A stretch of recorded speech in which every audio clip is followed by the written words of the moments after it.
so you didn't see that. Hello, good morning. Hiya. Hi. Where's that text? I don't need that on the screen. How's everybody doing? Hello. No scuff here. You guys aren't alive yet, though. I need to put chat on the screen. Hang on. I'm going to concentrate all of my magical power into this.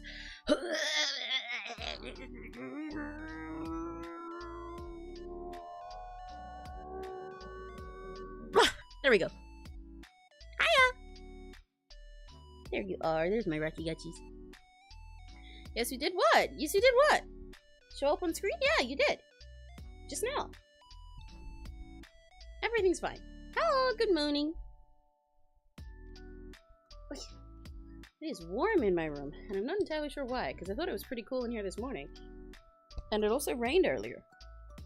But it's warm now. Maybe if I need to later, I'll put my fan on for a little bit. But I prefer not to, because the mic might pick it up. Or, well, no, the mic normally doesn't pick it up for you guys, because I have a filter for that. But my PNG seems to pick it up when I do that. Let me see if I can do this. Let me see if it comes up on my mic. It seems pretty loud. Okay, it seems fine. Can you guys hear that? Can you hear a fan? Good morning, Judy. Good morning, Petrus. Good morning, Crimson. Hi. Okay, so I don't know what we're drawing today, actually. Because today, for the first time in like ages, is one of these only MS Paint streams where I don't have a what's it? My words like where I don't have a commission that I need to draw. When I first started doing these, I was just like doing them sort of for funsies and for some of these comps, but then I've been getting them like really consistently and also clearing like a backlog I had of them, so I've just been doing those every time. And then I scheduled the stream, and then I was like, oh whoa. So I had a dream that I got my period. Well, I mean, having a dream about it is better than getting it, I guess. So not weird. Like, good for you? Question mark. But yeah, I'm not sure what I'm gonna draw today. But I wanted to do this because it's been a little while, and I also wanted to come chat with you guys, you know, because I've missed chatting with you guys, and we played like a Delta Rune and stuff recently over a few streams, but we haven't had much just like time to chat because we've been gaming, or I've been sick and I've been rescheduling stuff. So let's chat. Let's yap. And I guess for now I'll just doodle. If there's a chance I might turn this into like one of the Art Plus chatting streams later. You know, those ones where I have my my friends just on an open VC where they can come and go. By the moment we'll doodle, and maybe I'll figure something out to draw later.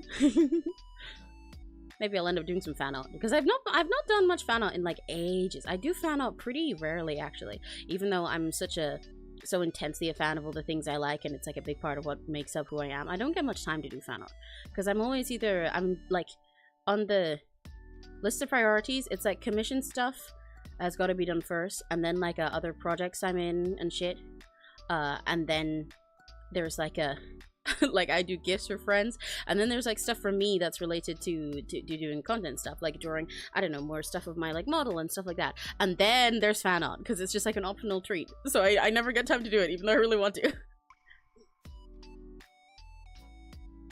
Gumball? What? Eh? What? Hi, Raikon. Good morning. See, my haven't been able to pay. Yeah, that's why I can't do yours yet. So we just doodling. I'm drawing Emmy, and I'm gonna draw a lot of Rocky Gutchies. I haven't drawn Rocky Gutchies in ages. Yeah, it's been a pretty wacky week. This week, if you guys have noticed, hasn't had a schedule either. That was an accident. I genuinely did intend to make one after I finished rearranging my Delta Rune streams and figuring out how I wanted those to be. I was gonna make a schedule and post it for you guys. And I was like, yeah, okay, I've got the Wanderlust thing, and I've got an MS Paint stream. I'll figure out if I'm gonna do anything for the rest of the days, and then I'll post a schedule. And then I forgot. Can you start from Addie? Still down there? What? Oh, you're right. Thank you.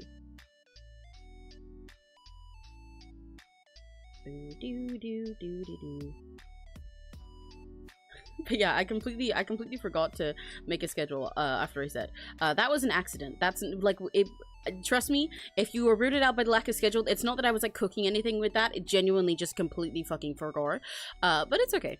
I don't like not having a schedule because I feel the issue is that I forget things too, and I feel like if I don't have a schedule, I'm less likely to go through with things, because it's partly like the ADHD stuff, you know, because like like, I tend to procrastinate even on things that I do personally want to do, or things that I would like to do because of this or that reason or whatever, or like start stuff but then be kind of impulsive and drop out on things and then feel bad about it later. So I like having the schedule because it works for the autism part of my brain that likes to know when everything's happening and have it all like organized and stuff, you know? And to make sure that I follow through with it. But the issue is the ADHD part of me forgets sometimes to do the schedule in time. I was like really good at keeping up with it at first, and now I've fallen off, and I got to make sure I get back on it. That's the issue with me. I'll like dive head first into the deep end of something and be really into it and be like, yeah, I can do this. This is really fun. I'm having a great time. I'm hustling. I'm grinding. This is awesome. And then there's like one day, 1 week or something where I fall behind due to some extenuating issue, and then I just like can't get back up. This is unrelated. It's not even just a streaming thing as well. It's just kind of in general. I don't know if you guys know what I mean. Into the Cool Kid theme song. The Cool Kid theme song? What do you mean? Cool Kid? I don't know what that is, but hell yeah. What do you have Picture designs I need to make OCs for? Might see if I can make a picture for that snake cowboy. Hell yeah! You should. I like using Picture. I'm so cute, by the way. I'm going now. Okay, bye-bye! I think we were going before. Oh, whoops, I accidentally put him in paint. But have fun with roller skating. I like roller skating. I need to do it more. Maybe I should draw this little Emmy in roller skates. I have roller skates under my bed. I just, like, literally never use them. Not for any specific reason as well, mind you. I just fucking forgot. Is what I'm saying. I forgot everything. It's from Forsaken. Oh, I see. You can't just like say okay. This happens with a lot of people. But some of you guys will tend to just drop like names of characters or something for me that are from like Forsaken or Dandy's World or something, and then I'll be like, the what? From what? Is that a huh? And they'll be like, oh no, it's this thing from that. And I do not know that. I do not know that. You gotta give me context. Problem is finding your secrets hard sometimes. Yeah, it can be tricky to find exactly what you're looking for. I do recommend NECA as well. It's spelled like this. That's also a good site that's similar to Picru, but a lot of NECAs offer more customization actually. Maybe while we're doodling here today, I'll draw some of the alternate Emmy zonas. That might be fun to do. I've been doodling different concepts for them lately, but I don't really post much of it. I don't want to post too much stuff like that until I'm more confident in how and how it's going, especially because the reveals of them is gonna be a little bit interesting. But I can't say too much about that yet. But I like to hint at them every now and then, or show you my drafts of ideas. Like if some of you guys saw on Discord, actually I can just go get the image. I posted in my Discord server in the art channel a little while ago. From Emmy. Oh, there we go. Some blue Emmy concepts that I was doing.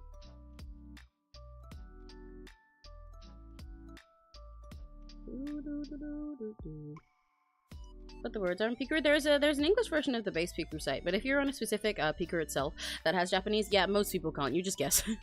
just click and you'll figure it out over time. This is what I was doodling a little while ago in my sketchbook. That reminds me, I do want to do a sketchbook session with you guys sometime soon. I think I've said that before, but it's a plan that I've had for a while now, so we'll be doing that soon as a hand cam, I think. As soon as I have a chance. I want to do like a hand cam, my second hand cam, and I want to do one where I just like I get on my sketchbook and we can doodle and draw in there and stuff. I can show you guys what it's like. I can show you guys all the stuff in there. We can have a little sketchbook tour, and we can just have fun like scrapbooking, you know. Maybe talking about some of our memories and putting them in there. Because when I like to use my sketchbook with a bunch of different stuff, I like to mess around with different pens and everything, and with like washi tape and stickers and stuff. Because I think it's more fun. I think it's more fun when you treat a sketchbook like a scrapbook. Can you accept that some things won't look perfect, and then just have to be more silly with it? Because then you can control everything later when it's digital art time. It'd be fun, yeah. These were some blue Emmy. I think there was another. Yeah, the other fucking thing in the corner was when I was testing with some highlighters that I liked. Let me get that too. Where'd it go? Where'd it go? There it is.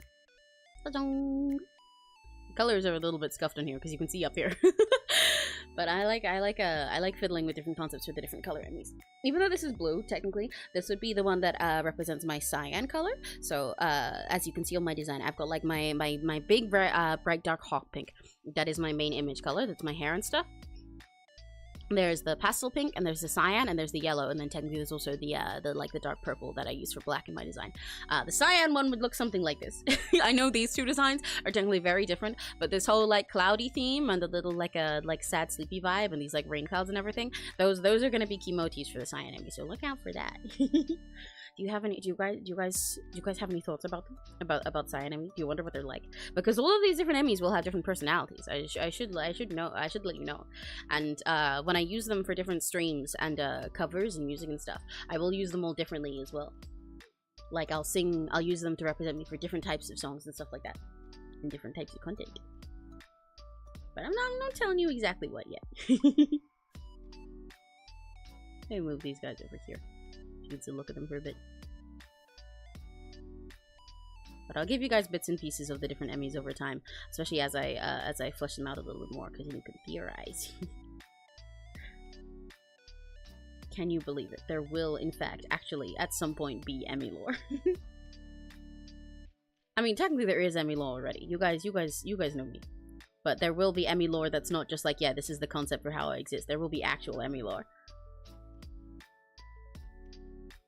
Adorable, cute. Is that your theories about what they're like? Is that your theories about what cyan Emmy is like? Just cute? That's crazy. That's crazy. No, we have one that's just cute. That's maybe I shouldn't spoil. Maybe I shouldn't spoil their name before they're here. But we have one that's just cute already. That's the pink one.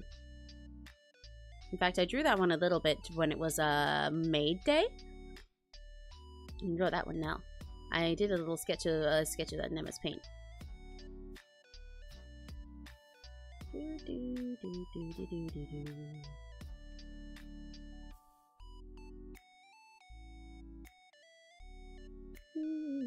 Hi, Navi, daddy's just days. That's see the thing about Pink Emmy. The Pink Emmy is the one with the most concrete design so far. Although, to be fair, I say that, but I do keep constantly changing it every time I sketch it in little ways. But I have the most there are like more motifs and ideas about Pink Emmy that I'm definitely sure about, whereas for a lot of the others, little pieces of them keep changing. But for Pink Emmy, my favorite feature is that their bangs, rather than being just that big, randomly round puff that I have, it's like this. It's a little heart.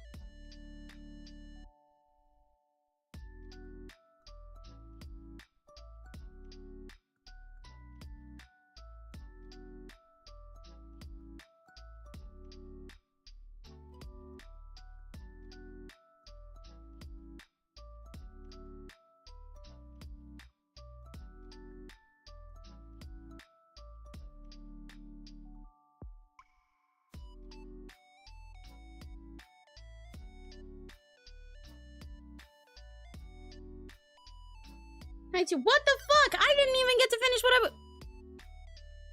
I forgot that. Wait, hang on. I forgot that I changed it to a game picture. I didn't even get to finish what it.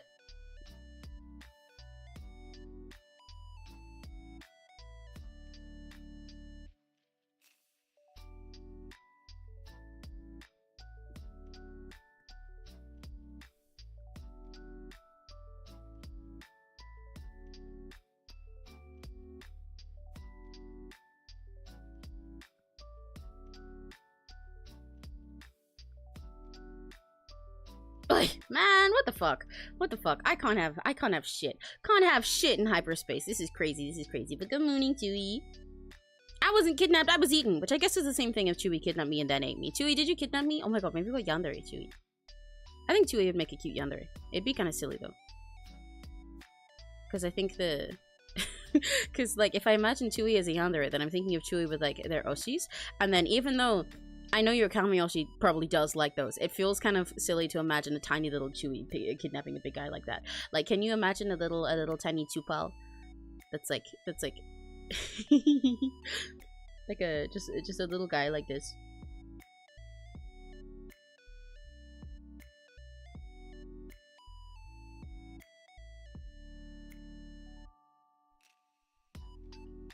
I am very horrendously fusing the Pichu with a 𝘆cie𝗂𝗿 right now, yes. But little Chewy that's just like this.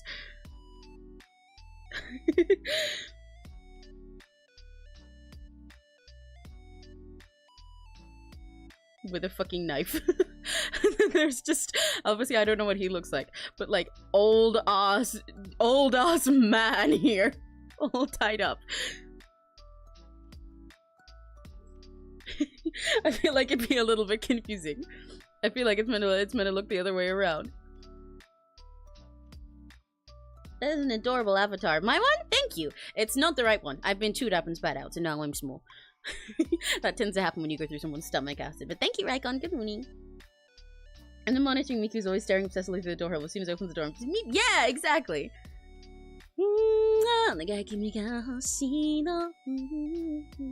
Shake, shake, I know that. Guys, would you let Chewy in?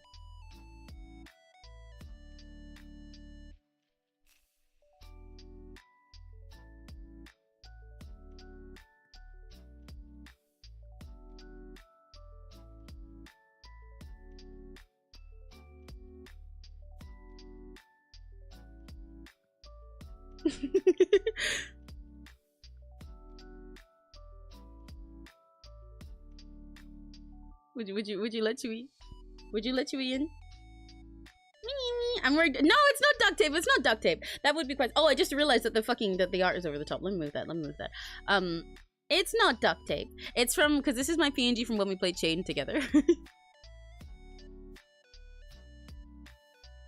I thought I'd keep you guys on your toes, because you're getting too used to me turning into my Mind Diamonds PNG. I had to shake it up.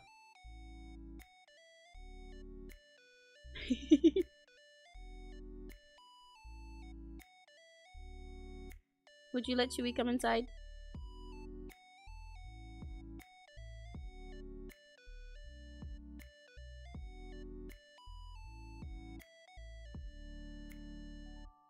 I promise they won't eat you. I promise they won't eat you.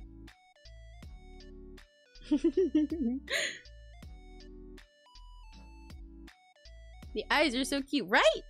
See? Chewy's cute and harmless and will do nothing wrong to you. Their cheeks are squishy just because they're adorable, not because there's a guy in there. Not because there's old man Yowie in there. Not because all of Fulgur Ovid's hair, may he rest in peace, is in there so that he can't get hairy again. Would you let Chewy in?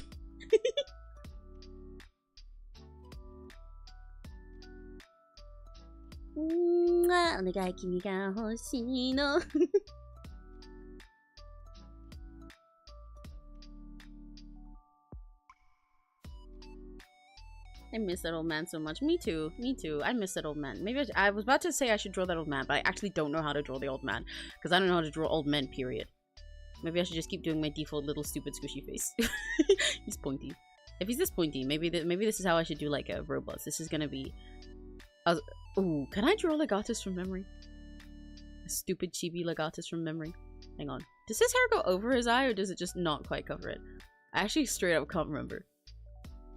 He's not as emo as Vox, right? He's the less emo. Does he have curtains? Oh fuck! I do not know how fucking Legatus looks. And then his hair is like this. Well, it's not that long because I drew him chibi. And he has his little edgy thing. His face is too small for this.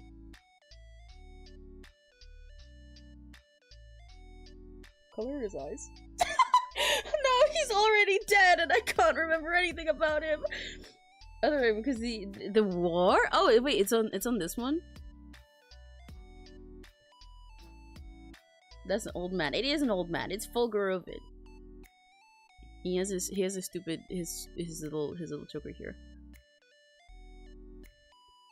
and his jacket on, and his big stupid arm is over here, and he has stupid arms on both sides, and he's all like tech wear and stuff. Okay, I might be cooking. You can recognize him now. The hair is other side too. Okay, it is other side too. I thought it was on both sides. Yeah. Wait, what color are his eyes? Wait. I can't remember. Wait, hang on. Fulgur Ovid. Oh, he does have a black sleeve nose. Okay, his eyes are gray. I was watching the for a second and I was like, no, they're gray, right? And then I was like, wait, no, maybe I'm remembering wrong. Right, yeah. This side is his fisting arm. This is his dinner appropriate arm. Everything blue eyes. Oh, right, yeah, because they have the little color in the top. Yeah, because lamb does that. Yeah, okay. I'm just gonna do this.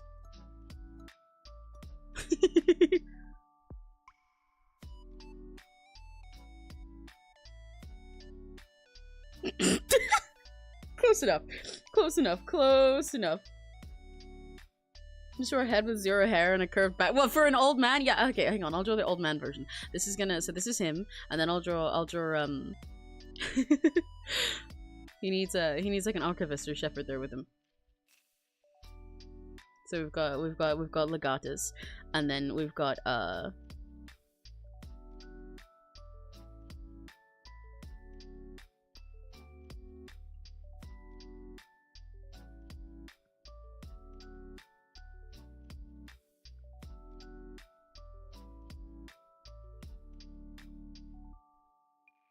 big forehead ass. I don't know how I'm better at this one. Kind of. And then we've got oh shit, what the fuck does he wear? Oh fuck! Oh come on. I can do this. I was starting to actually really get into it right before he graduated. And he's gone, I realized I can't fucking draw him off memory. Oh no. Oh no. Oh, he has like I remember now. He has like a shirt on and shit, doesn't he? Because he has the stupid thing here still, and then he has a shirt, and then he has like a waistcoat to contain his boobies.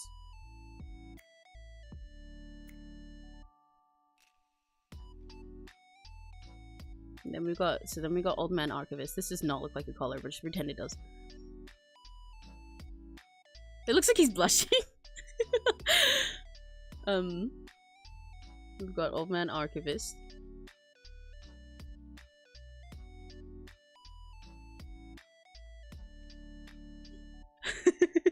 And then all we need is a shepherd. These are like the stages of his life, literally.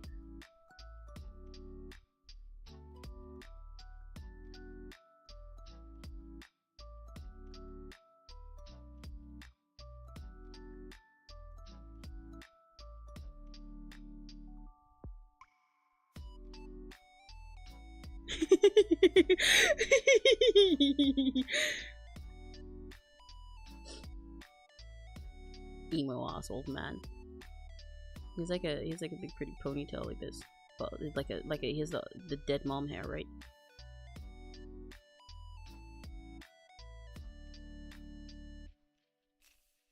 And, oh wait, and he has a big fuck off cape, doesn't he?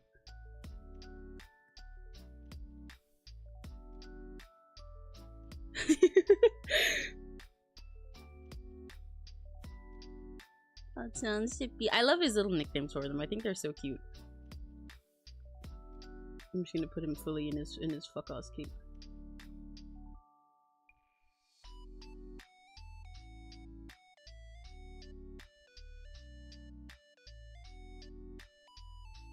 And put his hand out here. And then he's a shepherd, so he's gotta have like a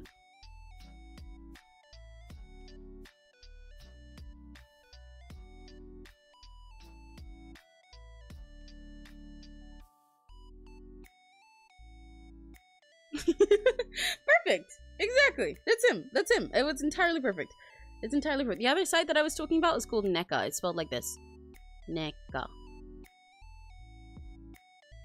YouTube's not sending me a notification. My favorite YouTubers. I had the bell on. It's okay. That happens to me all the time too. It's really frustrating. It'll like not send me the notifications, or I finally get the notification and it's like an hour later after the fucking stream started. And I'm like, man, what the point? What the fuck was the point of that? What? In fact, I remember the other day there was one time that I looked in my server because I have it set up to like give notifications to everybody when I go live, and it only sent one like 3 hours after the stream started. Kind of shit on any fucking platform. Fuck you, YouTube. Yeah, see, this is the POV. This is the other POV of who's looking at this. They're looking through their door and see this. Wouldn't you let Chewy in? They cause no harm. They'll sit nicely.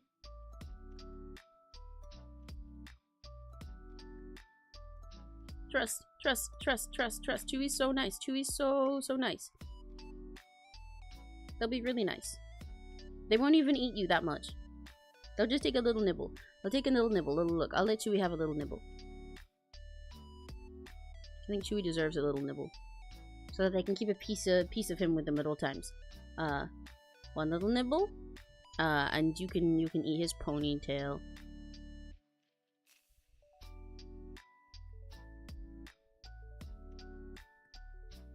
Num num num num num num num num num. No, he looks bold like that. I can't do that. You can have a nibble out of his forehead like you gave him a kiss on the head, and a nibble out of his cape. There you go. Just a little nibble. Just a little nibble. If that's Kinito, I'm not sure he won't kill Chewy. I think Chewy would win. I think that guy likes me. The images are loading, so I can't tell which one to switch. Oh, that's annoying. Well, shit, L then. You might be able to look around for other sites that are similar to Picker, though, because I know there's quite a few of them.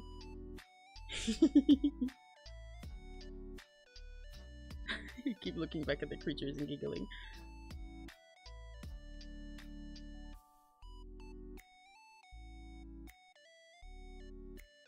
I did not intend, by the way, for him to get like a happier as he goes on, but the differences in his emotions here are really funny because he's so fucking edgy and sad here, and then he's just having a nice time as Achan. Then I don't know what expression is going on with Sheppy. I'm not gonna lie. That guy sure is feeling something. I think it's the feeling of rigor mortis.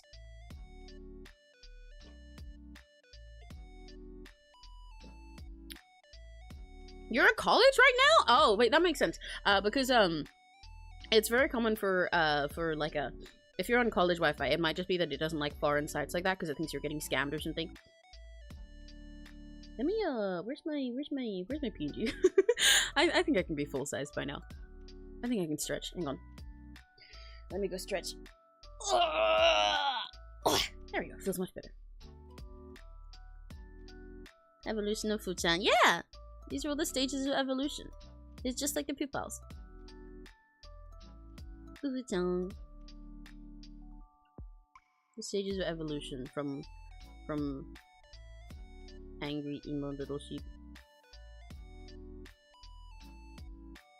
who tried to do a little enemies to lovers thing, didn't work.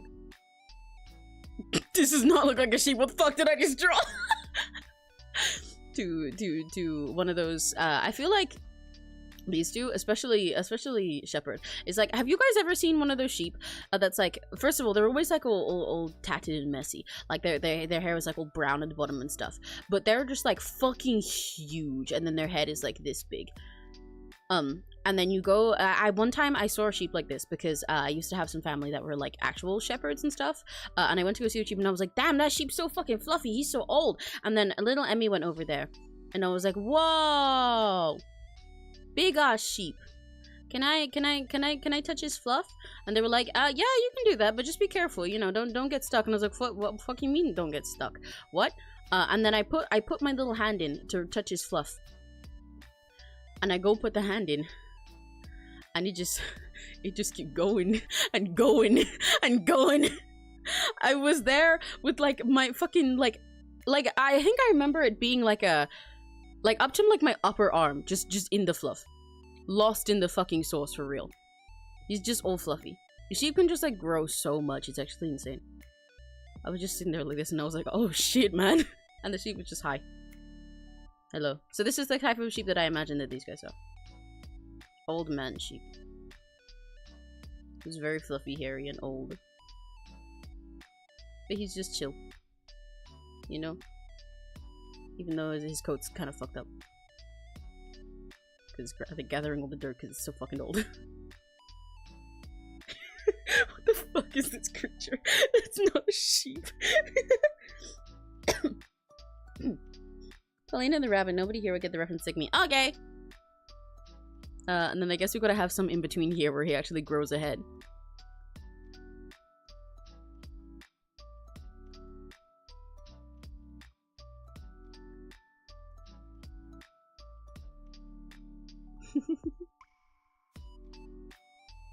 I'll give him some fluff over here. Fluff, fluff, fluff.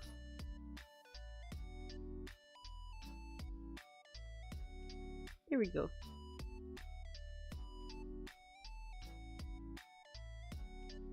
perfect. That's Fuchang. That's what Fuchang. Let's see this. Yeah. Fuchang the shrimp. You know, that's what he is. Chewy can confirm this. That's his species. If you go to the Niji Sanji store right now, not the Niji Sanji store. Wow, you can tell I'm voice pack built. It's the Niji Sanji website, nijisanji.com right now. Look, I'll show you. I'll show it to you right now. Oh wait, he won't be on there anymore, will he?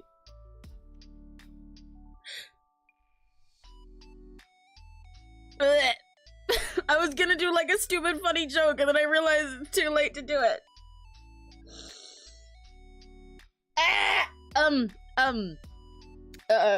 He's still on store? Okay, that works. Cool. If he's still in the store, then that's fine.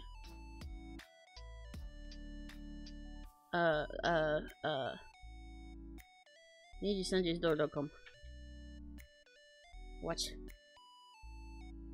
Let me prove this right now. Let me prove this right now. Even though it doesn't work as well in the store, but I'm gonna ignore it. I'm gonna ignore it. Come on. Come on, store. Please don't fail me. Please stop lying. Come on. I beg you. Let me do my bit.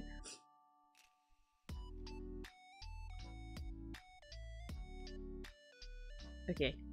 Wow, this is such a edgy description of him. Oh shit. You go there, and you'll see that it actually says right here.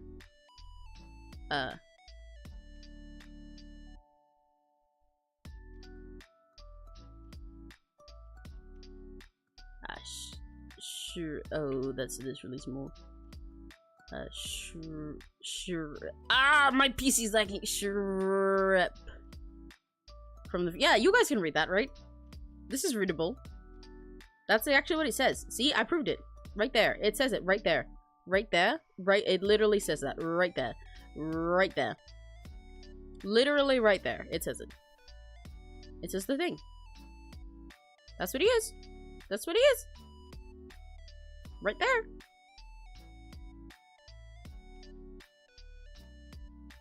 Shrimp. Shrimp. He's a shrimp. He's a shrimp. He's a shrimp. And you'll see that actually this image here is fake actually. This image is fake. This is the one that they use for marketing because he wants to look a little bit cooler, you know, for the sake of his like lore. People won't realize that he's like a story lore guy if they see this at first, you know. But actually, what his real appearance is right here.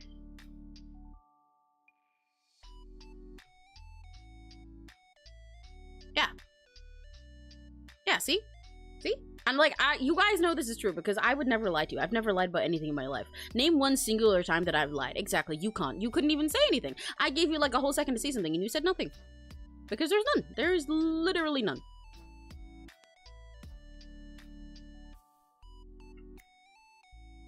Ignore this in the back.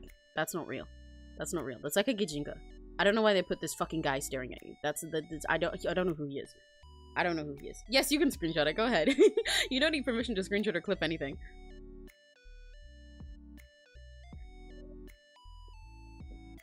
Yeah, he's right there. This is fact. This is fact. You can quote me. This was proved by Africa Fact Check. Okay, actually, wait. Side note. No side note. I choked on my monster.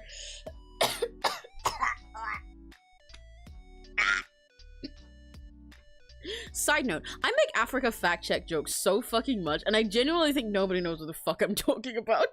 Do any of you guys know what I mean when I say that? When I say this is checked by Africa Fact Check? Does that mean anything? I don't know why I started making them so much, but that's such an old fucking thing to reference. I'm making fucking Instagram jokes that are from like 2016.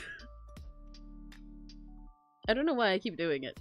I say it every time and nobody laughs. Nobody even processes what the fuck I'm saying. They just nod and keep going and they're like, uh-huh, sure thing, Emmy. Okay, whatever you say, Emmy. Uh-huh.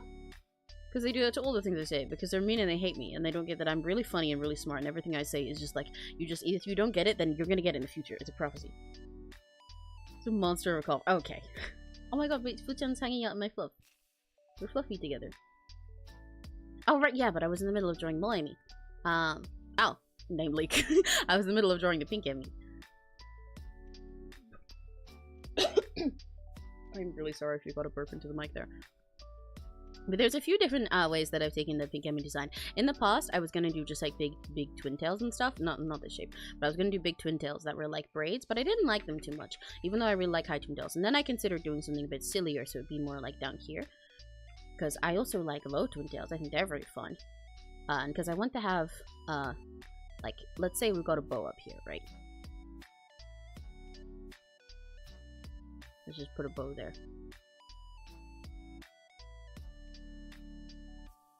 And then, little maid headband. Because the pink Emmy runs a maid cafe. Then we get hair out here, and I want to do big twisty curly stuff. I like big curls. I like big silly curls. I love drawing them so much. They're like croissant, kind of.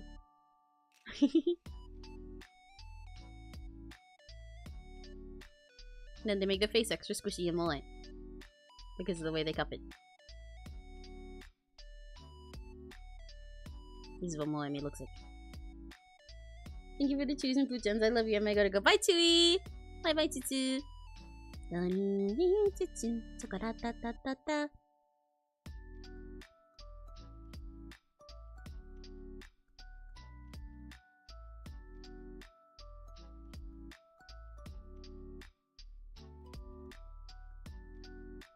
I'm just gonna leave the food gems there, by the way. I'm not drawing over them.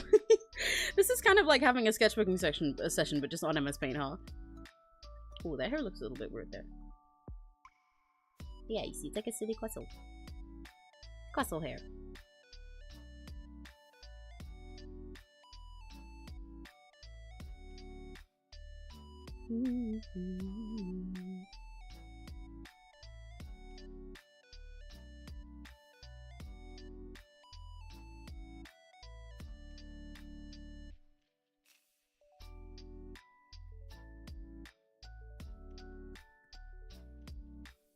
It's really cool. What? Hi, croissant hair.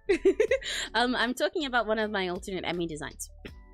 One of the alternate Emmy versions, specifically my Emmy, which is the one that's supposed to be the pastel pink color that I have in my design. All of the main Emmys that you'll see, there are some more anyway, but all of the main ones that you'll see are based on all the colors that are in my design anyway. So the pastel pink that you see in my ears and eyes and stuff, there's an Emmy that has that as the main color instead of the hot. And oh my gosh, I keep coughing a monster. I'm so sorry. Wish I was coughing on a real monster. Instead of the dark hot pink that is my main thing. This is more me, and they have like these big curls in their hair, but they kind of look like croissant when they're like this. So I'm referring to it as croissant hair now. You thought I wouldn't hear croissant?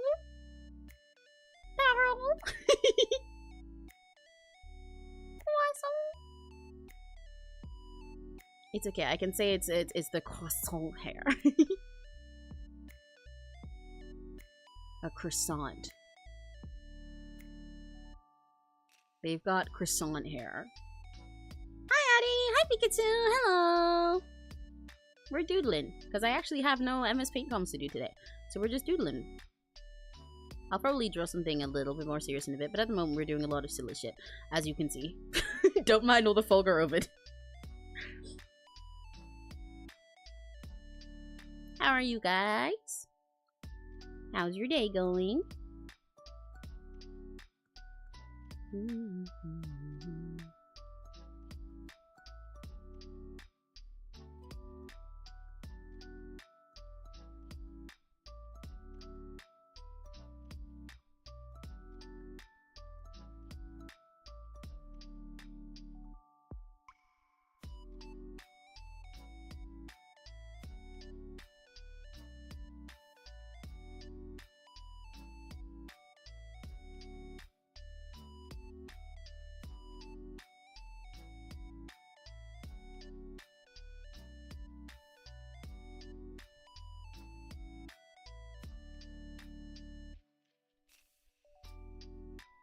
I had a little trouble sleeping last night. Well, now you can come sleep here. Look.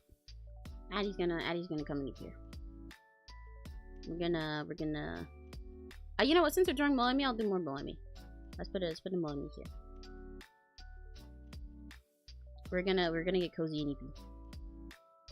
You guys can all join too. Does anyone else want to join a little pile of sleepy rakigachis? I'll make you guys comfy. I'll give you some more comfy to be. Well, anyway. Mommy's not here yet to confirm this, but they'd agree with me.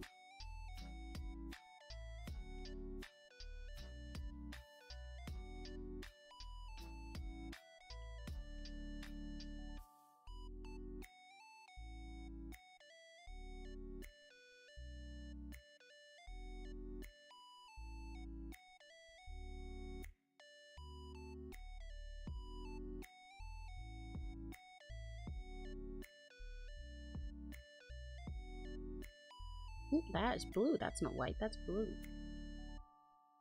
This is their little hand.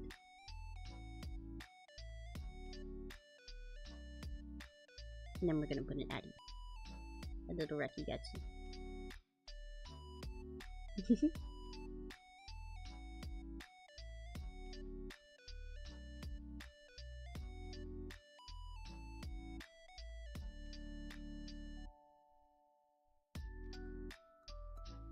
Rakigachis are so edible looking. I really want to eat one so bad. I know it's partially because you guys look like Kumpeito, but I did specifically design you with the intention of being edible, considering I have to eat you to get you like this.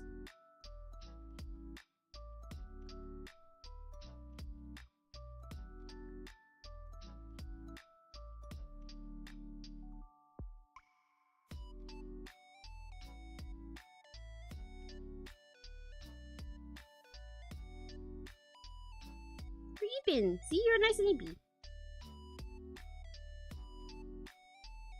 Eepy sleepy.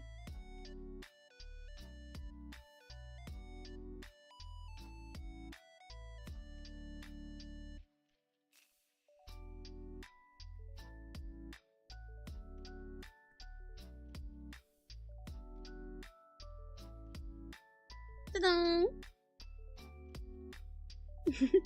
It's all your fault. Jafar was trying to sleep and I was like, man, I know the feeling. Hi, Windsor Newcastle. Hello, Emmy and chat. I'm finally alive. Hiya, good morning. A flower, my kidney bracelet is damaged. No! Maybe you should make a new flower. When you put stuff like a bracelet or a little like crafty things that are damaged, sometimes you can just use the damaged things to make something even cuter and then it becomes a special memory. It's a kintsugi. Making noises between purring and happy TV setup because I'm getting headbutts. Yeah, exactly. I tried to purr and then my mouth fucked up. Why is it being me too today?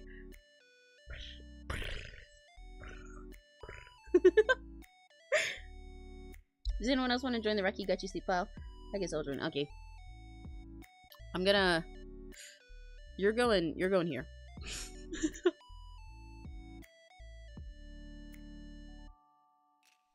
Let me put a little skirt. Hang on.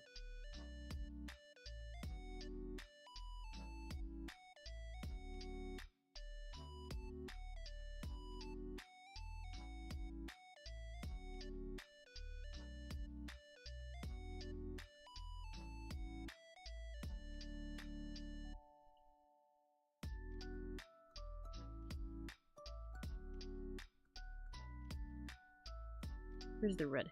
There's the red.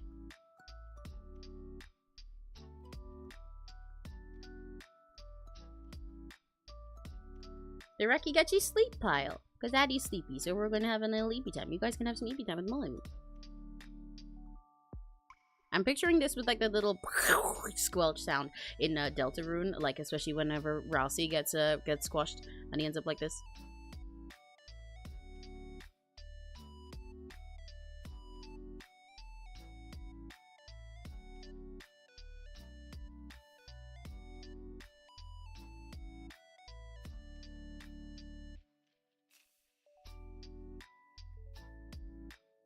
There we go. You're in there. Hey, please. Okay, look, and we're gonna join.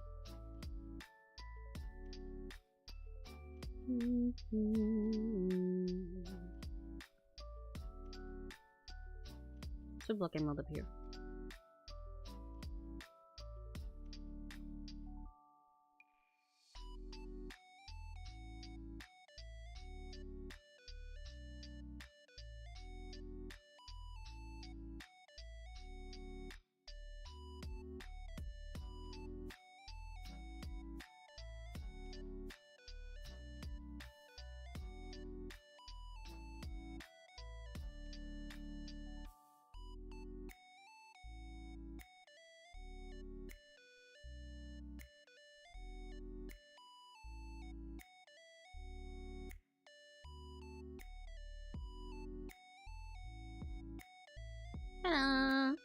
I'm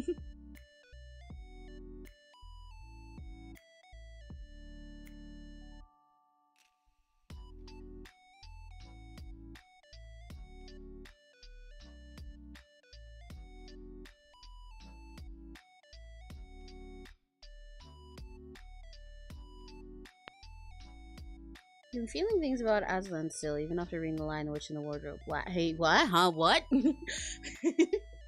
You're what? Something I be able to explain folks properly, other than feed me validation, you fluffy son of a bitch. Oh, yeah, no, okay, that's real. That makes sense. He's very, yeah, I get you. I could take him. I'm gonna go to Dollar General soon, so I think I'll leave for now, but I'll be back, my friend words. Bye-bye! Don't die at the Dollar General. It happened to me once.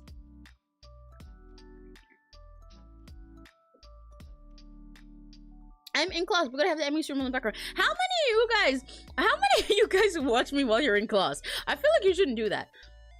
I mean, I'm not complaining because I think it's fun and silly, but damn. I feel like that's not a good idea. A fun one though, yes. So like, therefore, go do whatever. Father figure, to be clear. It's okay, I can tell. Hey, it's comforting. Well, I'm glad. I mean, his Dark Materials are Chronicles of Narnia, what you choose. Oh, that's why you started talking about Narnia. His Dark Materials is his Dark Materials.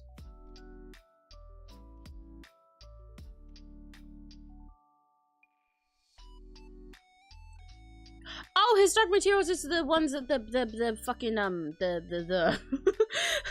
I was trying to remember what that was, and I was like, huh? That's the thing that the Golden Compass is from, right? That's tricky. I think I prefer his Dark Materials, but I will say I only have very minor amount of actual engagement with that franchise, like with that series. Because I didn't read the books when I was younger. I saw the Golden Compass movie when I was a kid, and I was really, I think entranced by it is the best word I can put, because I thought it was really fascinating and really cool, but also I was terrified of it. But I was really intrigued by it, but I didn't get a chance to like read any more of it or anything like that. But I would like to, because I think it's really cool. Narnia, I think also is pretty cool, and I liked it as a kid, but I think his Dark Materials is more interesting to me.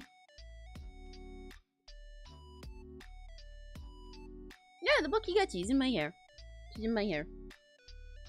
I made my squirrel lad, and his 21 children have insane height difference because it's cute for him to pick them up like they're the size of the doll. That's cute. Don't know how he got pregnant 21 times. That's okay. I could get a man pregnant 21 times. Put me in front of Aiden New Carnival and I'll show you. Maybe don't do that. But, it should. Is there any other Rakigachis that want to go in the Rakigachi sleep pile?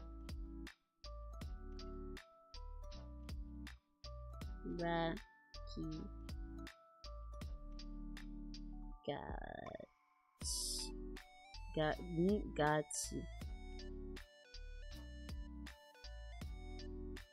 Sleep. Okay, I'm just gonna leave it asleep. I can't fit anymore. There is a fly that's bothering around my screen.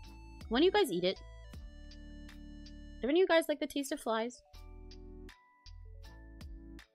Millennium. Because I think Millennium is the only one that would let you guys do this. See, this is how you can already tell the difference between different Emmys. Because for me personally, if I want Rakigashi to be comfy together, then I put you guys in a cardboard box, and then I give it like a whole castle section and everything, and I make it really creative and silly. For Millennium, I think they would in fact just just let you guys sleep on them. But to each their own. To each Emmy their own devices. I like Maro. Apathy is a oh. That is... I know those lyrics. Apathy is a tragedy and boredom is a crime. Anything and everything, all of the time. Salutations, ladies and lesbians, gays and guys. This is I, Lucio. Hi, Lucio. Good morning. Sweepy Rakigachis. Exactly. They taste like piss. Wouldn't recommend. Oh, man.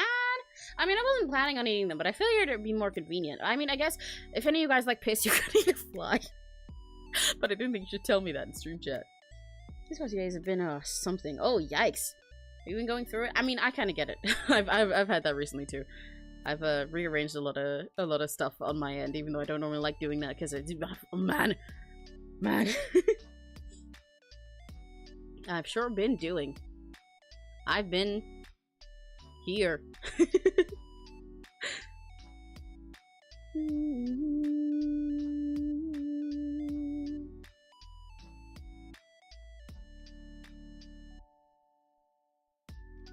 I usually don't, but I did that for a while. Wow, you guys are such irresponsible students. I can't believe you guys like me more in your classes. That's crazy. Racky doodles. I'm gonna save this file. I said it was. I can't blame you though. If I had a really super awesome, really super cool, awesome, silly, super cool cow that I could watch while I was in classes, I probably would too, because I'd be like, wow, they're so cool and awesome. They're so cool and freaking awesome. But unfortunately, I never had that because nobody was me yet. Nobody was cool enough. I don't know why I'm coloring on this like I'm gonna finish it. I'm not. But it's fun just to mess around in MS Paint sometimes.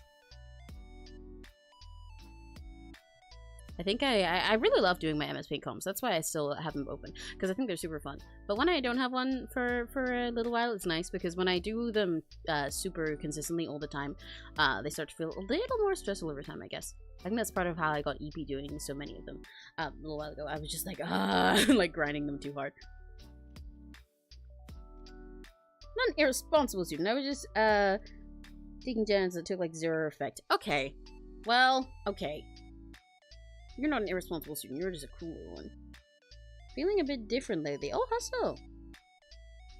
Do you have any favorite book series? Percy Jackson, maybe. I have never read the Percy Jackson books ever in my life. I probably seemed like the kind of kid who did. I had a lot of friends who were Percy Jackson kids. I did not know what that was until I was older. Until I was like a teenager, and then my friends would talk about it, and I'd be like, the what? The what? But favorite book series. I was really a big Jacqueline Wilson fan when I was younger, so I would say one of my favorite book series would be the 𝘆cie𝘂𝗿 series of books by Jacqueline Wilson. She has a lot of books, a lot of her books are standalone stuff, and I did read a lot of those as well, because I related to a lot of them a lot, and I liked how they were stories for younger girls and for younger kids, but also that, like, explored into a lot of, like, a lot of different family and life situations, I guess, that were very real to me, but some things that I wouldn't have opened my eyes to. So I could like find parts in them that were comforting because I related to them, and then also being like, oh wow, there's people that go through a lot out there. Huh, that's interesting. But 𝘆cie𝘂𝗿 was a book series that she had that was specifically about this young girl in an orphanage in Victorian England? I don't think I'm entirely right on that. I can't remember exactly when it was set. But yeah, a little girl who's raised in an orphanage who wants to like go and be a big star one day, or like marry this boy that she's there with, and basically just her whole life. She like runs away and joins the circus basically at one point, and goes through a whole bunch of different stuff, and it's just so wonderful. I don't know how to put it. I cried over that book, and I got obsessed with those books, and I love them. I love her. I love 𝘆cie𝘂𝗿.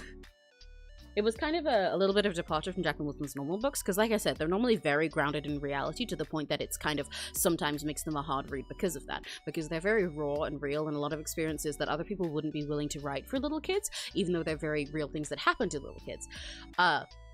But 𝘆cie𝘂𝗿 goes through all of that, but then in a world that feels slightly more fantastical. And so 𝘆cie𝘂𝗿 is like a girl with big dreams and everything. So it feels more like you're reading a fantasy, but then her world like kind of comes back down to earth, and it's like, oh, ouch. I love her.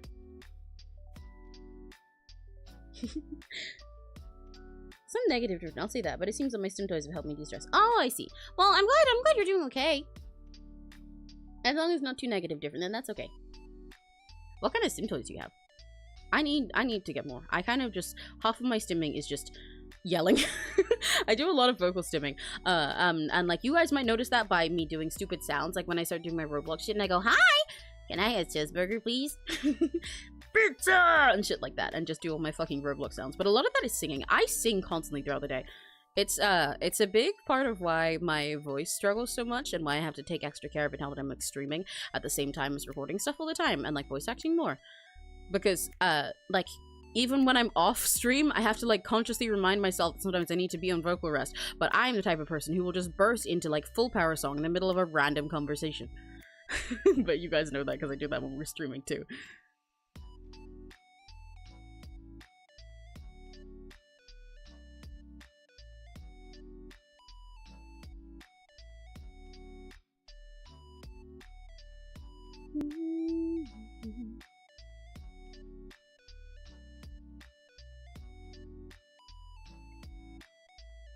don't like that eye either.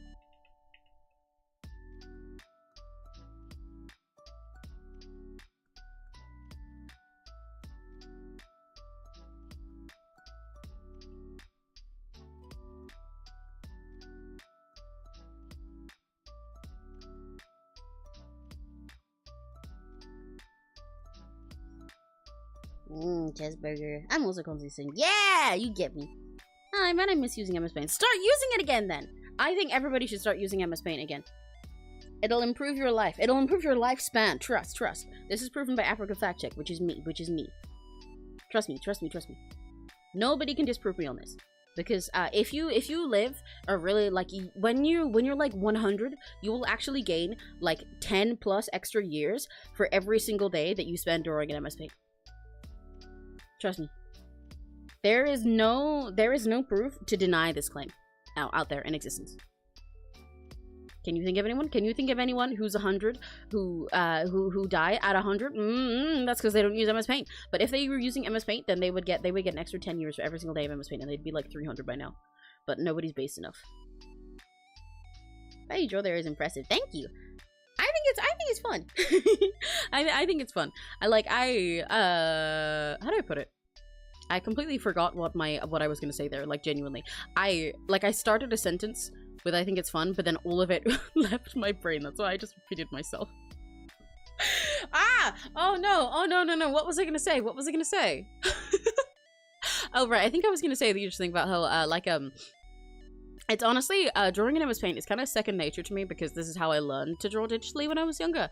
MS Paint was the first place that I did digital art, back when I was doing My Little Pony edits when I was like 10. And then I moved on to like really shitty apps on my phone, and then like better apps on my phone, like I was painting stuff and drew with my finger, and then only got a tablet many years later. But MS Paint was like, MS Paint was my life for a long time. So I come back to it every now and then because it's comfy, and the mouse skills just kind of haven't left, I guess.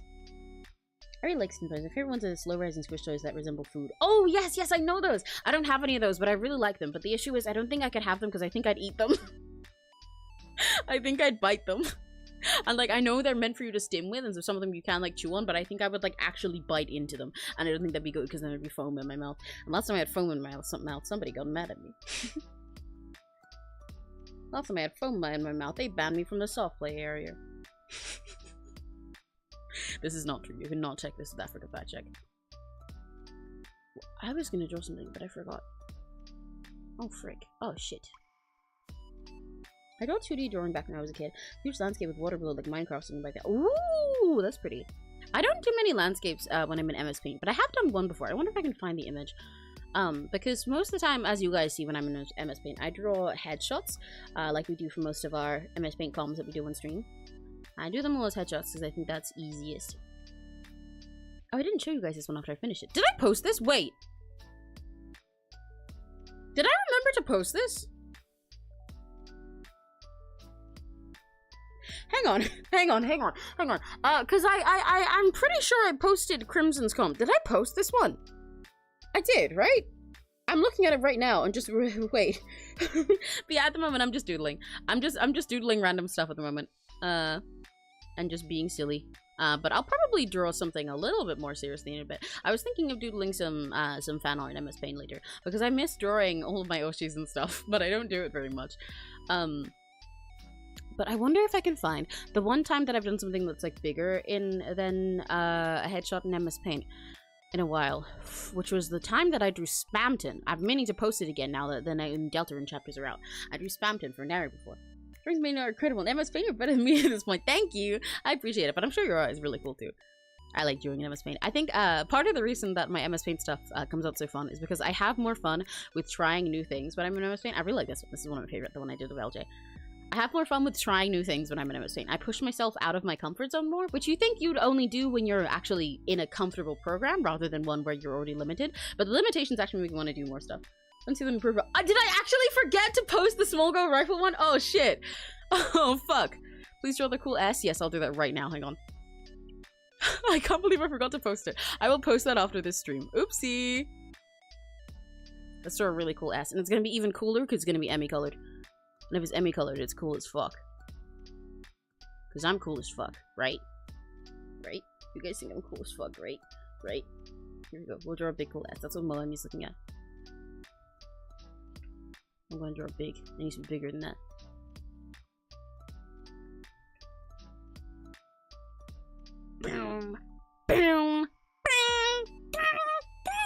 Every single one comes with a cool guitar riff. I do this way too squished.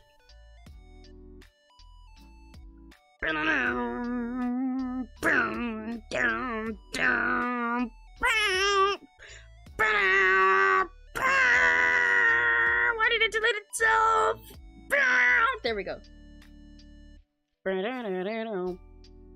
To the bone. I'll even fucking shade it. I'll even fucking shade it. This is gonna be the coolest S you've ever seen in your life. You've never seen an S this cool, actually. Can you imagine if all S's were this cool?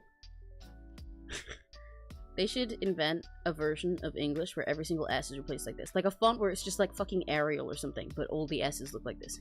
Nothing else has changed. But all your S's are like this, with all the coloring and everything.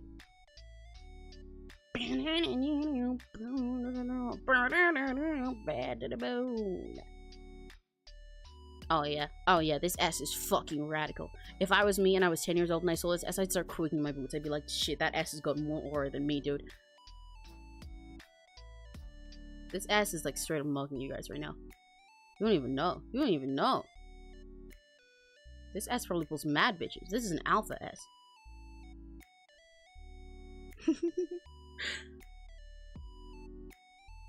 Look at this shit. Look at the material. Look at its swagger. Oh my god, it needs to be stopped.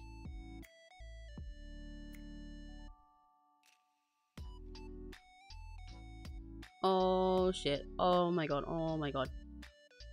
It's fucking aura farming.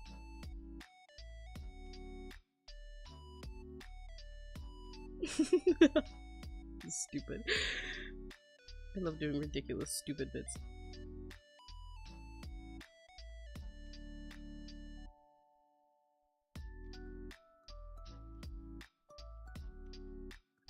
There. Coolest fucking S you can imagine. Awesome sauce! Yeah! Hi, Dopio! We'll give a few minutes and it was already 66 minutes. Oh my god! Really? When did it become 2:30? Oh my gosh, wow. Time flies when you're being silly. Lately, I've been in romances where there's a popular girl or guy who's flirty, but then they meet someone who's totally clueless about flirting, and the flirting one act. Yes! Yes, I love that dynamic. I think it's so fun. I think it's so yummy. I love when there's a character, yeah, who's like a total Rizmaster and everything, and they made a character who's just like really clueless or blunt, and then they're like flustered over them. It's kind of, this is like a pretty silly example of it, but like, we're in High School Host Club, the dynamic between Tamaki and Haruhi, I really like for that reason. Like Tamaki being all his gorgeous host and everything can pull everyone, but then Haruhi just her aura is just perfect. You know? And when it's like, because sometimes I think that dynamic can be a little bit corny when it's like a character who's really flirty and then somebody who doesn't like them and they're like, huh, you're intriguing because you don't like me, and the other character's like, no, just like you're just kind of creepy. Then that I think sometimes can just like suck, and they're like, wow, you're the first girl to say no to me.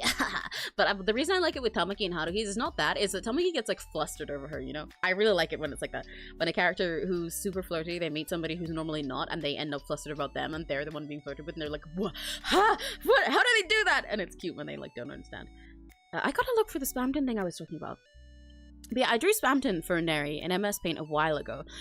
But I do not know if I still have the file anywhere. I wish I did, because it's genuinely one of the best things I've ever drawn in MS Paint. It took me like a whole day. I just sat there. Oh, I do have this, but I think this is I don't know if this is actually the full quality file, because it's a JPEG. This is not the original file, because you can see that I can't draw on this. You can see where like the pixels have been compressed. This is not the original file. I don't think I have the original one, but you can still see it. I drew this in MS Paint, even though it doesn't look like it right now. I drew this in MS Paint for Neri's Big Shot remix. Oh, I forgot that you can't zoom out the right amount on here. For 1920 by 1080.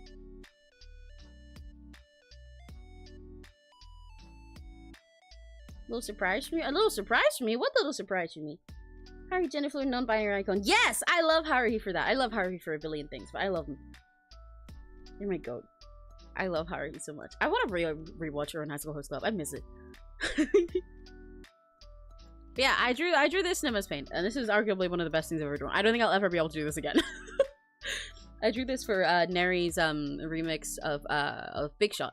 his quote-unquote lo-fi remix of Big Shot. I'll link it in the description later probably. But if you go to my channel and go to like the channel list of like all my friends and you go see Nariful, then he has remix in there and it's really cool. But it's Spampton, my beloved. I feel like now that I've got well, no chapter 3 spoilers, but I want to do something like this again but for another character in chapter 3 now. Lo-fi Spampton, yeah! And look, he's doing stocks. He's studying stocks. He's studying the stock market. With his Pippi's computer.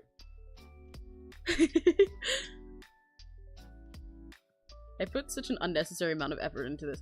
Nary was just like, yeah, can you just like draw Spampton for me?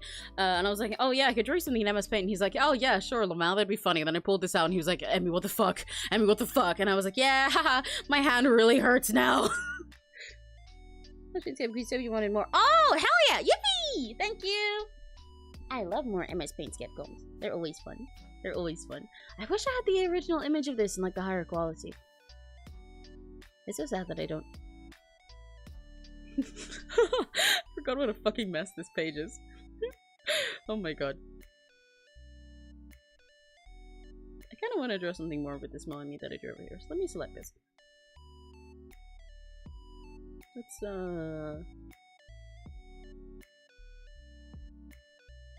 oh, I said I wanted to draw fan art today, didn't I?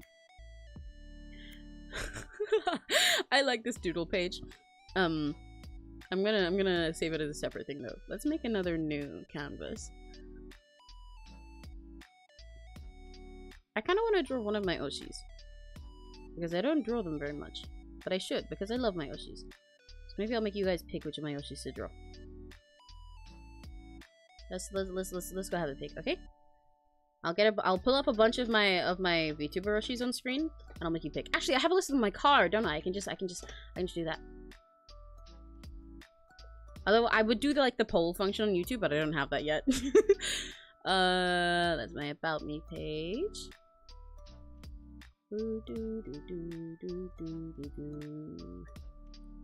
Oh, that's also got like maids on there though.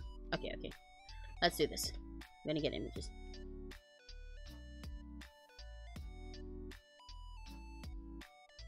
So, option number 1 for who I'll draw in MS Paint today while we're hanging out. Why are there no good pictures of her new look? That will make me cry. Why do they want me to cry? Why do they want me to cry? Why are these all Facebook? Why does Facebook have such low quality images in Google? You know, this is fine. Kiss in the eye. 1. Number 2. You can barely see her, but I'm gonna use her profile picture as this image. Actually, I'll get this one. Mage Mimi. Number 3.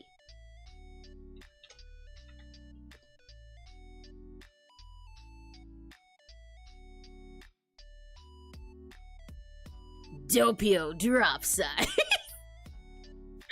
He gets to be wider because I think he'd appreciate being wider. Number 4 of who I might want to draw today.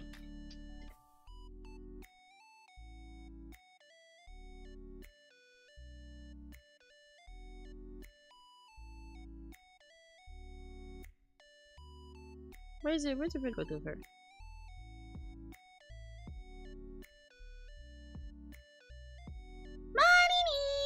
Maria Marionette.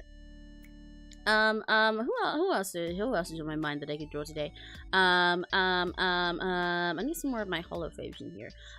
Wait, I want to put Roscoe in the options.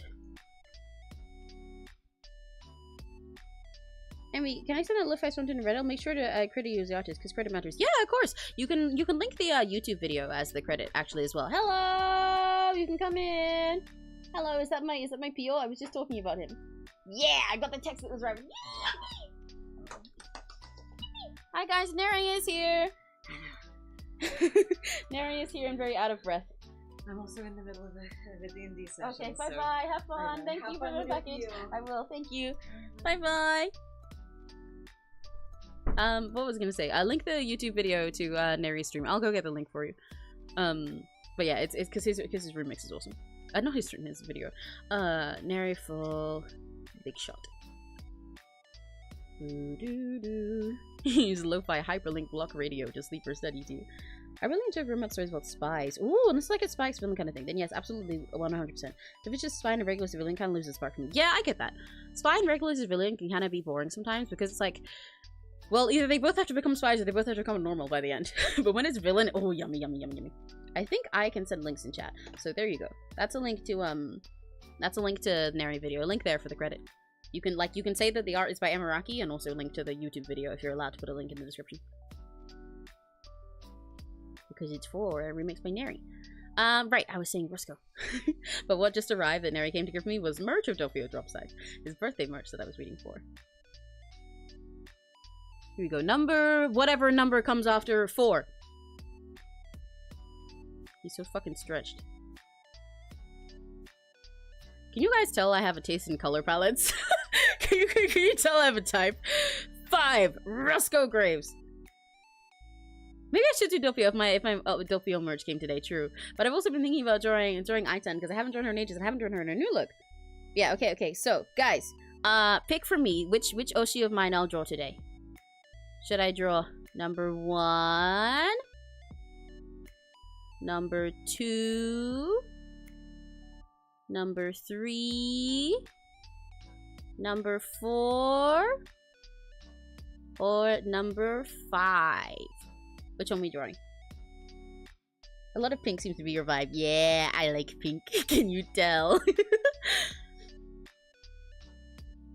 3, 5, Dopey, 3, 5, 5, 5. Oh, okay. Oh, these are very split options. Okay. Let me try and count these on screen. Okay, so we've got 3, 3, which is also Dopey. A vote for 5. A vote for 5. That's still Dopey. You guys can't say more than once personally. A vote for 2. Addie's also saying 3. Okay, I think Pio's winning. But it's okay, because I'll draw the others another time. I'll definitely draw Rusco another time. And draw, but I mean all of these 𝘆cies I want to draw more. Because the reason I picked these ones, I have a lot of 𝘆cies that I love, but I don't think I'm super good at drawing and I want to learn. But all of these ones are ones that I enjoy their design so much that I really want to draw them all the time. Let's draw Pio. Now the question is, do I draw Pio or do I draw one of his alter egos? Because Dopio drops out, for any of you guys that don't know, he's actually part of my inspiration for how we're going to have the multiple Emmys that I've talked about, like Mo Emmy, who I was drawing earlier, the pastel pink Emmy, that's a soft little strawberry milkmaid. Or the cyan one that I showed that had like the cloud hair and stuff. I will get them on screen. And then we can also vote for them. But Dopio has multiple alter egos that are of entirely different personalities, entirely different interests. They're like a whole different people. But he's just a really, even though it hurts me to treat them as if they're not different people for once, because I'm always in RP mode whenever I talk about them. He is an incredible improv voice actor and can just voice act as if he's having as if he's 3 people having a conversation entirely seamlessly. And it sounds like there's 3 people in the room, but it's just him there sitting at his screen. But there's Dopio, who I showed. I almost said shoe. It's like in the past tense of show. But let me get Dopio up. His normal self. And then there's also Poco Pio, my beloved. Poco Pio is my favorite of his alters. But alter isn't really quite word for them. Quite the right word for them, but they're alter egos. Poco Pio. He may look small, and this image is also really small. Wait, let me get a less small image. But he's actually not a child. He's the same age as Dopio, and he's evil incarnate. He is all of the evil that could be in Dopio, because Dopio's a nice person. He's just a little bit mischievous. All of the evil that should be that could have been in Dopio, it got stored into this guy. And so his like evil version of him, like the evil villain version of him, isn't like some super powerful god. It's just a fucking brat asshole. And I love him. And there's Doom, who is a dog.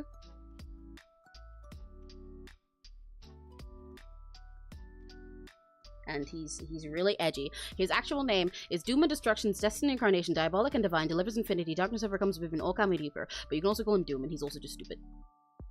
There's Doom. I'm gonna put numbers in these guys again. I'm gonna put them in blue this time.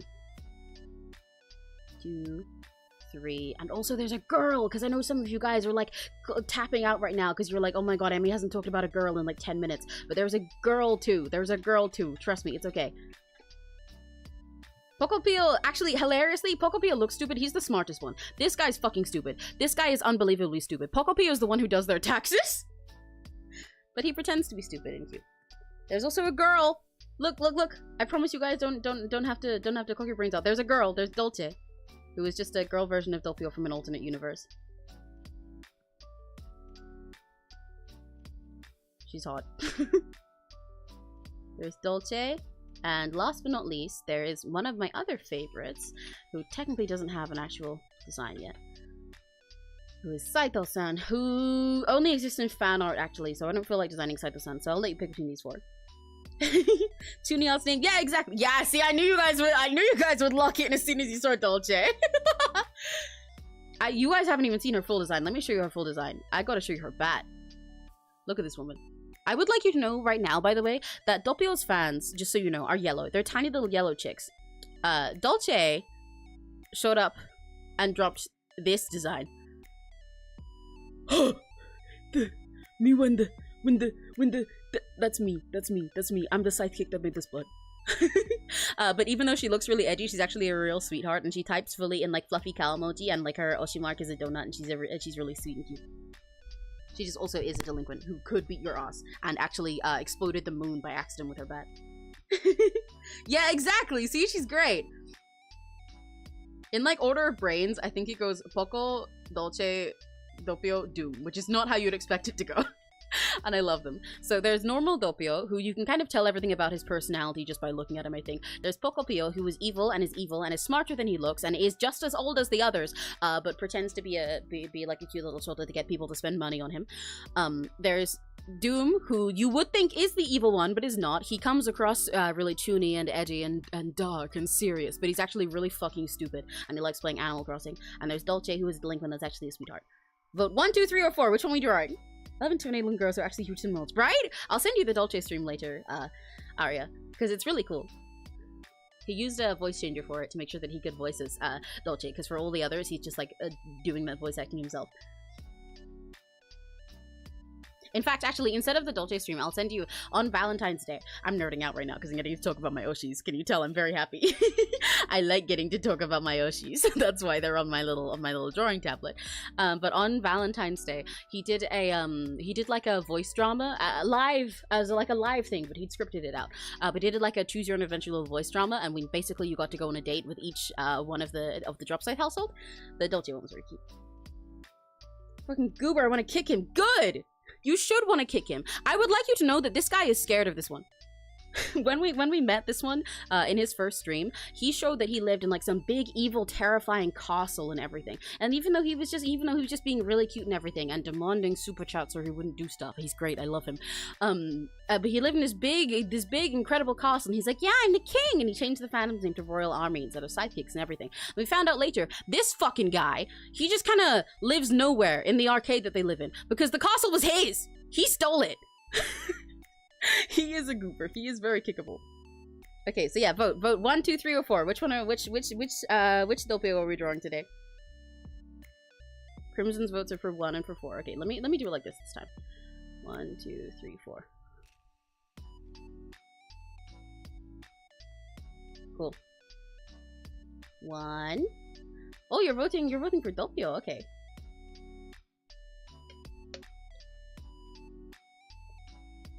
I misread you as Aria for a sec based on seeing your pink profile picture. And I was like, wow, I thought Aria would be voting for Dolce. What are the rest of you guys' votes? Who we draw on? Which creature? Even if you don't know about them, by the way, you don't need to worry if you missed all of the explanation that went over my head. Just pick whichever one you think it'd be fun. You'd want to see me draw. I'm picking 2 because it looks cool. Okay. 2 votes for 2. I like Dopio. I like his design. Yeah, I love his design. It's so good. As soon as I saw him when XLA debuted, I looked at the screen and I was like, that one's for me! Creature! My colors! All my favorite design things! Okay, so we got 2 votes for 2, 2 votes for 1, 1 vote for 4. Ooh! Okay, you guys gotta keep voting because I need a tiebreaker. Dumb fucking bug. Yeah, basically.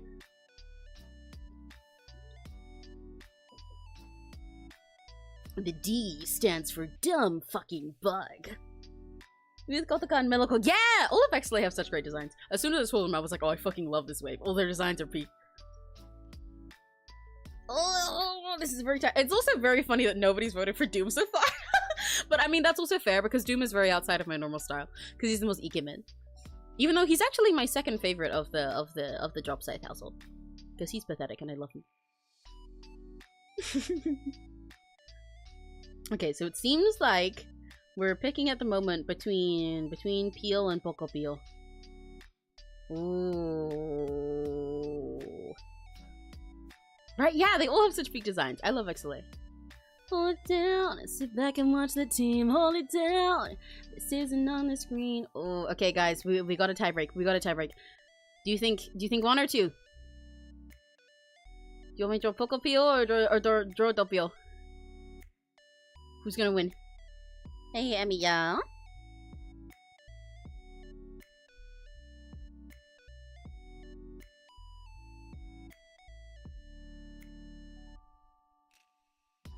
In your Discord server, where would I go to ask people which OC I should make based on some Pikachu designs? Oh, good question. I think you can just ask that in general, to be honest. Or, you can put it in miscellaneous media. One. Oh, okay, so we're drawing Dopio? Aluna, yeah, Aluna also has peak designs. I really liked Kyo's design. I would have loved to see him get more different outfits in the future.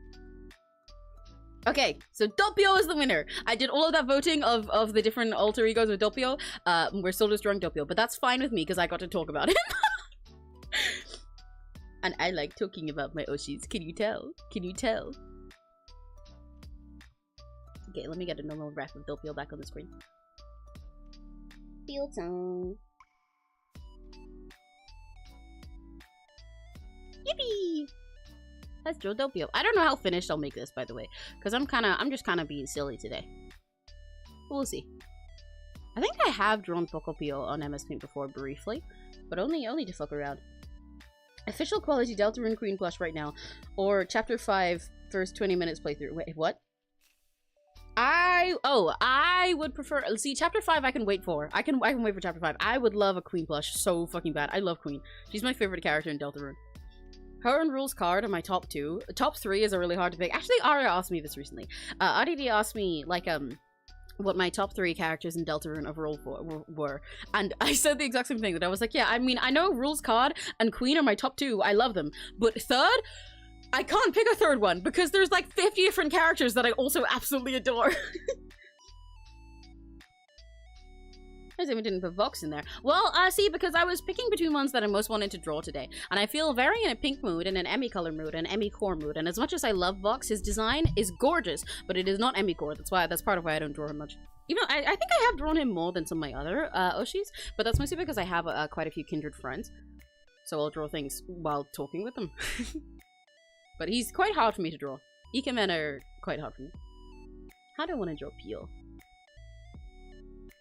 There was a time ages ago. Let me see if I can get a ref for this. There was a time ages ago that I wanted to draw him like in an arc, in like a inside of like a crane machine for his birthday, but I didn't end up doing it. I doubt I'll end up doing something as high concept as that, as like a like any sort of full body thing today. Definitely not. But I kind of want to just like draw him sort of inside one, you know? A claw machine is a better way to put it, rather than a crane machine. Because when I searched that up, I came up with actual cranes, like for building. I was like, what the fuck? These are good reference. I think there's gonna be a big ass image.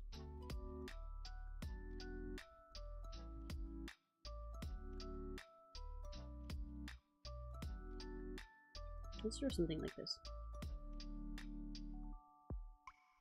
We'll doodle and see how it goes. And if I don't like it, I'll just go back and not do that anymore.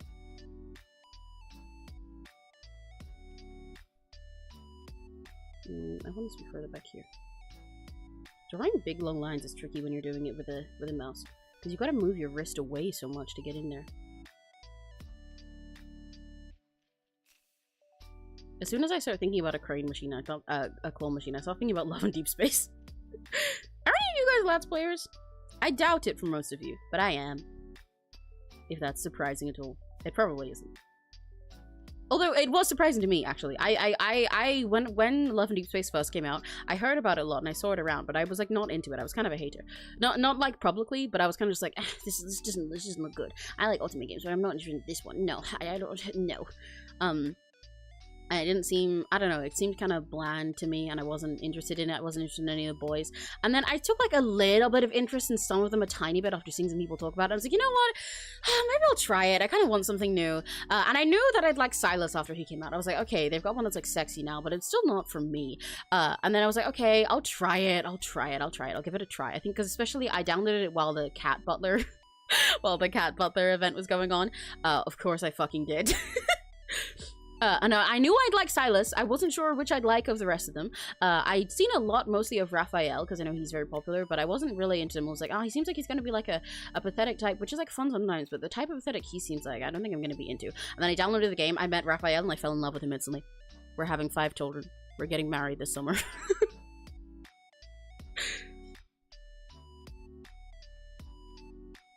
That pathetic little fish man has won my heart. But the reason I think about, it drops at Gachapon. That's part of what I'm thinking. Even though this is, you know, Crane rather than Gachapon. I was thinking about that too. I was considering drawing like Gachapon and putting all of the guys in there. But then that would make you guys voting useless. But I could do that. That'd be way easier than what I'm trying to do right now. Because right now, the way I need to do it, I need to draw like... I don't know if I'm gonna draw like a big peel in here, or if I'm gonna draw like a little guy. Like there's a little TV peel plush. I have not drawn like a box in perspective like this in forever. This feels kind of weird to do. But in Love and Deep Space, one of the mini games that you can play, because you can just do sort of like games that are like playing game or doing an activity with your chosen love interest, or capture target if you're an ultimate nerd like Neri. You can play a claw machine. You can play a claw machine and get little plushies that you can put in your little, like, to decorate your room in the game. And either you can do the claw machine or your boy of choice can play it for you. They all have slightly different play styles, and they have little tricks that they can do with their magic powers with it as well. Raphael does no tricks and also is useless at it. He will, you can take turns with it, right? And say, so let's say Pio's here. This is Pio playing the claw machine. And let's say he's playing, and you can watch him playing, and what you get to do is, like, cheer him on and stuff while he's playing, and go, yeah, Pio, you can do it, and he's like, ha, yeah, I can, and you can cheer him and give him little hearts and everything, and cheer for him. Or you can be like, huh, I want a turn, let's switch, and you press the switch button and it'll be like, okay, after this turn, you can have a turn, and you'll start controlling the claw machine, unless he maybe asks you again. If Raphael's doing it, this motherfucker, this pathetic little man, will stand there and be like, huh, nah, babe, watch this. Loses 10 times in a row. And you'll be like, okay, listen, you've lost 3 times already. We've only got 5 turns. Let me have a turn. You're not doing this. And then he'll say no! He can just fucking say no! And then he keeps losing! But I like watching him do it, so it's okay. Like, I'm good at the claw machine. If I want to win anything, I just play it for myself, and I'll get them myself. I'm good enough at it, I can just win them myself. I play with Raphael specifically to watch him lose. He's straight up just like, yeah, this one's for you, babe, missus. He goes like, yeah, I'll win these for you. Which one do you want? And then he loses 5 times in a row and refuses to let you have a turn. He's so pathetic. I love him.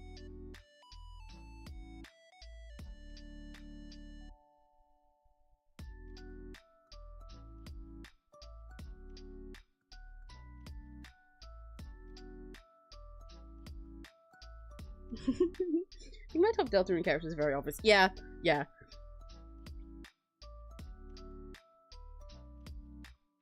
I something else. I could have sworn there was a message I missed before, but I couldn't.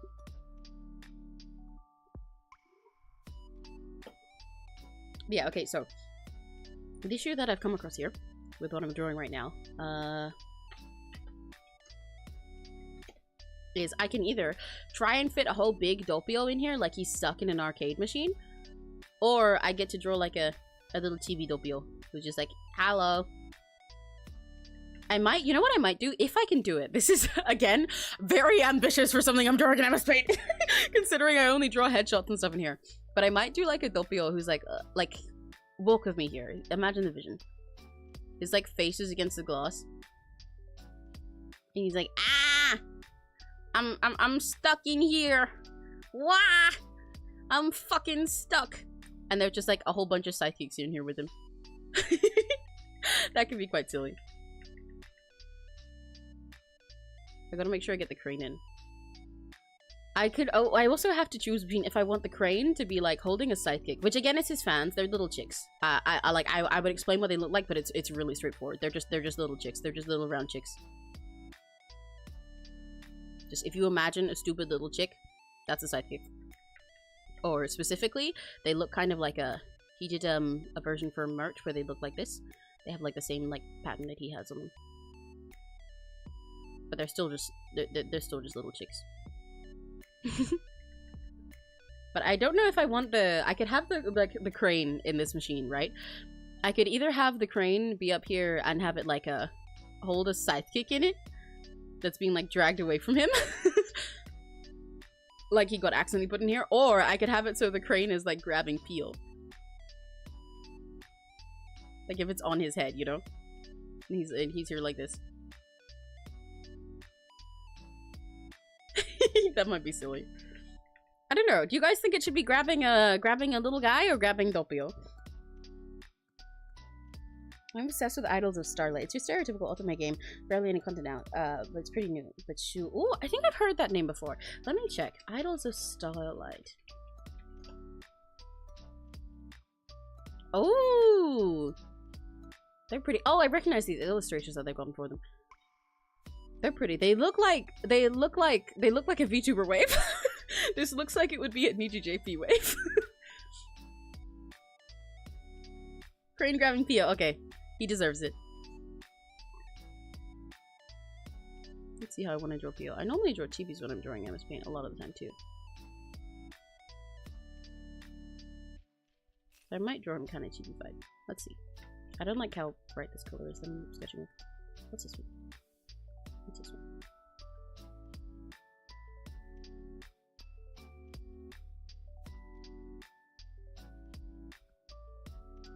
I want to draw his head pretty big so that I don't have space for the rest of him, because I don't want to turn this into something full body when I specifically draw mostly headshots in MS Paint.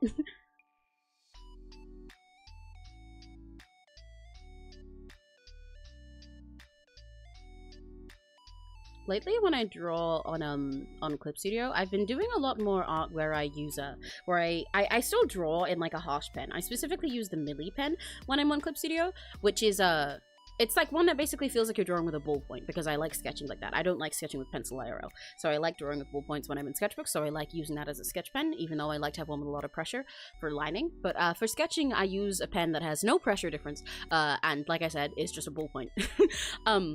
But I've started using like a soft eraser when I'm sketching, so it feels more like rubbing something out, which doesn't make sense when I'm using something to feel like I'm drawing with pen rather than pencil, but I think it's kind of nice for adjusting things. I started doing it because I was watching Raura Pantera from Hololive English. She is an incredible artist, and she sketches things with like a digital pencil and like a soft eraser and stuff. But I don't know. It was very opposite to me, but I was like, oh, I never considered that you'd like use a soft eraser tool rather than a hard one, so it feels more like you're actually rubbing something out in pencil, because it even leaves like sketchy little lines behind, and I was like, whoa, why would you do that? But then I really liked it, so I recommend it. It's kind of fun. How can I draw how I want right now?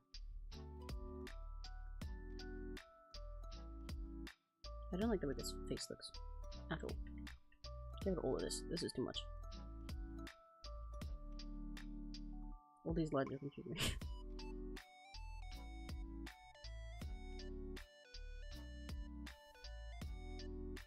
Because I've done such a a complex concept, it's fucking me over because I do everything so simply in here. Oh no. We'll see how it goes. I might make him kind of chibi-fied. I'm facing this way. His face, his cheek is against the glass.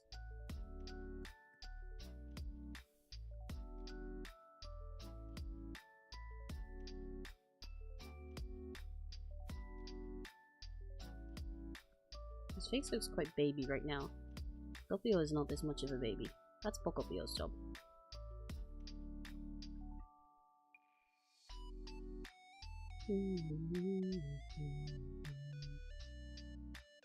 There we go.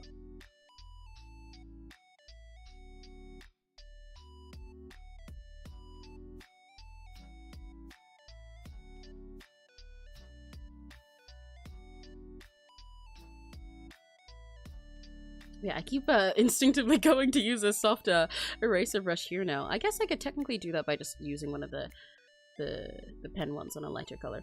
That doesn't feel right, because as you guys know, I very much avoid using the paintbrush tools in MS Paint. I like to just use the pencil and eraser for everything. I like them to have harsher lines than that. I don't like when they're soft in MS Paint. Especially because it makes it a pain to color things in if you use the soft brushes. If you use the other ones, you can use the fill tool a lot easier. But MS Paint does not have— oh god, Dopio looks so weird flipped. But MS Paint does not have a fill that can like— its fill tool is not smart, I'll say that. Because on most art programs, you can change a little bit the sensitivity of your fill bucket or like selecting, right? For when you're selecting something with a magic wand, or when you're filling something in a space. To change how much it selects, and also it knows when things have soft lines but are still the same color. That's the point of being able to change how sensitive it is. But MS Paint does not do that. It can only fill things if it is all the exact same, like, exactly matching pixels. So. I did make this head look quite squishy, didn't I? Okay, I guess he's getting cheapy today. I want to face here. I think Dopio blurs. Yeah! Now I want to try the softer eraser. Yeah, try it! It's really nice. It feels quite nice to use. Like, because again, as you know, I like my Millie pen because I like the harshness of it. I like the steady ballpoint feeling. But using a soft eraser, I don't know how to put it. It kind of feels nice when you're sketching stuff because it feels like you're more softly changing things rather than like you're making a big harsh decision and then starting from scratch. Especially when I'm doing stuff like face lines and I want to get rid of some of them so I can see better, but I don't technically want to get rid of all of them, etc, etc. I'm thinking, like, so, you know, in a lot of my past MS Paint streams, I've talked about how I've been drawing in MS Paint so much that it's actually, sometimes it fucks up my perception of using normal programs. Like, I'll start trying to use the curve tool, the curve line tool in Clip Studio the way that I use it in MS Paint, and then I'm like, oh, right, it doesn't work like MS Paint does, because MS Paint works stupidly. No, it's not supposed to work like that. But I've gotten too used to it. Now, I haven't been drawing in MS Paint for a while, but I've been drawing a lot on my iPad recently because I've been catching up on deadlines for some things. That's why I moved this stream back a day. But now I'm forgetting how to do half the stuff in MS Paint because I keep going to change like pen color so much more than I would here because I've normally used more different opacity, and I'm like, what? This is there's no opacity here. What am I talking about?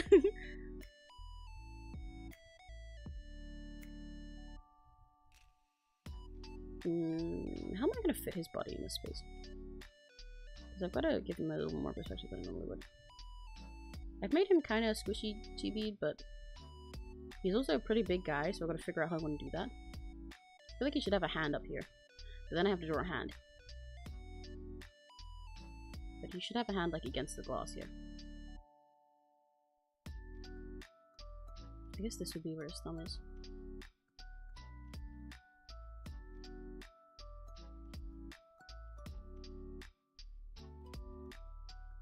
This hand is pretty fucked, but I normally don't sketch the hands even this far when I'm sketching, to be fair. I just leave them as a mess until later. I want it to be like there. Oh god, drawing hands in MS Paint is so fucking hard, I forgot. Fuck me.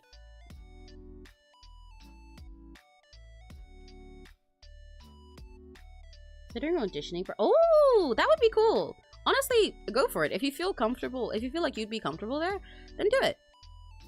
Might as well try. Like, what's the worst that can happen? They say no, and then you're back where you started, then nothing's changed. I don't know what their requirements on your streaming history are, though, because a lot of things require you to have been— I mean, I guess you technically have, through using, like, Reality App and stuff. A lot of them require you to have been doing stuff for at least a year that they can see. A lot of like agencies. This kind of looks like he's trying to hear you, like Dolores in Kanto style.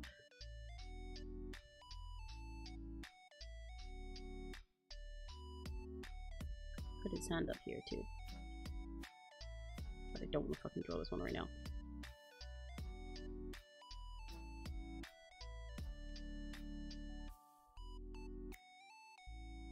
Hi, Emin. Good morning. You know, it's kind of fucked for me to always say good morning even though I start streaming in the afternoon, huh? Like, specifically afternoon, because my streams will start at 1. I make a point of not starting them at 12, because that feels too early for me. I tried to do that once. I tried to do it the other day with Delta in Chapter 4. I was going to start it a little bit earlier so that I'd have more time, because I know the chapter is longer, but I didn't like it. And I ended up moving it back to 1 before anyone noticed. Like, maybe I probably shouldn't say good morning as my only intro thing if I don't start at morning. Is that, am I spreading misinformation, you know? Am I gonna make people start believing that 1 p.m. counts as morning, even though that's literally the fucking p.m. It's the first hour afternoon. This hand is very bad. Yeah, all the fingers are the wrong size here. That's why it's bad. But I'm gonna probably leave it for now, because I can't be bothered. I said that and it started drawing. I always do this. You guys should go through like my streams, especially MS Paint ones, where I say, this thing's messed up, but I'll ignore it for now and come back to it later if I still don't like it, and then immediately start working on it still anyway and don't in fact leave it. You should do that, find all of those moments, and then take a shot every time. And then within like 10 streams, you will probably start seeing hyperspace, and then we can hang out! Yay! Then you can start traveling dimensions with me. Yeah, okay, I am just gonna ignore this hand.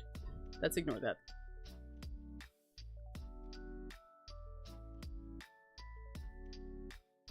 For legal reasons, by the way, don't do that. Don't do that. You should only travel dimensions through eating people and through eating concepts. If you're traveling dimensions by drinking substances, that is not the good kind. That's why I'm gonna wait a while for auditioning. Yeah. Good choice.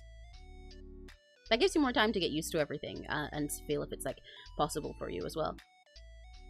Get used to how you feel about it and how you feel like with more people and stuff like that, and used to the feeling of like doing more collabs or what your PC can handle, etc., etc. It's a wise choice. I feel like his neck is bigger than his head here. That's because I drew such a fucking baby head on him. And I was like, I'll just keep it squishy style because I don't want to, evidently I don't want to draw something super Ecoman in MS Paint right now. But then I've not done that with the rest of them. Let's make his face a little bit longer. I'll give him a little bit more depth so he doesn't look like he's Poco. I don't want to do Poco song. Make me the way you keep me guessing. I'm not again, I'm yesing. I'll count it as a blessing that I'm only I wanna animate a little shitty Roblox Emmy. I should make myself in Roblox. I've said before that I want to do Roblox streams with you guys in the future, where I like play Roblox games with the Rakigachis. But I should turn my Roblox avatar into being Emmy. I know that'd be really fucking hard, but I would love to make a really shitty Emmy avatar for me instead of like just like the cute Yaru one that I have in the moment. That would be so cute. Guys, would you help me? If I did a stream where I was just trying to make myself in Roblox, would you help me? Would you get maybe hang on. Okay, I'll do a Roblox stream with you guys, right? But we'll do it as a celebration for when I get monetized and we open memberships, right? Hear me out, because then then you guys can send me supers so I have enough Robux to buy like hair that looks like mine. And then I'll win. I see no problems with this plan. And then we'll make a custom Emmy. And I want to be a Roblox baby. I want to be like this is the problem with doing one that's not commissions and it's just me doodling. I'm gonna get so off topic. But I wanna be a Roblox baby. Like, you guys know what I mean? You guys have to be like real Roblox players for this. You have to be real ones and not just people who play like Dress to Impress and what's the other one that I was about to say? Dress to Impress and Doors or something.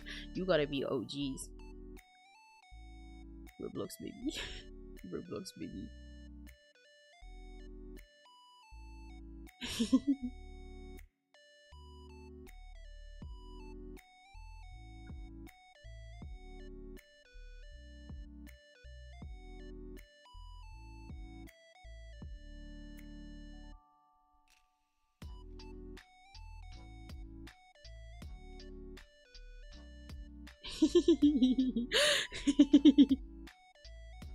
Roblox baby Emmy.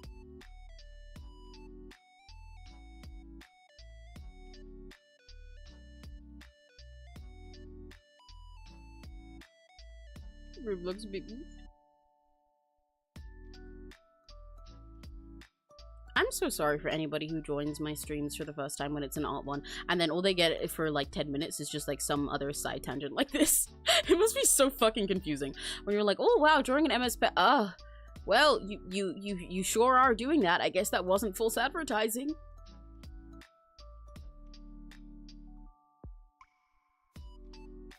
I'm gonna look dumber. Roblox baby. You and Roblox, all your fans, and grow a garden. Think about it. Oh, I've seen Grow a Garden. Is that the one where it's just like an idle gardening game, but it's got like the most players ever somehow because probably people are botting it? When did you catch the MS Pinkom? Then you wouldn't be going off topic so much. Maybe. Although to be fair, you guys know me. I go off topic no matter what. Yeah, I want to be a Roblox baby. Maybe I should make my avatar just look like that. Especially because now you can make them like any kind of shape you want, right? You can do whatever the fuck with Roblox avatars. You used to have much more limit and they have to look like a normal Roblox guy. And then they slowly started letting you have morphs to change your body shape a little bit. But now you can just be there and you can just be like a giant fucking circle in the middle of a random lobby. Or look like a Monster High doll. And I think it's quite funny. They have like no visual brand identity anymore. But it's really silly. So it's okay.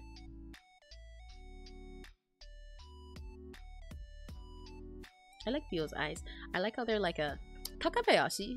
The artist behind him, Takabayashi Mama. They have such a cool art style. But I like his eyes. I like the way they go like this. And I love the little lashes and a little bit of makeup he has. And I like, they draw very simple mouths in a way that looks really expressive, and I can't explain it. Because like Dopio's mouth, when it's not open, is like literally just the most basic line. And they do like very minimal shading on the faces, but they have so much depth to them somehow. I think it's really cool. I do not draw Pio much though. I draw Poco Pio sometimes, and I think I haven't actually drawn Dolce before. I've drawn things that were Dolce adjacent before her design dropped.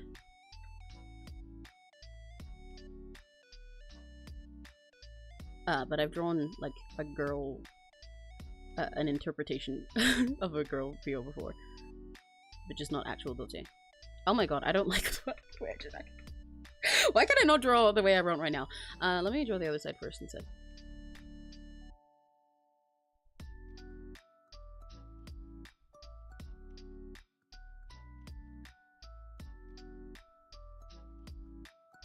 His eyes like come down like this, but I gotta do that and then also make sure it's still Emmy style. I kind of want to have... actually, if this is the eye closest to the screen, this one should be like squished up because I'm gonna draw his cheek here. And then I'll make the other one have like a big open eye. Make him silly since I'm drawing his face squishier than usual too. That's not quite right. That looks way too edgy, but it's enough for now. So what I wanted was to do this one.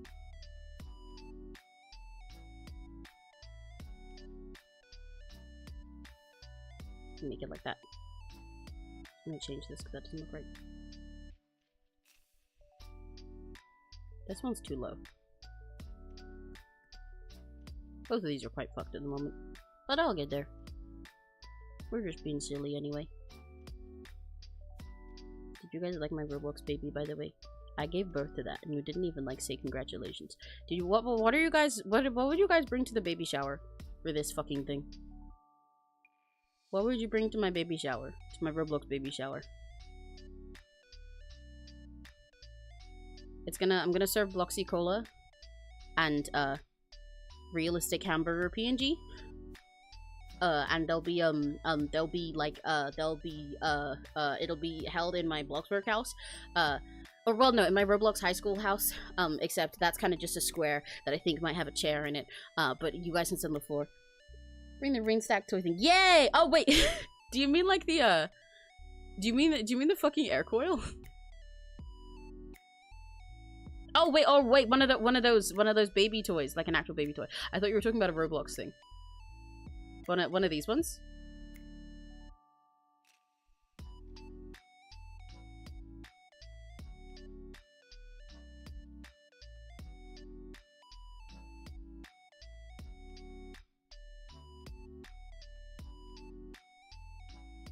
It's still too low.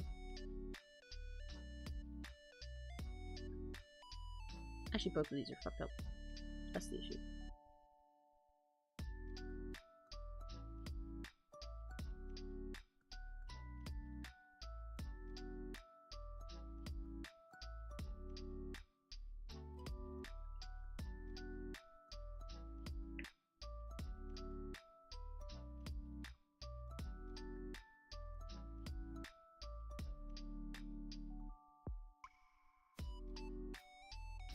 I would bring the ring sack toy thing, but the caveat is every time the rings make contact with each other, it's metal pipe noise. Perfect! I think my little Roblox baby would love that. It'd go constantly and it would have a great time. Hello! Hi, Nico! Good morning.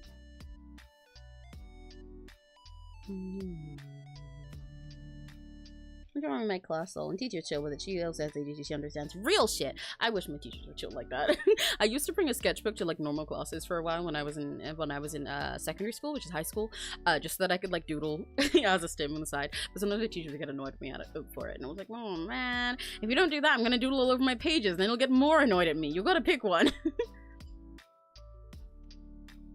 I forgot that I can join my voice school with myself for the sake of my soundboard. Where's the button? Where's the button? Where's the button? There's the button. Then I can have my metal pipe sounds for the... Do I not have a metal pipe sound right now? That's so sad! Guys, I don't have a metal pipe on my soundboard anymore. Suicide back on. What the fuck? What the fuck, man? That's fucked up. That's fucked up. That's fucked up. The universe hates me. It hates me.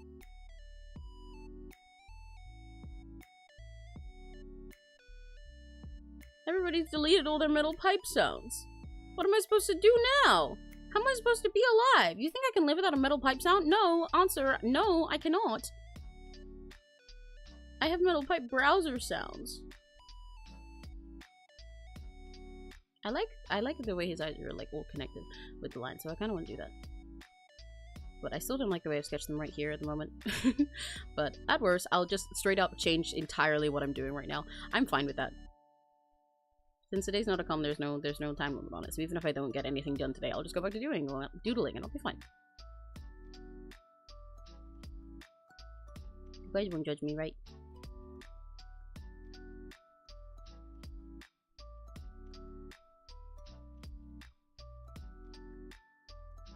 I'm not happy with this right now, but it's something.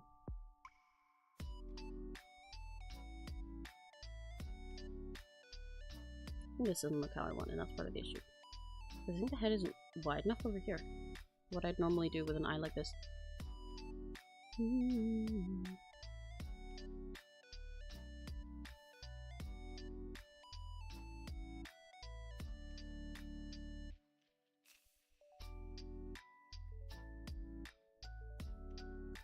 Maybe his jaw shouldn't be here.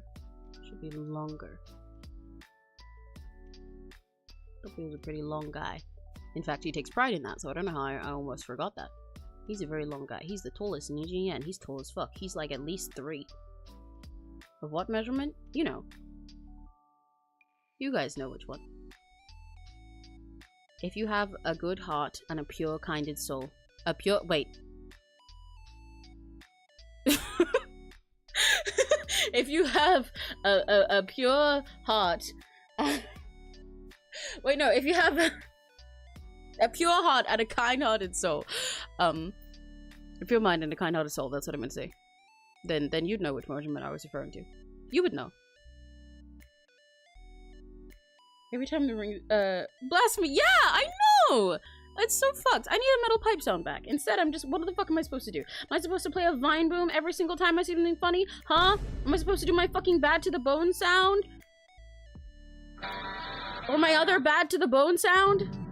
Or my other bad to the bone sound? Or my other bad to the bone sound? Or my other bad to the bone sound? Are you serious? I've got nothing. It's cruel, it's cruel, it's cruel. This is cruelty. This is Emmy phobic. This is cow phobic.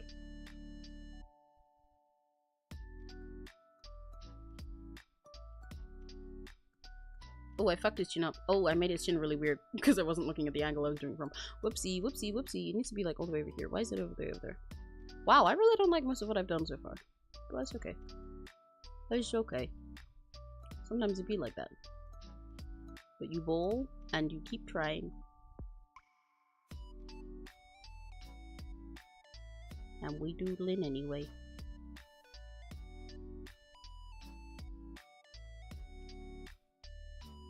I wanted to draw more eyes with like the top and bottom parts connected, because I draw mine as separate pieces, as you know with my eyes, because they're normally like this, and it'll be like the top piece and then the bottom piece goes like up here. And there's a few different ways I can like shape that, or like sometimes I'll draw like really droopy eyes that are like this, or I'll draw like eyes that are more soft with it that are like this. But I feel like it's kind of been getting me the same thing, so I wanted to do more eyes that are like peels, but it's all one line. I wanted to practice with them.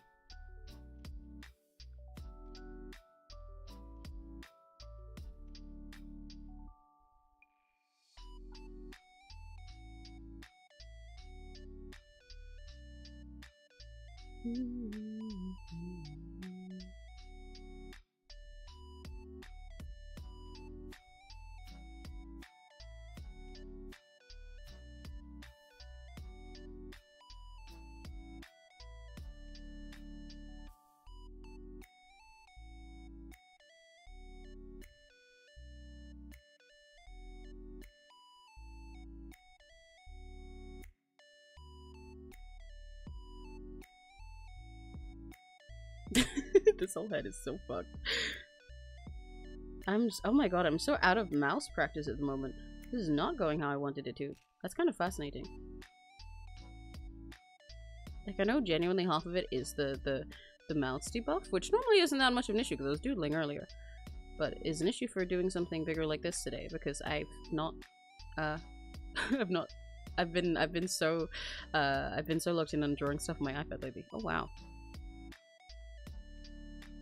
My wrist is like not used to it yet.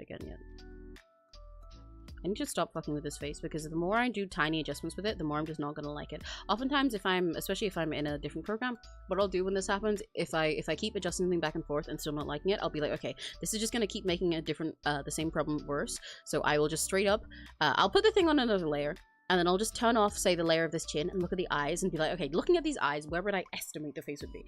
And then work off that instead. I'm back with a blackberry Dr. Pepper. I didn't know they made it in blackberry. I didn't know they made other flavors of Dr. Pepper. Isn't it supposed to be pepper flavored? What the fuck are you gonna do? Dr. Salt? What kind of seasoning is blackberry? That's crazy. That's crazy. Next, you're gonna tell me they have other flavors of Coke. I only know the cocaine one.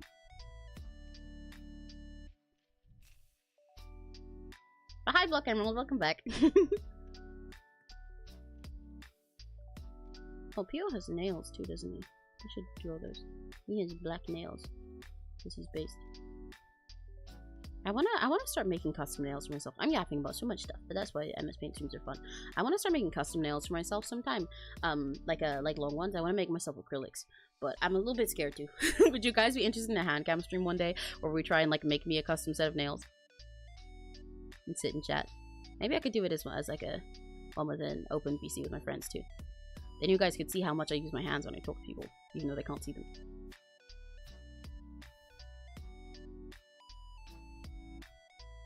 Okay, there we go. I'm gonna leave that face as is for now. Ooh, I still want to search chin.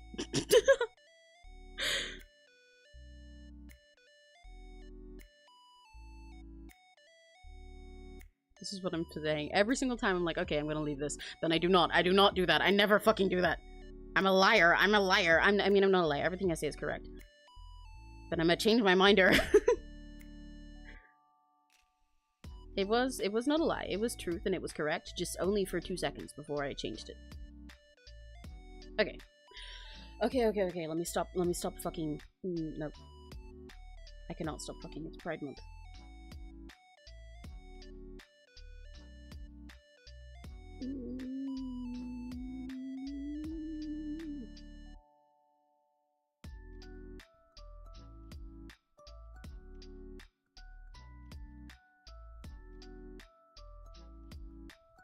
Okay, anyway. Stop doing that. Stop doing that, Emmy. Stop doing that. Let's do something else. Do a different part of them.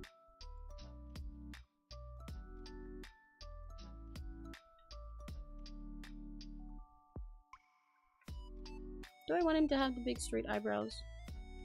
I don't want to be like, what the fuck, man?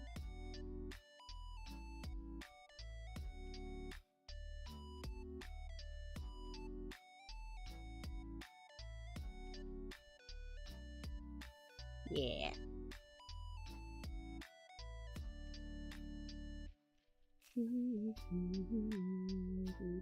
And he has pretty eyelashes, which is part of why I like him, because you guys know that I love little spiky eyelashes. That's what I draw in literally every fucking thing that I draw. He has 3, but I might end up giving him more. When I do lashes like this, I like to do one straight in the middle of the eye, and then I do one on like the little outer corner here, because it gives some sort of depth to the face. But I don't know if that works too well for Dopio, because his are supposed to specifically only be in the middle and be very little. So let's see. If I do them the way that his design actually intended to work, will I still like it like that? Other than the way that I normally draw eyelashes like this. He's kind of got the little, the stocking out of the eyes. Do you guys know, actually you wouldn't know this, I don't think I've said it. I did a cosplay of Stocking from Panty and Stocking once. It was when I was a little bit too young to be watching that show, so maybe not a good thing. But I'd like to do it again one day. It was a really bad cosplay, it was one of my first ones ever. But I did cosplay Stocking Anarchy once. I'm really excited for the new Panty and Stocking season. I'm so fucking excited, and I also hate it because they introduce new characters, and I think they seem really fun, and I'm really excited to meet them. But I can't talk about them without sounding like a fucking insane person. Because how do you say to someone, "Oh yeah, I think polyurethane is really hot." It is good. I don't know which thing you were talking about, but hell yeah. But the blueberry, oh, blackberry season Dr. Pepper, the Dr. Blackberry. Does he make phones? Is he a phone doctor? I'm so fucking funny. I'm so fucking funny. I'm literally so hilarious. You guys are laughing so hard right now, right? Right? You guys laughed so hard at my really incredible witty joke there, right? Didn't you? You right? Guys, you laughed really hard at that, right? Right? Guys? Cause get it? Guys, you get it? You get it? Because Block Emerald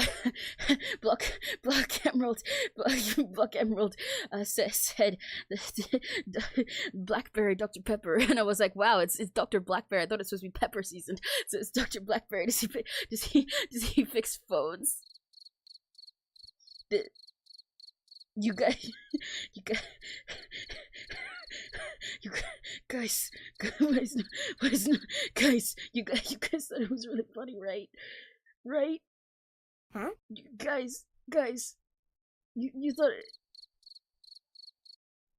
Guys. Yay! Block Emerald laughing! Yay! Yeah, I'm really funny. Blackberry juice in it. It's blackberry flavored, not seasoned, but it's Dr. Pepper, and pepper is a seasoning. You can't juice a pepper, so obviously normally it's pepper season. But I didn't know you could season with blackberry. That's what I'm saying. I think Big Doctor is lying to you. Big Pepper.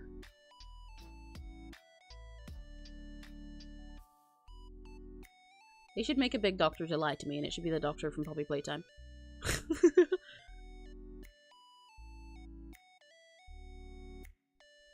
I figured out part of why I don't like this face. Because I drew the eyes sort of in a different perspective to the rest of it. But it's hard to fix that when I'm on MS Paint.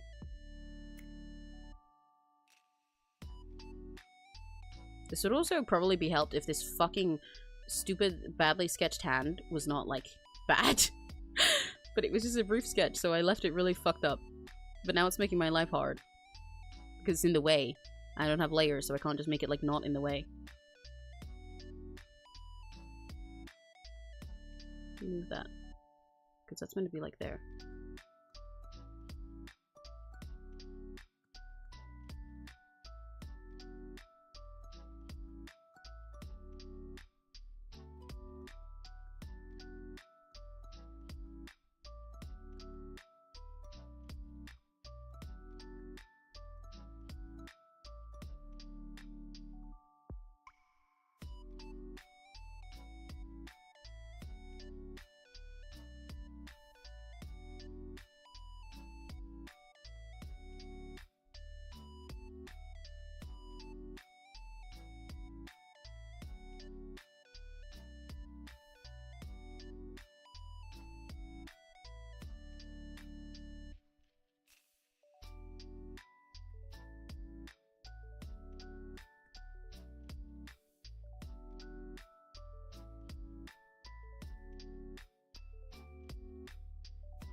This pinky is huge.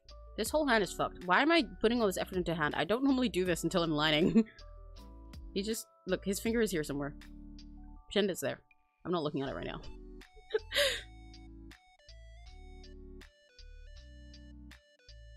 This is his finger. Who are you drawing today? I'm drawing Dopio drop sight. Out of sight, but never out of your mind. Because I picked between some of my Niji Sanji and Toloev and other indie VTuber, just VTuber Oshis to draw. Because today we're just doodling because I don't have any comps, so we're just seeing what the fuck we come up with. And I'm doing a very ridiculously high concept thing for an MS Paint stream. Because it wouldn't be me if I didn't bite off more than I can chew. Ask your mom.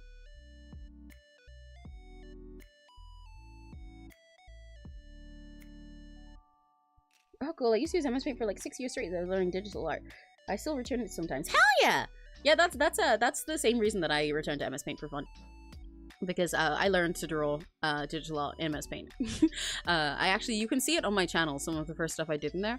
Like the MLP edits I used to do when I was younger. There's only 2 of them that are up still. A lot of the videos I did back then either got copyright struck because I was using like music that I couldn't on YouTube, especially because I was using like music from anime I liked and didn't realize that Japan has different copyright. Or I just like didn't post them. Or they were on my DeviantArt, which doesn't exist anymore because I didn't want it to. But you can see there's like a 10-year-old video on there. Because I learned to draw digitally in MS Paint by doing My Little Pony stuff. And then I upgraded to using really, really bad apps on my phone, and then upgraded to using good apps on my phone, and then upgraded to a drawing tablet. But I still like MS Paint. It has a dear little place in my heart. I love this fucked up little app. And I like encouraging other people to try drawing in it sometimes too. I think it's fun to try drawing with a mouse and try drawing with more different like silly tools and silly programs that are outside of your normal comfort zone. I think it's fun. I know. It's just fun.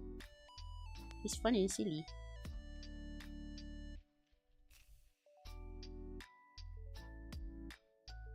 Anyway. I've drawn like literally just his eyes. I want his face to be all squished up here.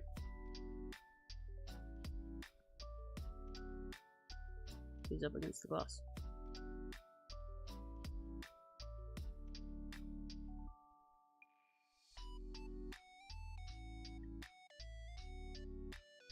I don't know what kind of mouth I want to give him.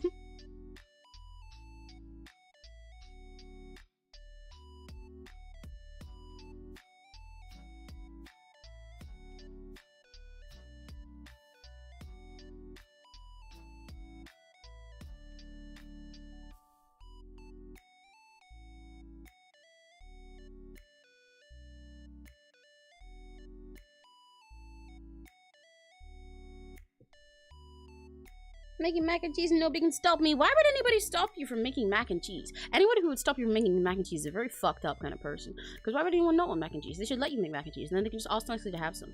I think if they're trying to stop you making mac and cheese, it's because they want their mac and cheese. They don't want you to make it and eat it. They want to steal your mac and cheese recipe. And have it for themselves.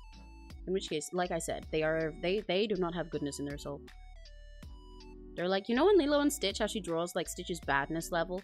It's normally high for somebody his size. If they're trying to stop you from making mac and cheese, they have only badness in them. That entire thing is red. I'm just drawing so many different kinds of face now. Oh wait, drawing him with a little petal would actually be kind of cute. That was like not my intention, but I kind of like the idea of that. Being like, bleh. Theo, you're gonna end up licking the screen, man. You're gonna end up licking the fucking glass. It's gonna be all slobbery.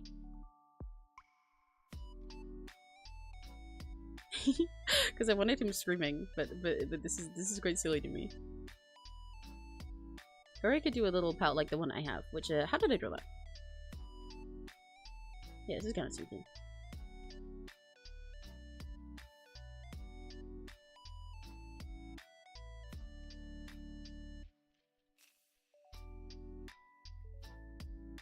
I don't entirely like that right now, but it is silly.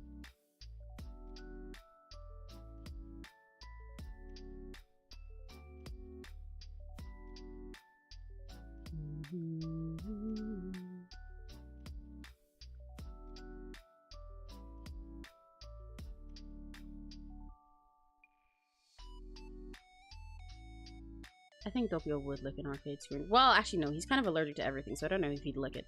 But if it was one in his own arcade, I'm assuming it'd be nice and clean for him, so I think he'd lick that.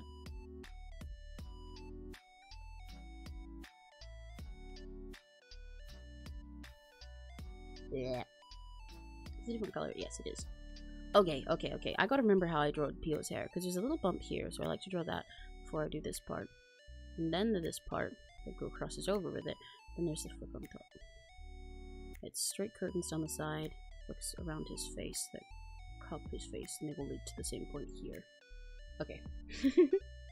I love the face. Yay, you're so pretty. Thank you! I used to draw MLP too. Yeah! Like-minded soul, a kindred spirit. Oh my god, kindred from the same place as Dopio. I used to draw MLP too and Animal Jam stuff. I used Sketchbook Pro, was altered as Sketchbook, and I still use a mouse because it's what I have and make it work. Yeah! My mouse is really fun to draw with. You can draw a ton of stuff with a mouse. It's fun and awesome. I think more people should do it. Okay, so his hair goes like that. So we're gonna... I need his head to be bigger up here, to be honest. I gotta start drawing bigger heads on people, because when I draw skulls for... A lot of people will, like, draw a skull like this, and then they actually extend it up here while they're drawing. But I... Or they'll, like, draw a forehead, and then draw it, like, this fucking long. Because foreheads are actually a lot longer than you think. But I have a tendency to draw the full head like this, and then just give extra space for volume to hair. Like, I add it in. Because hair has its own volume. That's often a mistake that beginner artists make, especially if they're drawing anime, is they'll draw hair, like, flat to the head, like this. And then they're like, why doesn't it, like, look right? And it's like, yeah, it's because hair does not, like, it's not, like, you know, entirely stuck to you like this. It has volume of its own. Even just, like, thin hair has its own life, and it has its own layers to it. So that's how it gets, like, bigger and comes out from your head. So I draw hair with, like, extra volume in it. So when I'm sketching, that's, like, implied that I'm going to actually start the hair up here rather than up here. But because I still draw the head so short overall, then I end up putting everybody's hair over their eyes all the fucking time and having no space down here for their chins because their eyes are so low already. It's kind of a problem, but I'm just mostly ignoring it, as I do with a lot of things. I want to make this little bit longer. I haven't actually practiced drawing Pio's hair in ages. I need a reference that doesn't have a sting on it. I scribbled over him so I could understand how I want to draw his hair, but then I left it like that so I could still see my notes. But normally I would just turn the layer for that on and off, but I forgot that it was paint. I may be stupid, just a little bit, as a treat. Pio, get down here.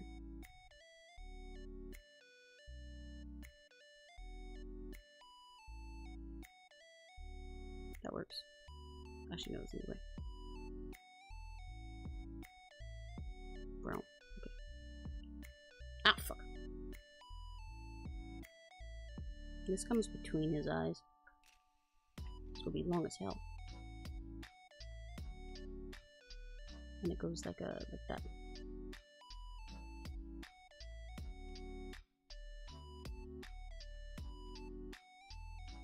Let's draw that like there.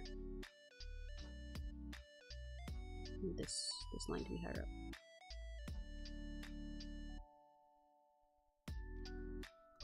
Yeah, like that. I love you, Dopio Dolce. I would love for Pio to release an original song sometime, specifically because I'd love an original song that like changes genre and stuff constantly, so he can like act as all of his different alter egos through it. I think that would be so much fun, and he should hire me to write it for him. Not the song. I'm not a composer. But, hey, Dopio, if you want, I don't know, if you want somebody to write lyrics for a song like that, that could be really fun and embrace all of your different characters with really fun different style changes, just saying. Want somebody to write lyrics where they, like, talk over each other in really silly ways, like Wonderland Showtime style, just saying! Hit me up! That would be, like, a dream job of my life, though, honestly, genuinely. To write lyrics for one of my 𝘆cies, especially if it was, like, a song that personal. About them as characters. Dream.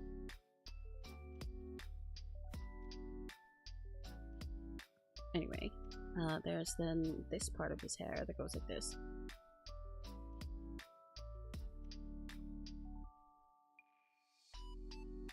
And this part crosses down here. This is usually with drawing Pio as well. His hair does go over his, like, this part of his head. But not as much as I do it, because I always draw the fucking hair I draw the too little space for forehead. Not enough forehead space. No forehead space allowed here. There's like no, it's like there's just like no forehead real estate in Emmy style. And I need there to be more. I need to start doing better city planning, you know? We need better environmental planners. I need to start playing the Sims 4 Eco Lifestyle pack in my art style. I'm saying nonsense things. In my own art style. So I can redesign the city planning as a city planner as my job. Make it more eco-friendly and give more space. We need a community space.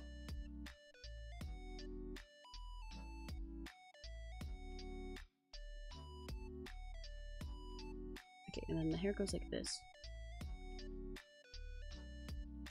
This part to be bigger. Let's just do that with a bigger pen, actually.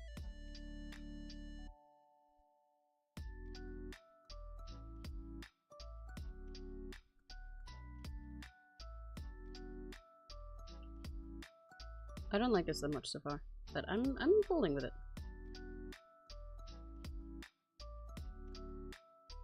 It is what it is. Trust the process, as I am always constantly saying, because the process has no faith in me, but I sure have faith in it. Okay, and these parts go over the rest of the hair, don't they? They overlap with this thing to then cut his face down here. I think it's really cute. I love drawing hair that flicks onto the side of your face like this. It's like really hard for me to draw characters that don't have their hair cupping around their chin. Like I always, if they've got short hair, they got something here. Even from me, the only reason I don't is because I have my fucking ears here. Oh my god, I'm turning PO into myself. That's cursed. I have my fucking ears here, and they have the fluff there instead. And then I get one fucking alter ego design, and then they have hair that goes there too. But I love drawing hair that like cups your cheeks or your eyes like this. I like when it frames you like that. I think it's really cute.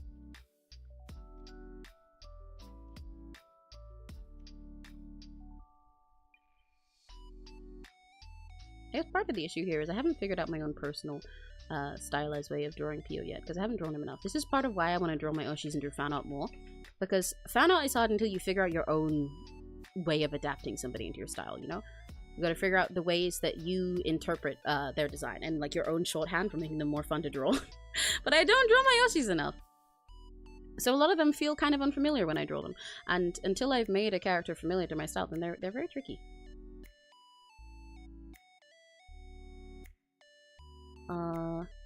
Yeah, these parts go over here. I need that to be there. That goes like that. Also like this down here. That's more what I wanted, yeah.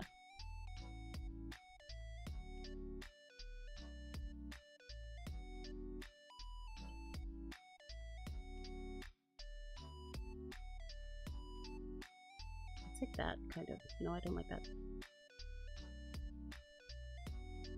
This is behind a fucking bar anyway, so I don't need to care about it that much, but it's still bothering me.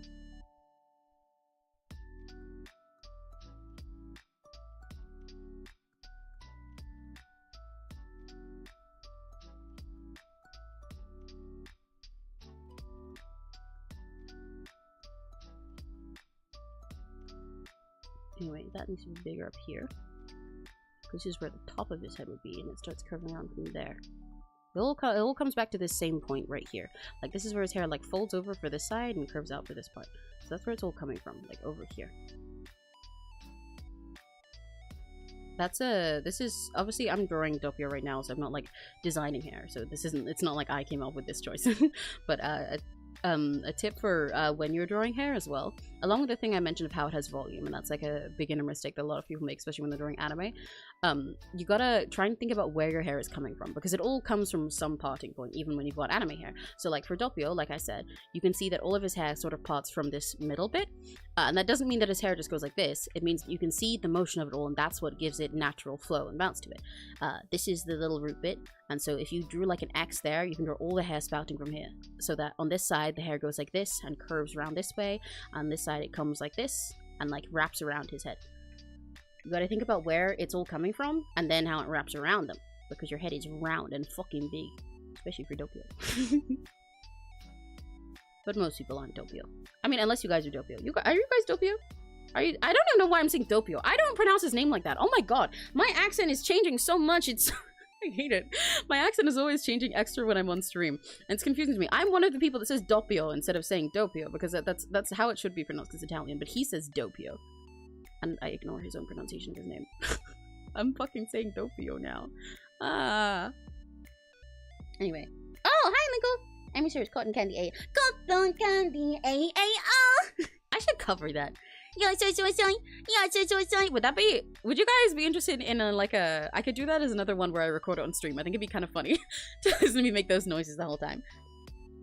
You're not writing notes. You should write notes. That's okay. That's why I like giving art tips while I'm streaming. It's fun when you guys get to learn something in between me just rambling and saying total fucking nonsense sentences, like asking if you guys are Dopio. Are you joining ArtFi this year? I would like to. I'm not sure about it, because when is it starting again? I remember looking at that recently because I was looking at like their tweets about it. The ArtFi account tweets. But I was gonna decide whether I've never actually done ArtFi before ever in my life, if you can believe it. But I was considering doing it for the first time and like streaming, working on it and stuff. But I was gonna basically decide based on when it is, because I do have a lot of like art stuff that I'm doing at the moment. And so I don't know if I'd have time. And then I was like, yeah, but by the time ArtFi comes around, it's normally in summer, right? Yeah, so then I'll probably have time. And then I saw them tweeting about it and I was like, oh, I don't know if I'll have time yet. But when is it starting again? Or at least I know they're like announcing the themes soon, right? Because you split into 2 team themes, if I remember correctly. For anyone that doesn't know, yeah, ArtFi is this thing. It's not like, it's got, well, I was gonna say like chorus battle for artists, but it's not. There's like no actual like judging or contest or anything, but it's literally just an event where artists draw each other as OCs. And it's just cute like that. Because basically what happens is like so there's you pick from 2 teams. Let's say there's like, you know how you pick teams in Splatoon events? I don't play Splatoon, but it's kind of like that where they'll just have like a theme. So let's say this side is the apple team. And this side is the blueberries team. And you pick one. And then you make an account and you're like, okay, hello, I'm on the blueberry team. Hi, I'm a blueberry guy. And this is my OC. His name is Dopio Dropscythe. He's the original character, don't steal. And then you're like, if you want to attack me, you gotta draw this. And then someone will come along from here and they'll be like, ha! Look, loser! I drew your OC because I think your OC is really cool and awesome and I really love it. Here's art of your OC. And you'll be like, what the fuck? I'm gonna attack you back by drawing your OC! And that's it. You attack people by drawing their OCs and they can fight back, or you can attack other people. It's just like that. It's cute. It's really cute. But I've never joined it before. I was too scared to do it when I was younger. I don't know why. I think I kind of thought like, oh no, I can't. I'm like, I don't know. I'm not allowed. But I would like to join it sometime because I think it'd be really fun. So I've been considering drawing this year. I've been asked a few times if I'm gonna this year. But yeah, I'm not sure. It's starting on 1st of July. Oh, okay, so that is really soon. Oh, I'm not sure then. Fuck, because like I said, I really want to, but also I am very swamped at the moment. Oh, that's tricky. Yeah, I'm not sure. I can't say for definite right now because I very much want to, but also I have like a lot of commission stuff and project stuff that I'm drowning in at the moment that I need to like really need to lock in on and get done, and I'm not locking in on it. So it's not getting done. But I would love to. It'd be really fun. I'll think about it some more. And if I do join ArtFi, I'll probably stream it. Like, I'll do streams where they're, I do stream sometimes where it's specifically, like, art plus chat. If you look on my, I should probably put them in different playlists. But I do streams specifically that are art plus chat ones rather than just art ones.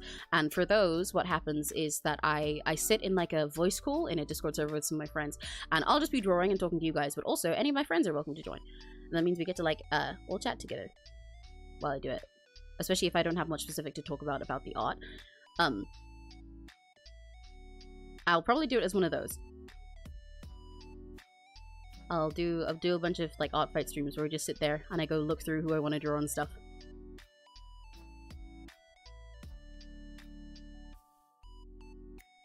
I think it's quite funny sometimes when people ask if I'm drawing art fight, by the way, because they'll be like, "Oh, are you drawing art fight? I'd love to attack you."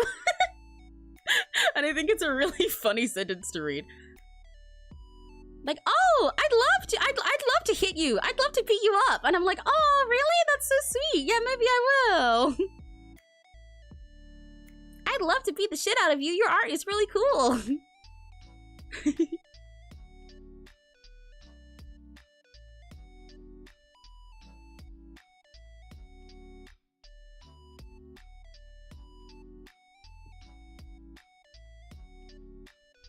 Cotton candy. God damn it, Linkle. You got cotton candy AAO stuck in my head. That's really mean. That's really mean. It's never gonna leave my head now. You know how evil that song is? You know the shit that song can do to a man? Or a cow? To a man, or a muppet of a man? Or a very manly muppet, even?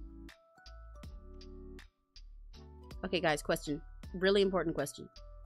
Very important question right now that decides how, like, that will tell me a lot about you. Are you a man? Well, sorry, are you a very manly muppet? Or are you a muppet of a man? Tell me right fucking now.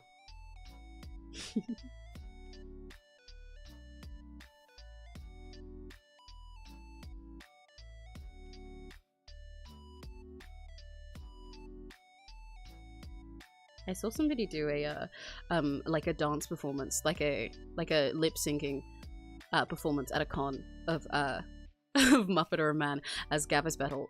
Hi, I'm Gabvis Battle. As Gabvis Battle from 𝘆cie_𝘂𝗿, and I thought that was absolutely wonderful. I don't remember when exactly that was though that I saw that.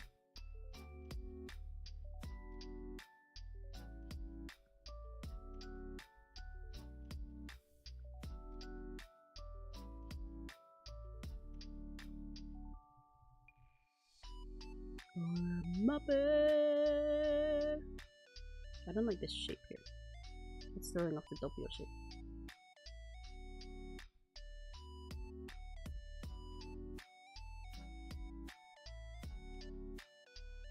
So is this one.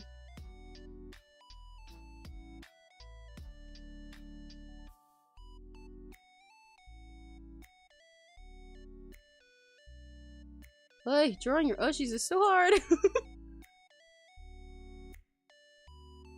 You think it'd be easy because I look at this guy all the time because I love him so much, but oh man, I think that's why it's so hard, because I'm so picky about getting this right.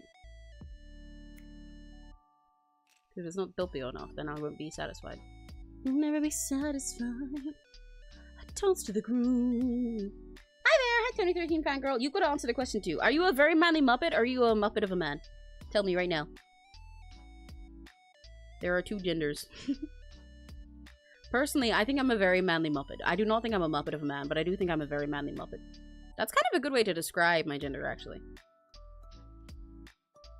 Would you not look at me and say I'm a very manly Muppet?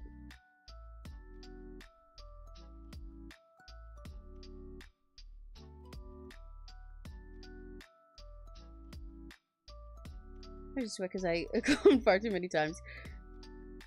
Hmm? Blue eyes, blue thigh, hiding in your Wi-Fi. No, cotton candy AAO is more painful to have stuck in your head, because cotton candy AAO just like lives in there and like vibrates, bounces around in my brain, and I just keep going yo so all night long when I'm trying to sleep.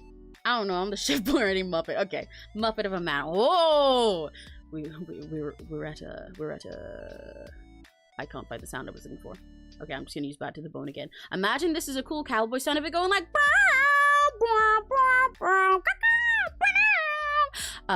You and me, we're at an impasse. Close it up. I wanna fill these lines in blue.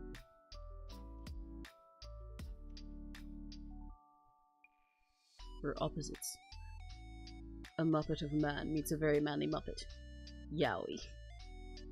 They should have solved the Muppet movie that way, with Yowie. I actually don't remember a lot of what happens. I do not remember. So if this is a really bad idea, then it wasn't mine. It was 2013 fangirl's idea, because it was the first name I saw in chat when I looked for someone to blame just now. But I think they should have solved the Muppet movie with Yowie. When he was deciding that whole thing, just go date the Muppet or whatever. Whatever happens. I think that fixes most things. You can fix most things by just kissing a guy. Trust. Or kissing a girl normally works better, but you know.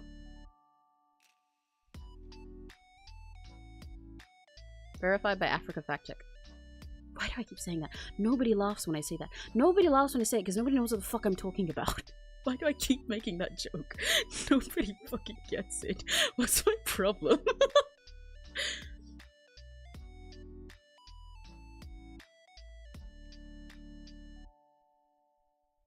Or a Muppet. I like the way this hair pot here, it has this little depth to it, right? It has this little over here, has a little vent to it, and then it flicks out and like changes which side of it is at the top. And I enjoy that because I do that with my art a lot. So I'm trying to do that, but I keep not doing it quite how I'm envisioning it.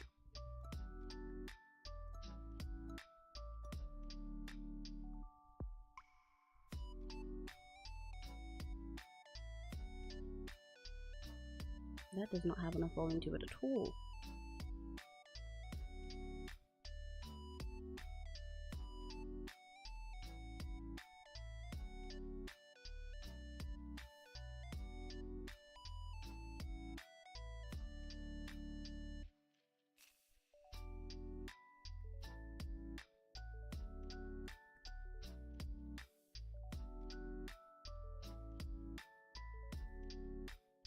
I like drawing Dopio, even though I've talked about how hard this is so far, and how out of practice I am with MS Paint at the moment because I've been so locked in on iPad drawing over the past like week or two.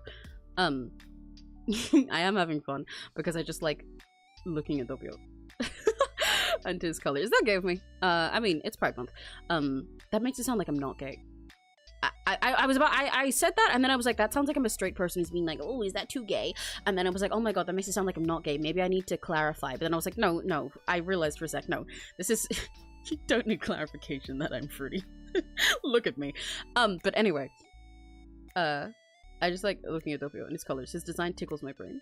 So trying to unpack it for me, even though it's quite tricky because I don't draw him enough, is still very satisfying. Yay. Yay. Cowboy sound was too good. Exactly! I'm glad you appreciated it. It was a real cowboy sound. Every cowboy plays bad to the bone when they enter. Trust me, I was a cowboy once. I've eaten a cowboy dimension before.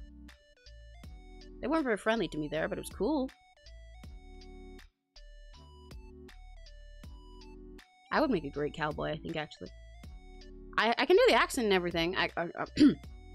I can change my... Oh, I haven't done this one in ages. Fuck. I've been doing so many British ones for Delta and... I think I'd make a great cowboy.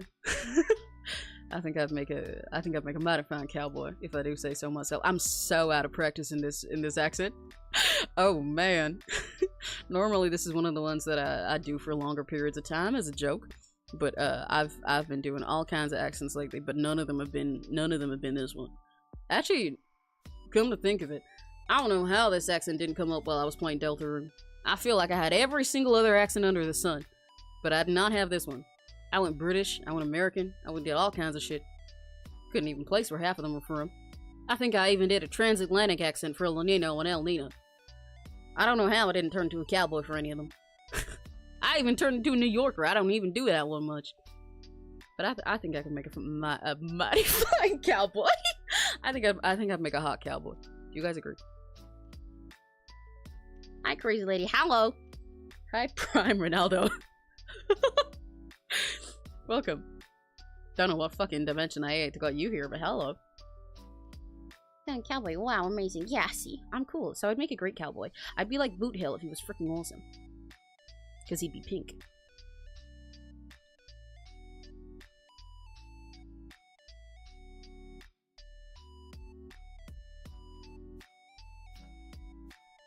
You know, actually, your name is Ronaldo. I've gotten so much fucking... My Twitter... I wish I'd gotten so much fucking... My Twitter, for some reason lately, has specifically, every now and then, the top tweet on my timeline will just be an image of Cristiano Ronaldo with nothing else there. And I'm really confused by it. I don't know what the fuck is up with that. Like, because when I saw it the first time, it happened while I was on my NSFW account, mind you, and I was really confused. I thought it was just like an ad, because, you know, every now and then you get a sponsored tweet or like a bot tweet or something at the top of your timeline, and it's just an ad or something, and I'm like, oh, fuck's sake, I hate Prime users. But that's like fine, whatever. But it wasn't. It was just a tweet from the guy. And for some reason was just at the top of my timeline when I do not interact with anything football. Look at me. You think I go outside enough? You think I'm normal enough to care about football? Nuh-uh, nuh-uh. And then I was like, okay, that was weird. And then I went to my main and it happened again. I'm really, I don't know why my Twitter suddenly decided that I would be a Cristiano Ronaldo fan. Is there something going on with him on the internet at the moment? It's not even like it was like a tweet of him that had something or had like a bunch of people commenting. It was just a normal ass image. That's why I thought it was an ad, because it was just like a stock image of the guy. Not even any text. But then it fucking did it again.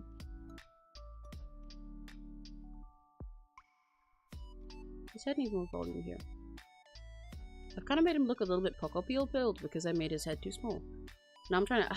this is the issue with drawing an MS Paint, because I really want... What I really want to do right now is grab his hair from like this point upward. And just kind of do that. Like, he needs to just be a bit longer, and then I would do that, and then I would make his chin longer too. But I can't! So if I want to stretch it out, I gotta do it manually. I might be able to give him a little bit of scalp surgery like this. Like that. Do I like that better?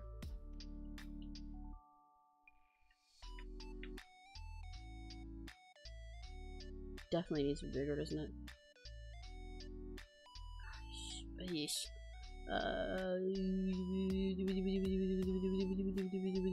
Oh, you also have to answer the question. Monsieur Prime Ronaldo. Do you think that you're a very manly Muppet or a Muppet of a man? You can answer the question on behalf of Ronaldo too. I'm sure he'd trust you to give your opinion on this on his behalf. You seem like you guys are tight. Which humor makes me kind of want to try it or start posting speedruns again. You should! It's really fun. I think it's really fun to do art streams. Every single time I say something like someone like, oh, I like doing this, I'm like, yeah, you should, it's fun! It sounds like I have literally one brain cell in my brain. And I'm just like, yay, things are fun. But it's true. I do these things because I think it's fun. I tried it out because I was like, yeah, maybe I could do that. But once I started, it's just like so fun to sit and yap with people while you draw. And you get to talk to people about art. I didn't think I'd have many art tips to give as well. And to be fair, my art streams, you know, you don't come to these for tutorials. I do not do that much. But I do have a handful of tips I can give while I'm drawing that I wouldn't think of giving normally. Because normally when people ask me like how to draw some things, I'm just like, but it's nice, and I get to, you know, help people, encourage them to try new stuff, to like do things in MS Paint, or to like try stuff out of their comfort zone. And I think it's just fun. It's nice. It's nice getting to share your art with people in this way in your process. And sometimes, honestly, I sit around and do art, and like, especially when I'm drawing in MS Paint or drawing silly things, part of the reason I like it, I've said before, it just like feels like I'm just like sitting on the floor with a bunch of crayons, just like coloring. Feels like I'm like a 5-year-old, just like, yay, colors, yeah, I'm drawing my 𝘆cie right now. I'm drawing my 𝘆cie right now in MS Paint. And everyone's like, yeah! And I go, yeah! And we all win. Specifically Roblox, yeah. The yeah! This one. Roblox working at a pizza place, yeah. Yeah!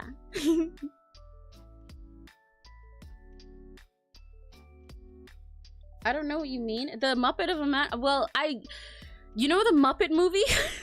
There's a song in there where a guy decides if he's a man or a Muppet, and he says, if I'm a man, I'm a Muppet of a man. And he says, if I'm a Muppet, I'm a very manly Muppet. So just, are you a Muppet of a man or a very manly Muppet? Just pick whichever one your soul speaks to. He won the Nations League, so people just post it. Oh, sorry for my community for doing that. That's okay. I mean, that makes sense. But that's just why it's odd to me. It's not even like I'm mad that there's football on my timeline, because I don't hate football. I'm just not interested. But it's odd to me because it's like I never get any football things in my timeline, no matter what else happens, you know? So it's not even like I have a bunch of mutuals that happen to like football, and it's weird that I suddenly got on mine during a big event, because I've never gotten any on there before. Although actually my TikTok For You page does do the same thing every now and then. Sometimes, once in a while, it'll suddenly feel like my TikTok has reverted to thinking that I'm a normal person who's just made their TikTok account and doesn't have an algorithm, and I'll get like football or like edits. I like seeing football fan cams. I think it's cute. I like when people treat footballers like they're K-pop stars. Like, occasionally I've seen like Ship edits of footballers, but not even those. I mean like there'll be ones that are like sad music playing over the top of it, you know, and then it's just like all these little like just regular shots of a footballer going about their stuff, and I'm like, what even happened to this guy? He looks fine here. But you kind of learn their whole life story in the comments. I think it's fun to get a little snippet of a different type of fandom, especially if it's like a normal people fandom. Saying normal people here kind of sounds like it's a bad thing, but it's not. And obviously being normal is subjective, but you know what I mean? Like when it's like an interest that is not necessarily one you need to be online for, one that's like mainstream touches grass hobby. like watching football. I love when there are people in like internet silly fandom spaces doing the same kind of creation about it. I'm like, hell yeah. This is like alien to me. I love it. Okay, I'm gonna get rid of some of this because I'm putting way too much detail into lines that you will not be able to see. His hair is kind of too big on the side now. I'm gonna ignore it for now. Yeah, his chin definitely needs to get longer. For the way that I lengthen his hair. His chin needs to get longer and wider. Because that's what's making his hair too big. It looks like a fucking wig. Or a Muppet.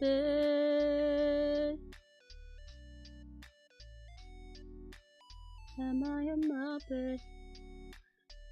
If I'm a man, I'm a Muppet of a man.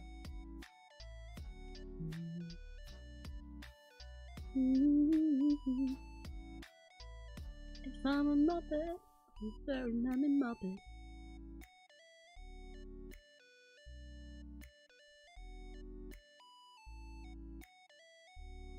This kind of looks like it's meant to be like a younger Dopio, and I know my style just does that, but it's quite silly.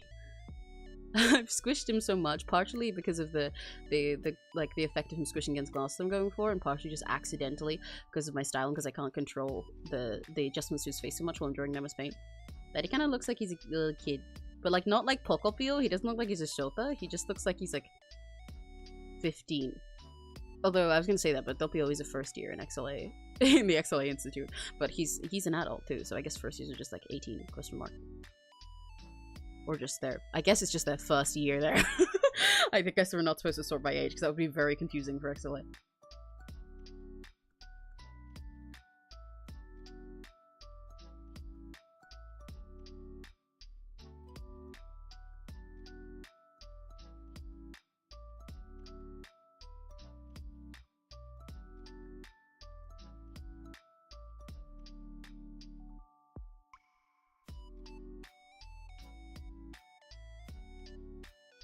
I made his chin too short. I made it longer, but I made it curve up more, so now it doesn't look as pointy long. I feel like it's too long and too short at the moment, and it's fucking with my head a bit. I think it's partially because of this harsh line that I did over here.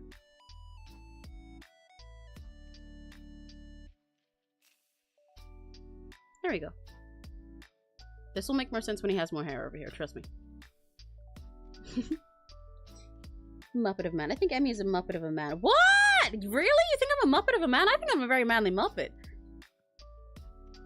His chat is scary to me. It's okay, we're just silly here, don't worry. Muppet of a man, my gut tell me to choose it. Yeah, that seems on brand for you from what like the 10 seconds of what I know about you. An alien or a cow? I'm both. Oh, it's scary because of everyone else. But yeah, I'm an alien and a cow. That's the point. So you know the like a cartoony trope of like an alien, of like a cow getting abducted by aliens. That's always like the way they show off there's aliens something, you know, a big UFO comes down and abducts a cow for some fucking reason. So the way I exist is to is to be silly across all kinds of dimensions and turn their tropes inside out. Because what happened for me is a cow, well, an alien came along and tried to adopt a cow. You imagine there's a little cow there that looks really stupid, just chilling out, and it was like, man, I'm so sick of this shit. I'm so sick of fucking grass. This life sucks. All these stories are boring. This life sucks. A UFO comes down and goes to try and absorb it. It's big, pretty, shiny beam of colors, of magical colors come down, and the cow looks up at it and he's like, oh, that looks yummy. Opens its fucking jaw and goes so the cow abducts the alien. by which I mean it fucking eats it, and they fuse together in a big, magical, stupid, ridiculous explosion. And that's how you get me! I reversed the trope inside out, and now the cow has abducted the alien, by which I mean they fuse together. So this dimension-hopping alien fused with a cow, and now I travel through different fictional dimensions, eating up their tropes and all the things I like about them and spitting them out inside out. And upside down. So the idea in this case, because I like so many, I'm very passionate about all the things I like. That's why on my little drawing tablet, you see I have like stickers for things that I'm fans of, or like this guy here, who is a VTuber that I'm a fan of, that I'm drawing. So I go to those places, I eat them up, I get insane brain rot about them, and then I just turn them inside out. Because, like, for example, when I'm making OCs, I like to take a trope that I like and then sort of be like, okay, but what if it was like this? And I did the opposite instead. Like, this is kind of a specific example. But like, oh, well, actually, no, an easier example. I describe one of my characters as being dere sun instead of tsundere. If you know what a tsundere is, this thing, it's like a character who's like they're like mean to you and like very grumpy all the time and cold, and they don't like letting you in and being nice to you because they're like to hide their feelings, and they like seem very mean and rough, and they'll like hit you and be like, oh, fuck, it's not like I like you or something. But then over time, as you get more used to them, they'll start to become more sweet and be more blushy and stuff, and be more shy about their, and be more like a, you know, soft about their feelings and like you more. That is soon what. If OBS just disconnected for a sec, my apologies. Where the sweet part comes first, and they seem really sweet to you, and then as you get to know them and start being more affectionate with them, then they start being mean to you, because they can't handle it. Are you the daughter of the cow and the alien then? No, I'm just both of them fused together. I'm not their kid. I'm just them. You just put them into one. Vegeta's a dude. Yeah, and he's definitely probably a tsundere, from what I know about him. I have a few friends that are really into Dragon Ball, and I think from the brain rot rambles that I've heard them go on, I probably would describe Vegeta as tsundere. Because tsundere doesn't have to be a girl. It's just like a character trope. It's a way of describing a trope of character.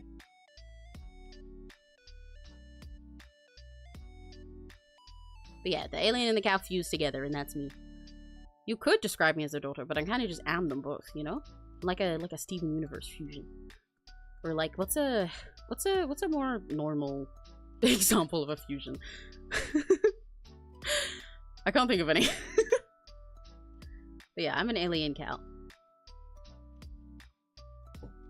Or alternatively, a very manly muppet. But just OMG, never saw that coming. Yeah, I like telling people about my lore. It kind of makes no sense when I say it just on its own, but I do plan to make like a lore video at some time, because I think it makes most sense when it's communicated visually. Because then you can see the whole silly graphic and it's ridiculous and you get the idea better.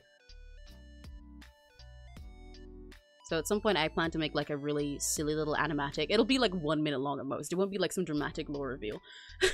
Just to have that, so then people understand what the concept is.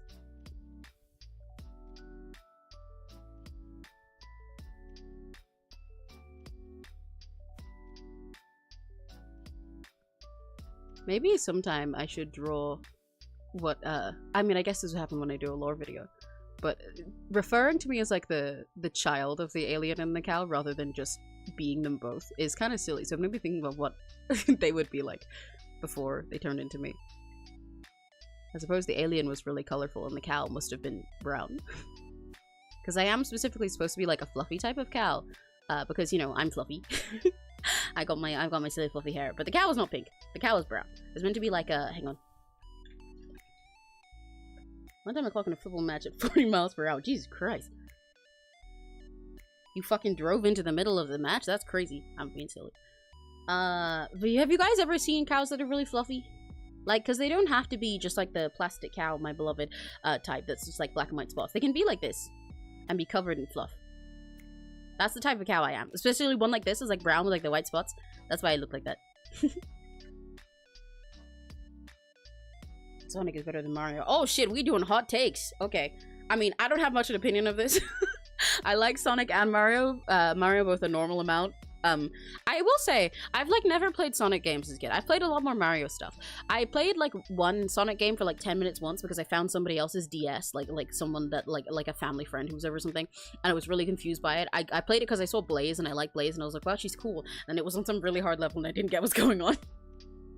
But I should get into Sonic more, because I used to get told that my art looked like I was a Sonic goof.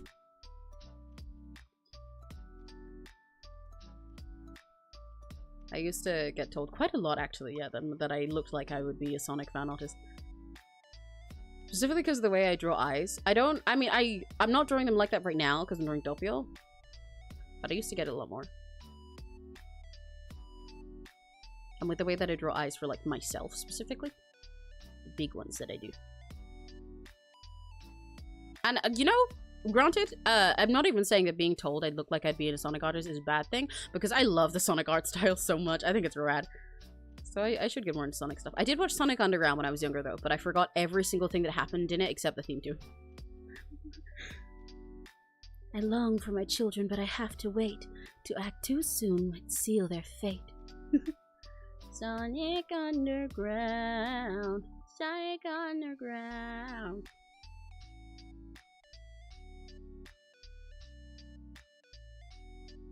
I think this eye also needs to move, but you won't be able to see most of this one because I'm putting the hand over it. So there's kind of no point in moving it. Because I was gonna, like, move it so that more of the point comes over here, but, like, you straight up won't be able to see that. I should erase this so I don't forget that.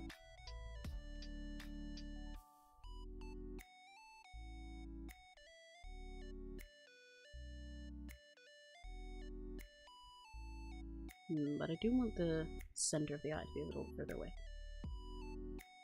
Let's shrink this a little bit. Drag it in some more. Ooh.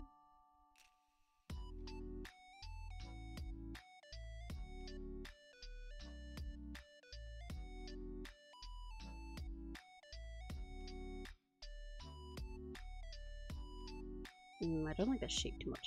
I'm more like I did all that dragging in and then moved it back out. Whoopsie.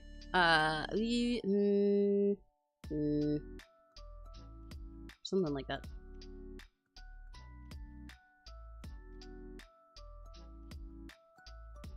That's fine for now.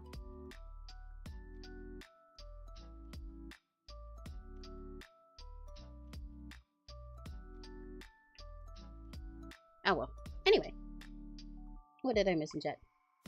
I played all the Sonic games. Whoa! Hi, Gold Girl! Yeah, wrong channel. That's not me. Wish I was. That'd be awesome. Hi! I was gonna say like a Galgura intro, but she doesn't have one.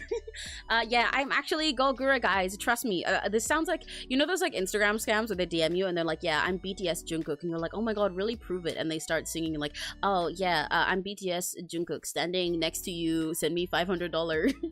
Yeah, I'm actually Galgura, guys. You need to super chat me 5 billion Akasupas, even though I don't have super chats enabled right now. You need to send me 5 billion Akasupas, trust me. What the Tokyo, Webby Subby Lullaby. Trust, it's me. It's me. Tokyo, Webby Subby Lullaby.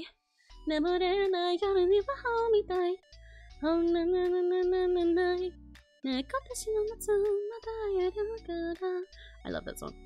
It's me, guys, trust. When the world loves you and all is ash again, it's me. Missy's the OG alien. Bro scored 91 goals in a year. That is a lot of goals. How much is a normal amount of goals to score in a year? I have no frame of reference for this, but 91 does sound like a lot. How many matches do they do in a year as a footballer? I'm curious. I'm convinced. Good! Perfect! Send me your money. Is that your OC? No, yeah. Crimson Answers in chat, but this is a VTuber. Like, this is Dopio Drop Scythe from Niji-Sanji En. Out of sight, but never out of your mind. Normally for these MS Paint streams, I do commissions. I was about to open up one, but then it would erase over the thing I was drawing. I can paste one in, actually, instead. Normally for these streams, I do commissions like this. This is one that we did on a recent stream. I do commissions on VGen, where people send me their OCs or their character that they want to draw, and then I just draw them on the stream, and they get whatever they get. There's like no communication involved in it, and we just, oh right, it's got turned into selection off, and we just see what I feel like drawing based on their character. But today I didn't have any commissions to do in MS Paint today, so I said fuck it, we'll just doodle. Maybe I'll do some fan art. and we're seeing how it's going. Otherwise, I'd probably be drawing quicker than a lot of this. I would not be putting this much detail into the hair, and I'd be going much faster. But we're just fucking around today. Played 69 games and scored. Oh, whoa, that's crazy then. Damn. That is a lot. I wish he'd scored 96 goals, because then it'd be like really cute. You know, because it would like match the 69.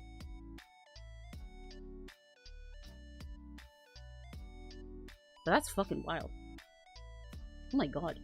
How many goals does like normal people score?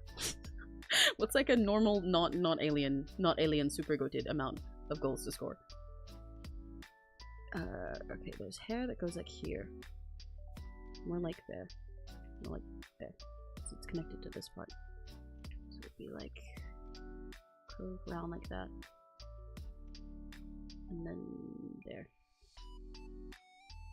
And that comes to here to be on his face. But lower than the rest of it. It's more like there. Yeah.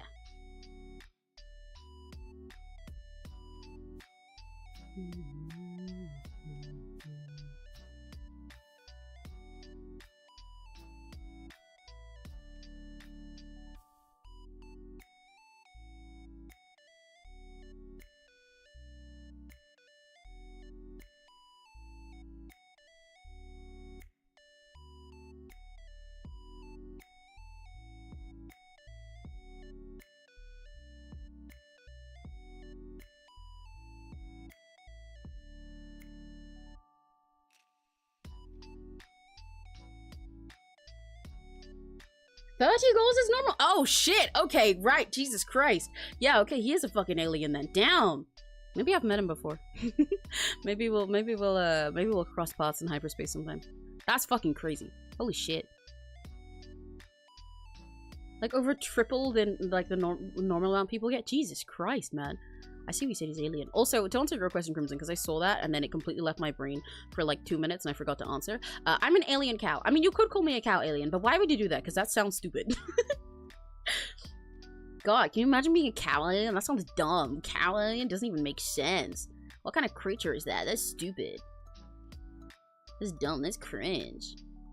Alien cow, perfectly normal. Perfectly normal.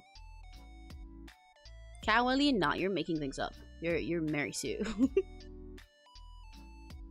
You're just talking out of your ass. I don't talk out of my ass. I talk out of my mouth, thank you very much. You can see it moving, probably, unless my PNG is fucking up and doing the thing where it doesn't move. In which case, maybe I am talking out of my ass. But you wouldn't know. You'd have no way of knowing. I don't know if I want to do a longer hair here, coming down over his shoulder or not. Because it kind of meant to go behind it. But let me draw some of the back hair in like, that's the color I used there. I'll do it in this color. He's supposed to have a lot of hair in the back.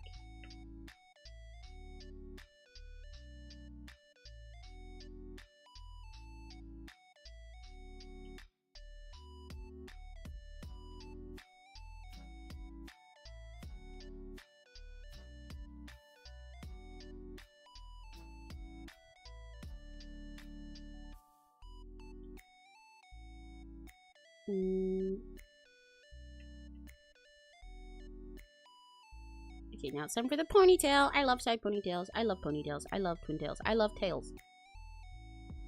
I got a great tail. You guys want to see it? You can't see it on this model. Do you want to see my tail? You guys know I have a tail? Some of you guys forget. Some of you guys seem to forget. Ah! There's a fly that went by my face. Some of you guys seem to forget that I have a tail. And I think it's very rude. I have a tail and it's really fluffy and silly and it moves a lot. That's why Rekigachis will have tails. Because they're based on me. Because you guys are like obsessed with me or whatever. That's what it means to be a Rekigachi.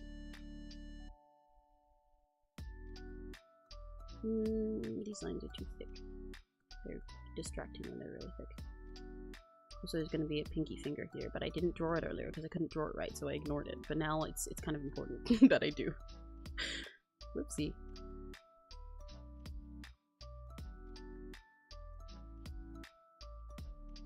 Because we've been talking about football, and I mentioned like the football edits that I sometimes see on TikTok. I'm just thinking about football yaoi now. Because a while ago, not only did I see like football fan edits, like fan cams on TikTok, but I also started seeing like people like draw football yaoi. They draw like cute footballerships and stuff. And I think it was really cute, but I don't even remember which ones they were drawing. But I'm seeing an image of it in my head. So there's just two footballers like lifting each other up cute style in my brain right now. But I don't even know who they are. Maybe one of them is Dopio. Everything can be Dopio if you think about it. If you're me. If you're Dopio Pill, which is me. Those are the real fans. Oh god. Oh shit, my phone's about to die. But those are the real fans, yeah.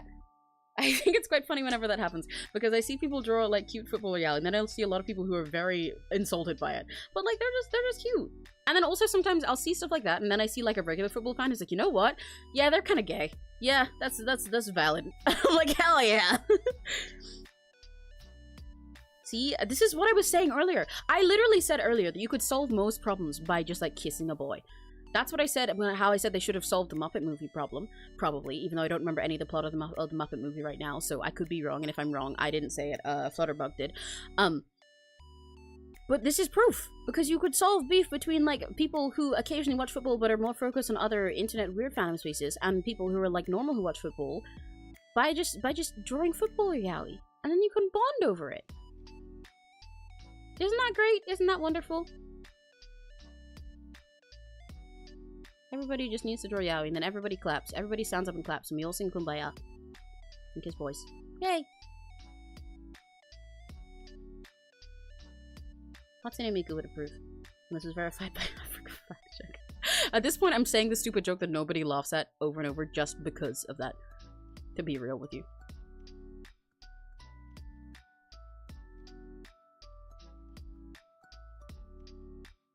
I wish I had pen pressure right now so bad. I'm doing like my normal sketches. That's part of the issue. When I sketch in MS Paint, I normally don't put as much like a line weight in. I just do that all when I'm lining and figure it out.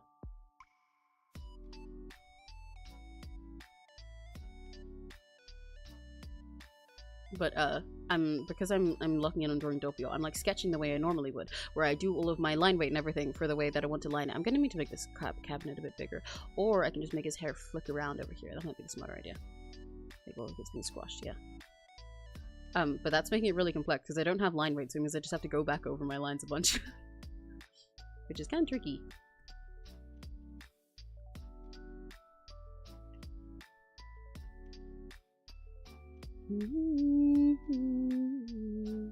And all is as she can.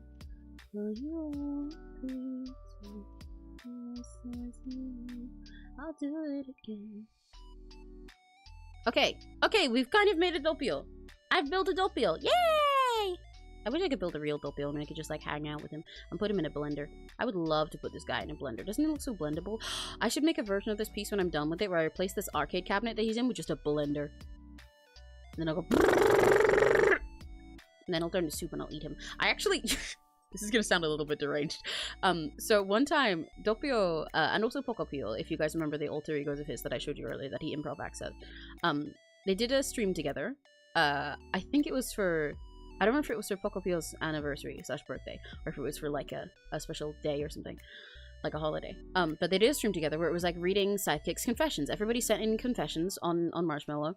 And they read them together and ranked how they were from like A for being angelic and everything's fine, you don't need to worry, to like just being put you in jail. And some of the confessions were normal things like, oh, I actually did this one thing one time and I'm not sure what to do about it. Some of them were like, oh my god, I'm really into Dopio drop sites, oh my god. I sent a confession that was about 10 pages long, which was just about how badly I want to eat Dopio. I think about this all the time, and I promise this isn't freaky. I promise this isn't even a freaky thing, even though I sound like a freak right now. But it's not freaky in like the I want to eat him up. No. I want to eat this man. I want to eat, like, he looks like he tastes like pinballs to me. So fucking bad. I want to eat him like pinballs. He looks like he tastes like Pipeline Punch Monster. He looks so fucking yummy. I need to put him in a blender and then to chew on his head. And I sent like a 10-page confession about that and how I want to eat Dopio. and then how I think Pokopio would be to eat, and what kind of candy I think he'd be like if I ate him, and then also the same about Doom and how I would like turn him into a soup and like a slow cooker and stuff like that. And I was like, yeah, so anyway, I'd like to eat all members of the Dopio drop scythe house. This is a compliment, no parasocial. And then I was the first one who got put in jail. But I did tell him that. I did tell him that once. He was very freaked out by it. Out of all your Yoshis, which one would you want to collab with the most? Oh, that's a really tricky question. That is a really tricky question. Out of all my Yoshis, I mean, I really want to collab with Mage Mimi one day. That would be an honor of mine. I think I'd probably say Mimi. Because like thinking about the idea of collabing with any of my Yoshis is incredible, especially because I have like a ton. Because I have a ton in different corporations, and also a ton of like indie ones and stuff. I think most about the idea of collabing with the indies, partially because that's more possible, but also partially because a lot of them are like doing things that are similar to me that I'd love to do. Like, so I think I didn't list these two earlier, one of these earlier, because I wasn't thinking during the time, but I think I'd love to collab most if I could pick with my Oshis with Mage Mimi or Roy Kiyato. This is Roy, if any of you guys don't know him. He is a VTuber, but also a voice actor. He has like a whole separate channel for voice acting where he does like audio roleplay stuff. Some just as himself, but a lot of it he does is collabs with other VTubers and other professional voice actors too. Like, especially because some voice actors are also VTubers. I think you'd like some of his things, Crimson. Yeah, so they're all like scripted. He has them written by Michaela Lords, who he's friends with, who is also incredible, and I'd love to work with a script written by her sometime. And I love his voice acting work, and the collabs he does with people, and I think they're so creative and interesting, and I'd love to be able to do one of those sometime. And I'd love to collab with him in general, because I think he has great energy. But he's one of the Oshis where I suffer from a British debuff, because he only streams at like 3 to 6 a.m. UK time, so I literally never get to watch him live. I only get to watch his VODs. Or watch like clips, which sucks. I have this with a few Oshis of mine. I get the same situation with Narissa Ravencroft from HoloLive, who I really love and have loved for a very long time. They only stream, so many of my Oshis only stream at like 2 to 6 a.m. in the UK, and so I just never watch them because that's the only time I'm asleep. I only sleep like 3-4 hours a day, and that just happens to be the 3 hours in which he's streaming. It's fucked up. But yeah. I just think you're Crimson for a bit, Ronaldo, because of the war? Nah, Crimson's not normal enough for that. You just say you were born from a cow eating a whole alien spaceship, so yeah, see, exactly. Like, you guys gotta understand, when I say I eat things like concepts and tropes, that's not just because I'm like, yeah, I'm passionate about things I like, it's because I want to eat them. You need to understand how badly I want to eat things. The highest praise you can get from me is that I want to eat you. If I love something a lot and I'm too fully brainwashed about it, then I will talk so much about how I want to eat it. I spent like one time, one of my friends just tweeted like, do you ever think about like eating your Oshi, or like what you'd cook them like? They were like, yeah, like I think Vox would make a very nice cake. And I was like, oh my god, so fucking much. I saw it like the first thing in the morning when I woke up, and I just like blacked out for like 20 minutes and gave them like an entire like endless thread in their replies of the ways that I would cook and eat all forms of Vox Hakama and Dopio drop side as food. And then I was like, yeah, anyway, good morning.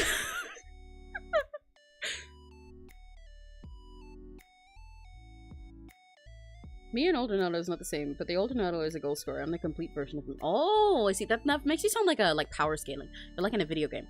There's like two different like Smash. It feels like a fighting game. Like you're two different forms in Smash. There's like Old Ronaldo, who's a scorer type. And then there's you, and you're like complete Ronaldo. This is how I'm envisioning it. Trust, this is real.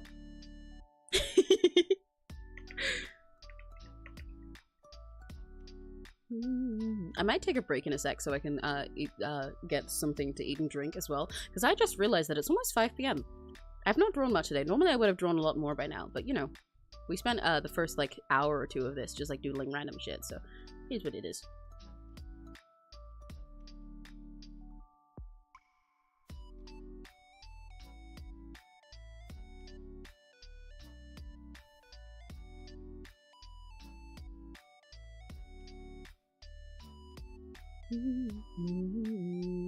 What was I gonna say for? Oh, right, yeah, the eating thing. So yeah, see, Ronaldo and anyone else who joins my streams, no.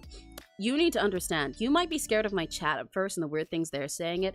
The chat reflects the streamer. I am always the weirdest person in the room. Don't be scared of everybody else, be scared of me. I'll always have something else insane up my sleeve to tell you.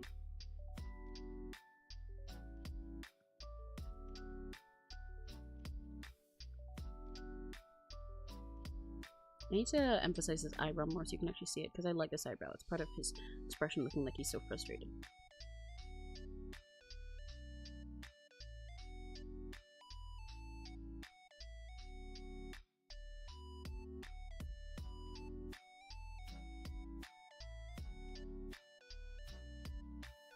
And he also has his piercings over here. They're on that side. Okay, I thought they were on the other side. That makes sense. You can see them on the side. Thank God.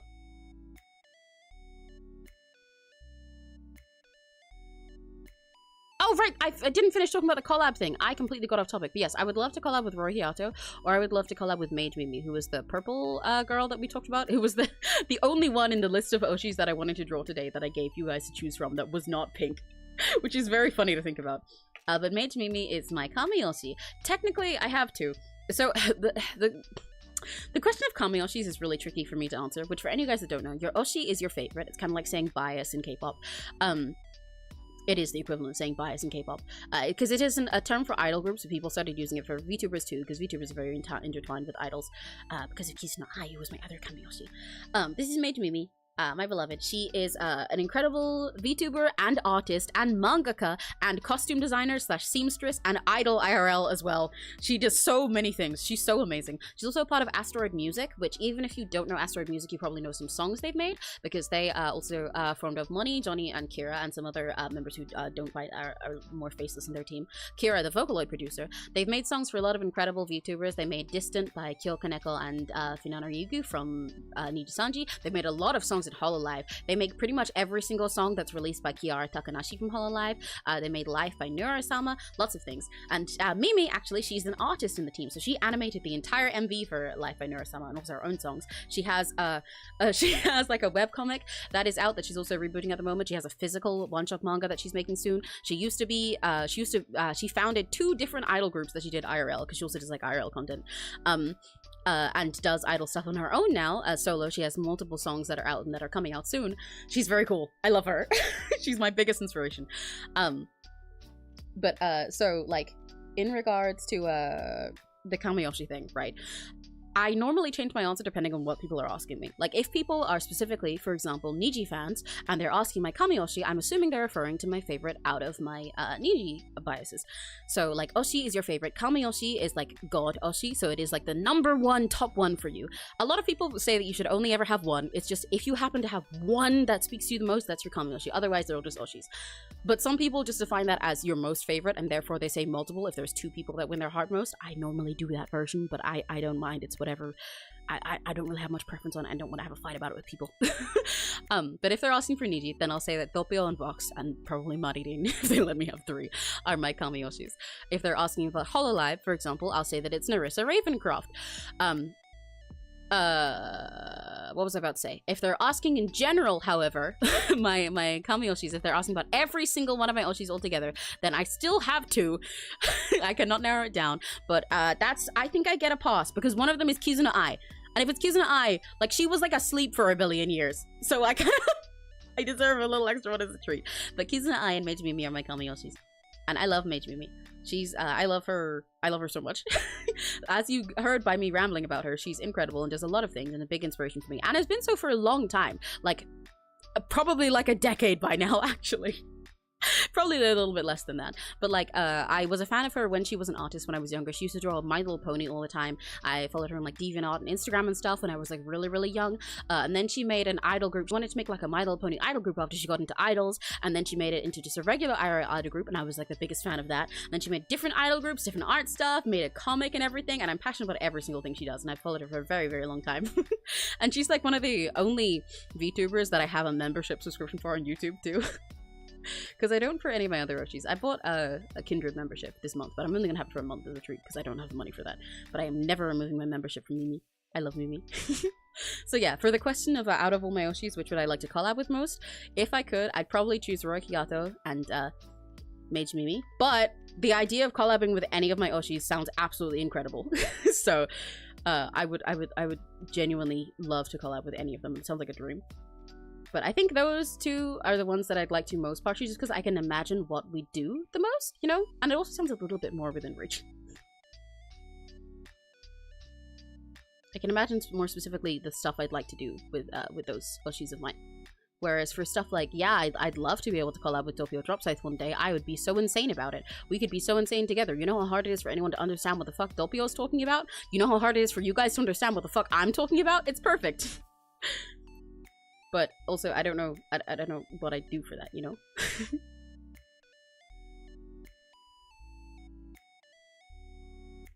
Just realized this kind of has the wrong perspective going on. This whole cabinet actually kind of is in not quite correct perspective, but I'm sort of just ignoring that because it's kind of hard to draw something where he's pressed against flat glass like this, but also he's in a box.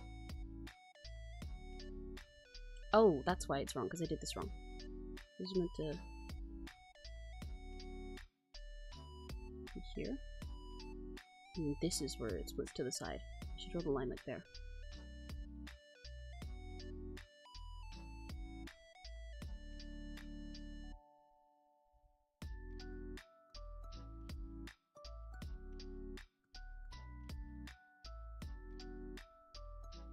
It's really hard to draw someone in a box like this. Because it's like flat, because he's against glass here, right? There's glass pushing against his face, but also he's in a 3D space behind him, so he can kind of have whatever depth he needs to have, but also not?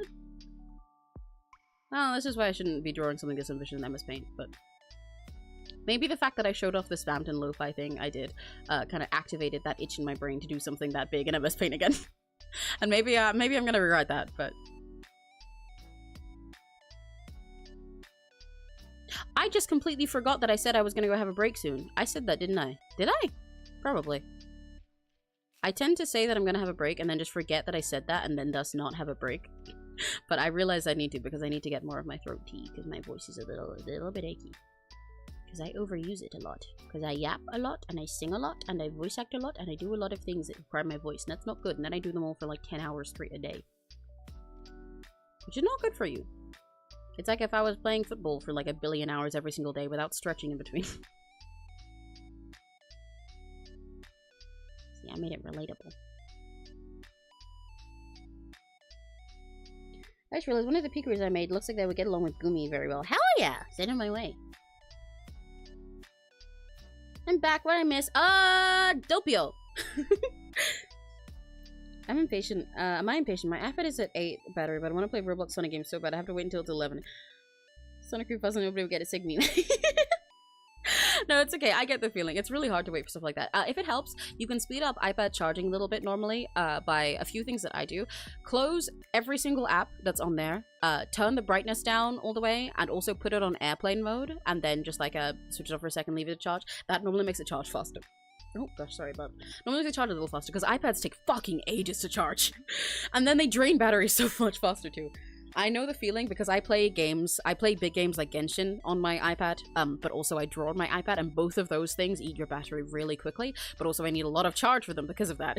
So, and I can't play them while they're charging, or do them while they're charging, because then my iPad will get really hot and that's not good. So, I get you. Okay, I should probably actually start drawing his clothes, huh?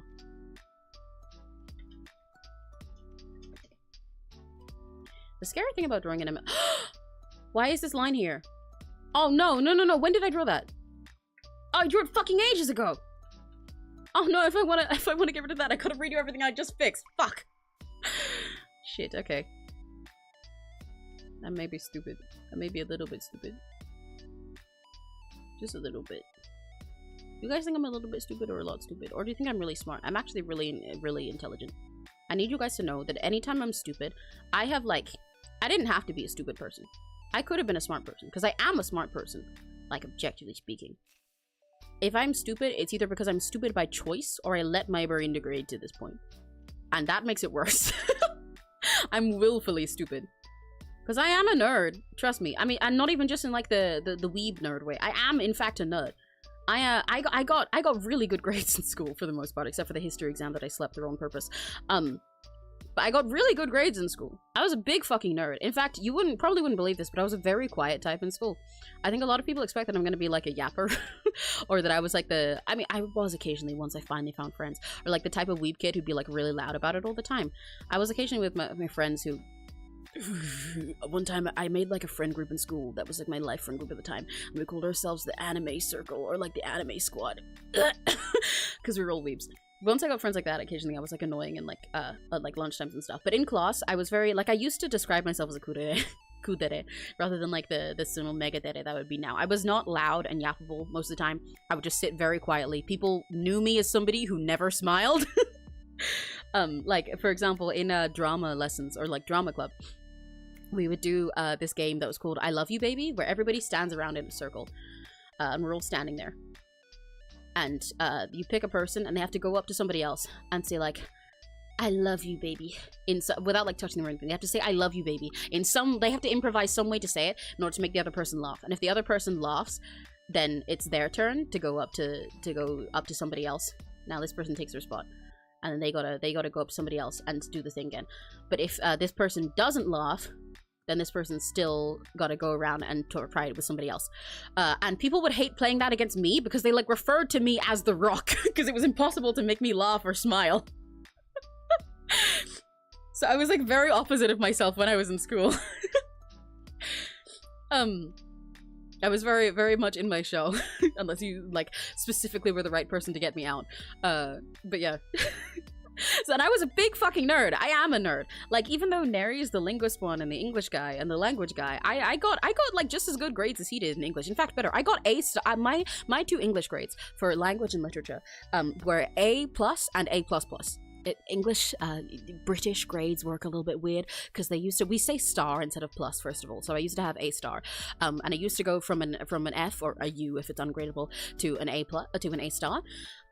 But then they changed our grades a few years ago when I was in school, and changed them so that they worked from, for some fucking reason, 1 to 9, with 9 being the highest, and that's not equivalent to the normal grades either. So the way it would work, normally before, a C was a passing grade, right? Now, the way that they explained it to us is the grades in the UK work like this. So, this is like an F. But let me put the numbers here. 1, 2, 3, 4, 5, 6, 7, 8, 9. Because the reason they claim for changing these grades is because they were making our exams harder, which they did, and they needed a higher grading level. They needed a higher level above the normal A+ metric, so that they could keep adding onto it as they made our grades higher, they made our exams harder, and people got smarter or whatever. So the way it works is like this. A C is here. It's not fucking a 5 or a 4. It's halfway between, for some reason. And then this is like an A+. Making this an A++, because this is like the same equivalent of how hard it is to get. A 9 is like the super perfect high grade. Like this one is just like generally out of reach because it's an A++. This is like a B. I mean, sorry, this is like an A. This is like a B. Although sometimes this would be used as like a low B or whatever. It's fucking stupid. Or this is like a low B and also a C, and this is a C. These are both C. This is the one you need. This is the point of passing. You need to get a 4 to be passed. This is like you passed good. This is like you barely passed. Stupid shit. And it's like a D, E, F. That's how our grades work in the UK now. But these were my English grades. That's how much of a nerd I am.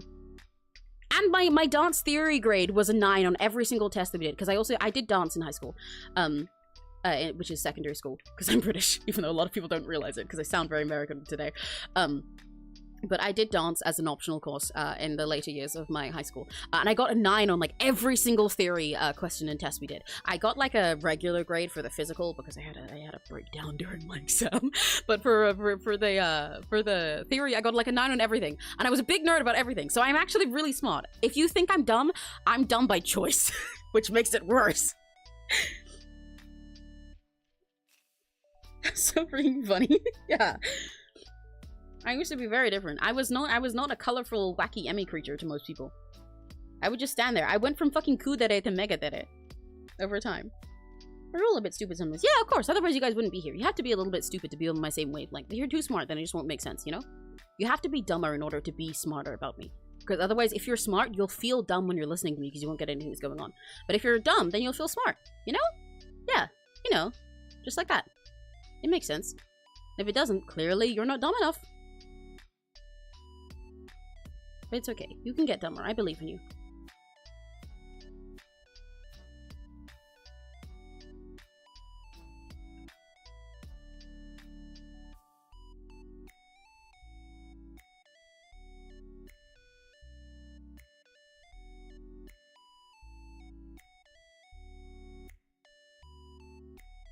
These hands were like not big enough for Pio, because I started off making these hands kind of squishy and small because I draw hands like that most of the time, and I drew him kind of squishy and small, but then I made him a little bit more normally proportioned, so now they look out of place. And that's annoying, because then I have to put effort into the fucking hand proportions, and I don't want to do that, because I don't want to draw hands right. I hate drawing hands. I need to get good at it though, because I like thinking about posing hands. Hands are really incredibly expressive, and if you can master them, they add so much to a piece. That's why people don't recommend hiding hands when you're younger. If you throw yourself in the deep end as a new artist and try to draw hands even if they look bad, it'll save you so much pain later, because then once the rest of your art improves, your hands will improve along with it, rather than doing what a lot of people like me do, where the rest of their art improves, but the hands are still like a few years behind. But if you can get comfortable drawing hands, even if they sometimes look a little bit off, they do so much expression for you. If you take them entirely out of a piece, you lose a lot of character expression. They're really important, and I think they're really cool. And I admire a lot of artists who really are passionate about drawing hands, but I just don't do it myself. But I want to. I need to unlock it. But I have a sort of trait of me where, like, everything that I normally... If there's a part of my skill set, say whether it's for singing or art or something like that, if there's a trait that I'm like, man, this is the thing I'm worst at, this is a big weak point for me and I hate it, I'm really frustrated that I can't do this thing, but it is my biggest weakness, you know, so in this case, drawing hands, then every time what happens, because I'm just built different, I don't know, I just have this sort of luck about me. What happens is I'll come back a few years later, and then that thing will now be a thing that people know me for as like one of the things that I do or I'm like good at. And that's not even just say that I'm good at everything. I'm not. But like if it's something that specifically frustrates me because I want to be good at it, but I'm terrible at it and it's a big weakness, then I just gotta lock in, and then eventually it'll be one of my strong points. Like for example, with art, I used to hate line art. I used to hate it so bad. Which surprises people, because now I do line art oftentimes as a role when I'm in collabs and stuff, and people look at my sketches like this and they're like, wow, this looks like it's line art already, and they like my like line weight and everything, like how clean it is. Even when I'm drawing stuff like this, lines are like my specialty, and I love drawing them now. I love doing line art. I put so much effort into my line art, and you guys have seen when we do like clip studio streams, right? That I go really, really finely detailed about them, and I'm really specific about them, and I like most of my friends don't know how to replicate it because it's just kind of my thing. Or like I think I have one of the VGen examples that I can bring up of line art that I did there. Like with this one, I went so ham on line art, even though it was with a mouse and everything and an MS Paint. Line art is like my thing now. But a few years ago, I hated it and I could not stand doing it. And I was like, oh god, line art is like my biggest weakness. It sucks, I never want to do this, ugh. But then you cut forward a few years, and then one day I just like sat up once and I heard somebody say like, oh yeah, I think one of the things I first noticed about your art is that your line art is really cool. You're like so much better at line art than me. I hate doing it. I don't know how you enjoy it so much. And I was like, huh, oh shit, yeah, I guess I do now. I guess line art is my thing now. The same happened with singing as well, where like before I used to I still struggle with it a little bit, but I struggle a lot with vocal agility, which is like regular agility but for your voice as the name implies, but the word sounds kind of alien when people first say it, because like it's the ability to like change around and move with your voice in the same way that agility is for like physical. Like so like physical agility, you know, lets you like run fast and climb over things and have a good reaction speed, jump around, do all kinds of stuff. Imagine that but singing. So like if you have low vocal agility, you won't be able to do like funky runs where you go like whoa, whoa, whoa, whoa, whoa, and do like a billion different notes in between. But now, even though it's definitely not perfect and I still want to improve it, that's kind of again one of my things. Because when people like one of the signature things about my singing is that I put a lot of extra notes in between everything I do, you know. I do a lot of like weird little flicks and add a lot of extra notes between two notes and do like random stupid runs all the time. It became my thing, even though before I used to hate the fact that I didn't have that about my voice. It was one of my biggest weaknesses, and I was like, yeah, I'll just never have this. So I'm trusting myself that in like a few years time, give me like 5 years, which is a lot of years, but trust me, give me like 3-5 years and I'll be really good at hands, promise. you guys can like quote me on this stream saying this in a few years time if I'm not good at it, trust me. And if I am, you can quote me on it and it'll make like a really cool edit where the bass drops and you just show me drawing a billion hands, and then it'll kind of look like I have a hand fetish and probably confuse people, but I'm fine with that. I'll be really good at them, and then they'll be like a really cool expressive part of my art. Trust me, trust me. Have you played FNAF? Okay, tricky question. I know that's not a tricky question. It's a yes or no question. No, but not because I don't like FNAF. I'm a really big FNAF fan, but I'm a fake fan because I'm too scared to play the games. I'm scared of scary games. I really like horror in concept. I like horror writing and I like horror stories. I like reading horror, but I can't watch horror movies and I can't play horror games because I'm too scared. I'm scared of the dark. So I know like every single thing of FNAF lore, and I read the FNAF books. I have a collection of Fazbear Frights books, and I'm trying to expand my collection. And I have FNAF plushies, and I'm a big FNAF fan, but I've never played any of the games ever. I'm a fake-ass fan. I'm even like, there's other horror games that I'm a fan of. I do enjoy mascot horror. I also enjoy regular horror too. But like, there's other like mascot horror games I'm a fan of, like Poppy Playtime, which I was never planning on playing myself at first, even though I thought it was really cool. I got Neri into it. After Chapter 3 came out, I knew he'd love it, so I got him into it, and then I got him to play it. I paid for it myself and got it on my computer, and then I just sat him there while he played it, and I just backseated him. I just backseated him and told him the lore and stuff, and I was still jumping in my seat at jump scares more than he was. Well, he was the one in control. And that's why when we played Chapter 4, we played it on his channel, but we were doing that from my computer. Because I own the games, and they run better on my PC. I was a fan of it before he was, but I'm too scared to play them myself. And there's so many other horror games that I like, but I can, like, never play. And, like, I had, like, a enemies to lovers, relationship with FNAF as well. When I was younger, when I first heard about it, I first remember hearing about it, when the first like 2 FNAF games came out, you know, that sort of period of time when everybody was talking about them on YouTube and stuff, like when everyone was kids, that era. When that happened, I saw other kids talking about it and stuff, but I was terrified of it and I hated that it was trending. I remember being in like some like youth club that I was at one point, and they were playing FNAF on the TV, and I was like crying about it, and I was like, no, I don't want to go in that room, can they stop it? And I was like sitting in another room like covering my ears and everything, and I was like, I'm too scared of it, stop it, I don't like horror, I don't like scary things. Especially because, like I said, I'm scared of the dark, and I was even more so then. So like I was thinking that, and I was like, no, now Freddy Fazbear is gonna be in my kitchen. And then I tried to work myself up to getting into it at one point because I was into like Markiplier and Jacksepticeye, and I wanted to watch them play. I was curious about it. First I hated it and I was mad, but then I got curious and I was like, okay, I'm gonna try and watch. I'm gonna watch someone play FNAF. I'm gonna watch Markiplier play FNAF 1. And I've said this before, I've told this story before, but I sat there with my computer, right? So imagine the computer's like this. There's the screen that has FNAF on it. There's the FNAF, and there's Markiplier up here. And there's all the FNAF here, whatever. And so then you got a little Emmy who's sitting here watching it. And the way I watched it was not just by like sitting there and watching like a normal person and being like, ah, it's scary. I was too scared to look at it properly. So I put my hands like over my face so that basically my hands were like this. What? That does not look like a hand. Imagine there's one hand here and one hand here. Like, you know when people do like a camera pose with their hands? You know that thing? Like that? But just like they're in front of my face, so I can't see any of this anymore because it's like more zoomed in. I sat like this, watching it, so I could only see Markiplier. And I still had nightmares for a month straight. I was so scared! And when anyone came in the room, I like jumped out of my seat and I was scared! And I didn't even finish the fucking video, and I had nightmares for like a month, and I couldn't go downstairs after like 6 p.m. because I thought that Freddy Fazbear was gonna get me. And it stayed like that for a very long time. I slowly managed to watch theory videos about it every now and then, but still I'd have to like plan them out so that I would watch them like early in the day, because if it was like evening, I'd be like, no, it's gonna be dark within about 3 hours, so then I'm gonna be too scared, so I'm only gonna watch this at like 10 a.m. I started watching game theory and stuff like that once in a while. I would like ease myself into it and then slowly get into more of the scary ones. And I think the first FNAF game that I actually watched someone play fully for their video was when Pizzeria Simulator came out. That's how long it took. Actually, wait, no, because I remember I started trying when Sister Location came out because I was curious about the style and I thought it was cool. But I did pay attention to every single one. Like after the first 2 were out and I was like, you know, heard about it but couldn't watch them, I was interested in it. So I remember looking into what 3 was and I was like, no, that's too scary. I'm never gonna watch them play that. And I saw 4 before, and I was like, no, that's definitely too scary. What do you mean they're in my house? What do you mean they're in my house? I'm never watching someone play that. And then Sister Location came out, and I was like, that's cool. I tried watching it. I was terrified. I could barely handle it. I cried about that for so long.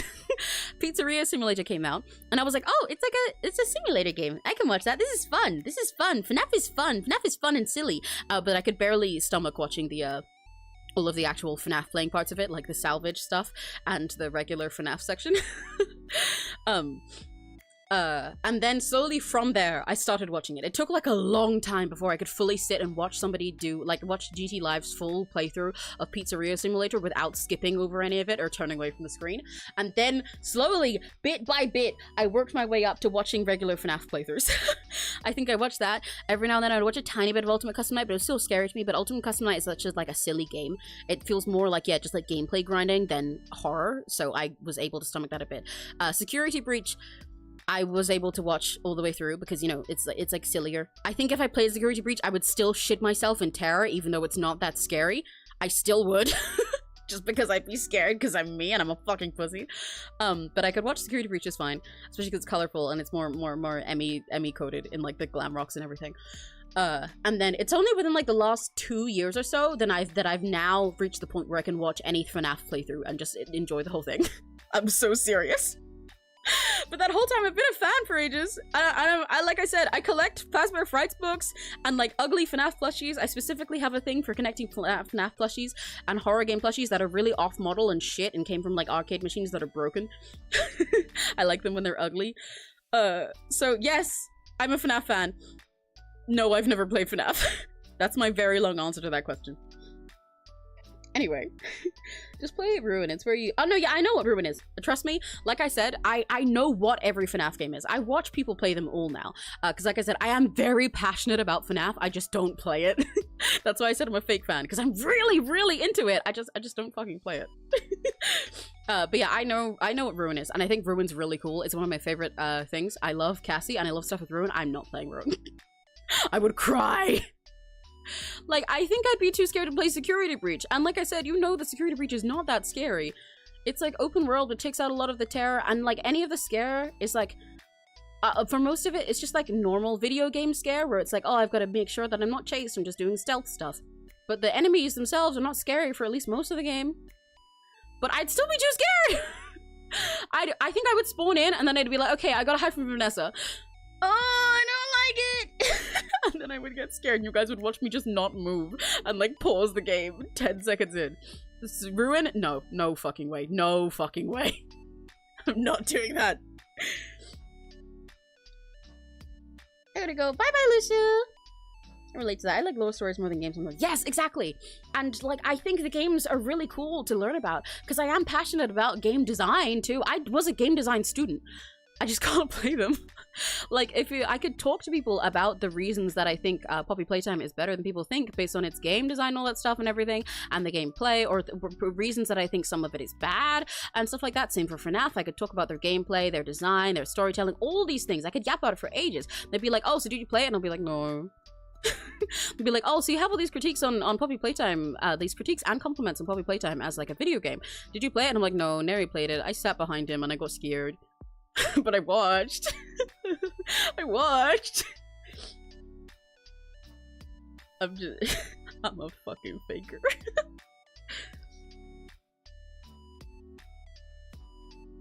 Maybe one day, if you guys are really, really nice to me and hype me up really, really good, one day I'll play a FNAF game on stream. I'll make it like a special occasion. If we ever do that, like if I get to like 10k, I'll play a FNAF game.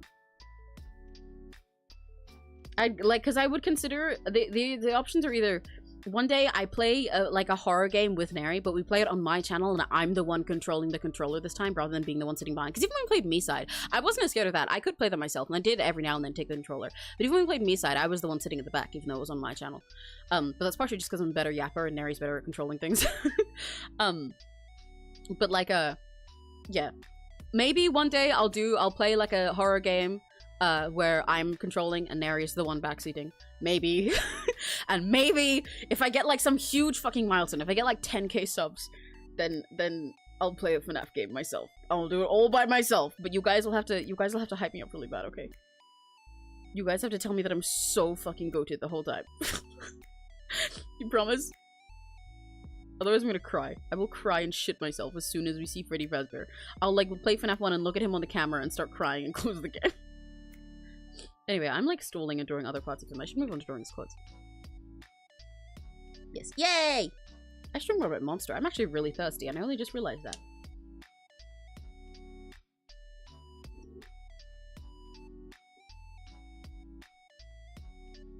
I love forgetting my own bodily functions. I love forgetting that I'm thirsty. Oh, I forgot that my throat hurt too! I said like 20 minutes ago that I was gonna take a break, didn't I? Okay, it's 5:05 now. Oh, it's 6:05. But when I said it before, it was like 4:30. So doing it at 5 seems like a good point to stop for 10 minutes. I'll go for like 10 minutes max, probably. Maybe 15 at a stretch. But I'll be right back. This will be a quick break. I'm gonna get some tea. Make sure you guys go like get a drink and food and stretch and piss and stuff too. Not all at once, please. Trust me, I've done it. It never ends well.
Let's go. Open up. It's time for parkour.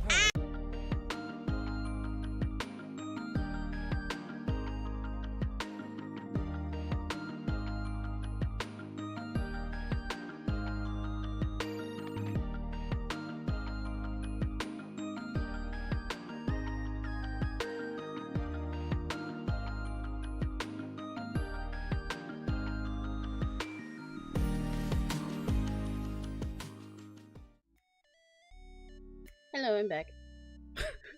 Hello. Oh, I'm starting to realize this arcade machine I drew is like way too small for PO, isn't it? Now that I'm looking at it with fresher eyes. I think I need to make the machine, or at least like the borders of it, like thicker and bigger. And rather than like before where my intention was for him to be like crouched in it, I'll just like crop it off so it implies that it's really big and he can like fit below the screen. But hello, hiya! Sorry to the people who joined while I was on break. That happens quite a lot. People would be like, hi, you seem cool, this is my first stream, hello, how are you? And I'm like, fuck, I'm peeing! I'm pooping, but yeah, I'm great otherwise! But yeah, I'm here now. Did you guys miss me? It must have been hard to survive those 10, I say 10 minutes, it was like 20, 30 minutes. I'm really sorry. I went downstairs just to get a drink, but then I needed to feed my cat because I realized she hadn't been fed yet. And then I was like, oh fuck, I also need to, what was I gonna say? Shit, I also need to like go to the bathroom. Oh fuck, I've got also to do, But now I'm back, I think I need to change it so that more like this thing, there's like a bigger front panel for this. So this needs to be like here, that it changes to the side. Does that make sense? And then from this point is when it becomes the side of it, and not the front. That kind of doesn't make any sense, but I believe you guys know what I mean. I'm just trusting that you do. Well, that cuts off so much of his hair though, and I like his hair. That's what makes him peel.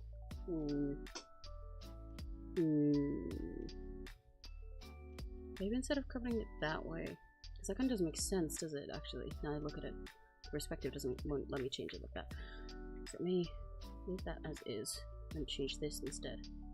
I'll crop more this way.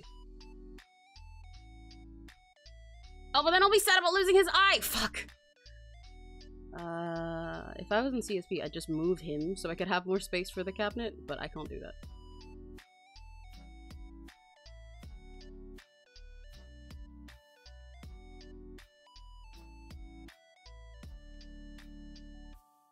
Okay, and then let's put this, that's the wrong color.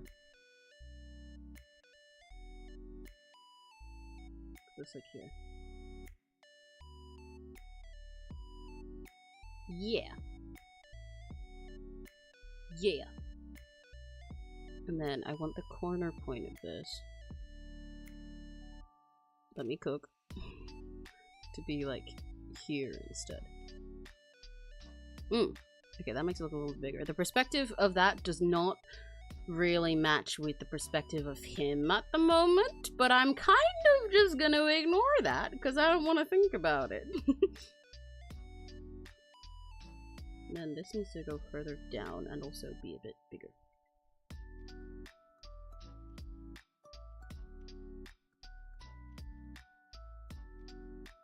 And then I think for that to match up, this needs to go... So his face is pressed against, his face is pressed against the glass here. Like he, oh, this is so tricky. Because I'm like putting him, the reason I'm struggling with perspective is because I'm making it so he is pressed against a flat plane here. Because this is glass here. But also that he is in a 3D space still, so there's depth of space behind him. So I can ignore this like side part of him, because yeah, it can be like that, because he's in a big box. He's not just against something flat, but he is against something flat here. And that's fucking with my brain a little bit. I haven't done much with boxes in ages. I've drawn his hand as if it's against flat like this, rather than like that. It's kind of flat this way, which means I need this to be higher up. Okay, that's what I need. I need this to end higher up and be more flat to the camera rather than curving away from you. Yeah, okay.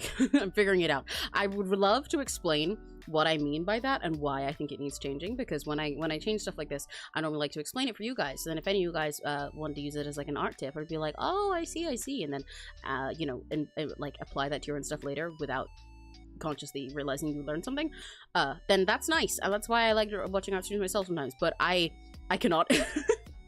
I cannot explain this. I cannot explain what I'm thinking right now in good words. I can only put it in very dumb ones. Because I kind of know how it works, but I don't have the proper words to articulate it. I should get back into drawing more isometric things. When I was younger, for one of my school projects, so the optional courses that I did in school, because the way that British schools work for most of them, and at least for mine, is that you have your core classes that are like required for every single like higher education you go into, which is maths and English. You have to do maths and English in every school. And you have to pass them for most colleges if you don't want to repeat them in the college. You have to do maths and English. At my school, it was also required to do science, even though for some of them that's not as required. But yeah, maths, English, and science are like the core things that you have to do. Then there's a language. You have to pick one of the ones your school offers. You had to pick one of the ones my school offered, which was French, French, German, and then later into the years they offered Spanish. I chose French. You had to pick a humanities subject, which at first that was history, geography, or religious studies, but then they turned religious studies into an optional one, so they could do it more in depth. But you have to pick a humanities one, which you'll have classes on every now and then. I chose history because it was between history and geography. And then you get to pick two optional ones. You get to pick two optional courses to do. And in my case, I chose art and I chose dance. Those ones are still like big things that take up most of your, a lot of your time. But you only pick those later into the year. In the first few years, you'll just do everything. And then later into your years, when you're in like the last few years of school, you'll do your optional stuff. But yeah, I did art and dance as my optionals. So like when I was in art, the way we do it is we'd like learn stuff all together, and then at the end, especially during our last few years, for the last couple years, it would be like there'd be a theme for that whole like a term basically.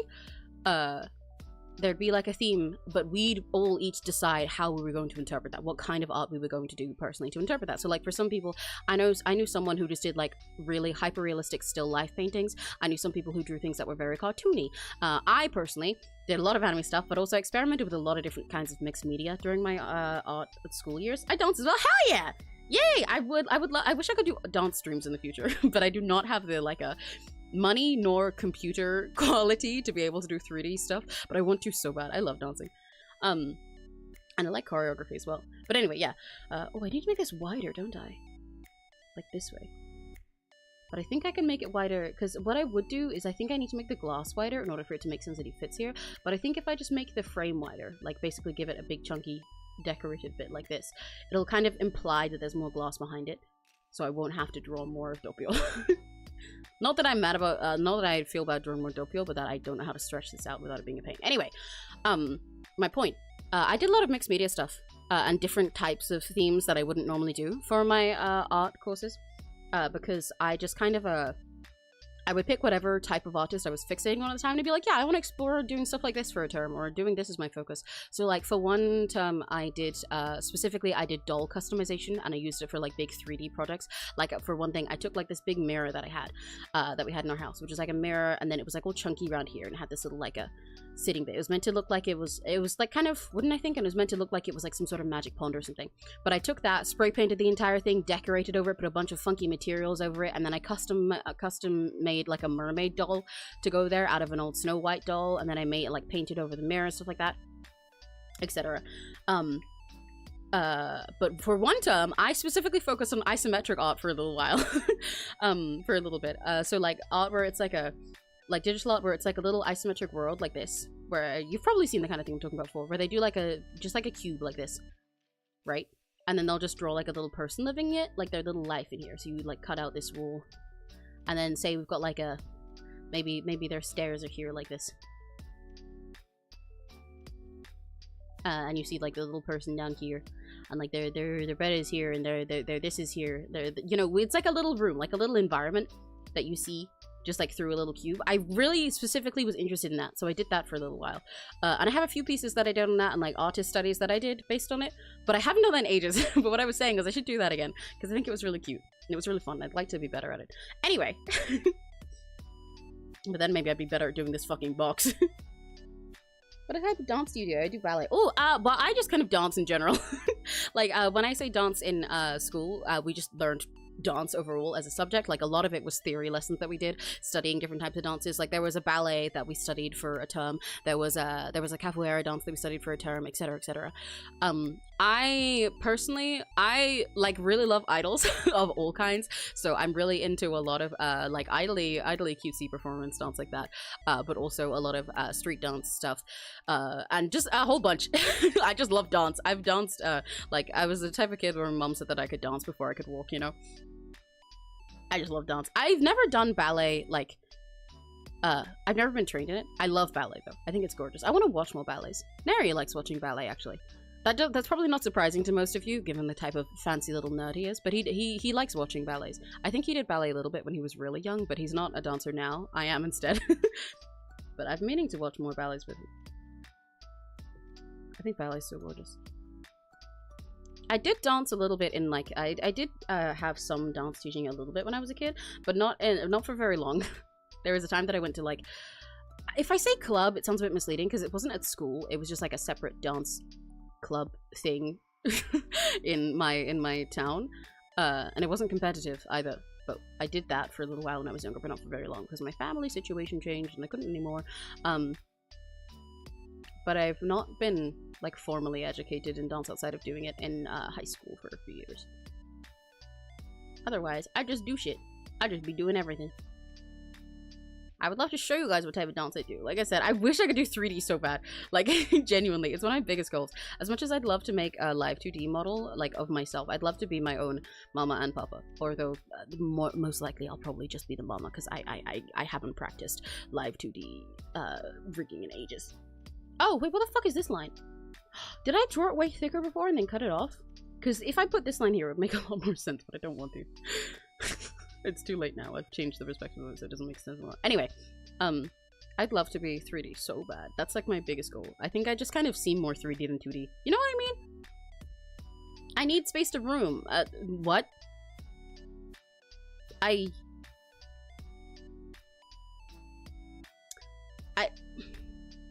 need room to... I need move to... I move a lot!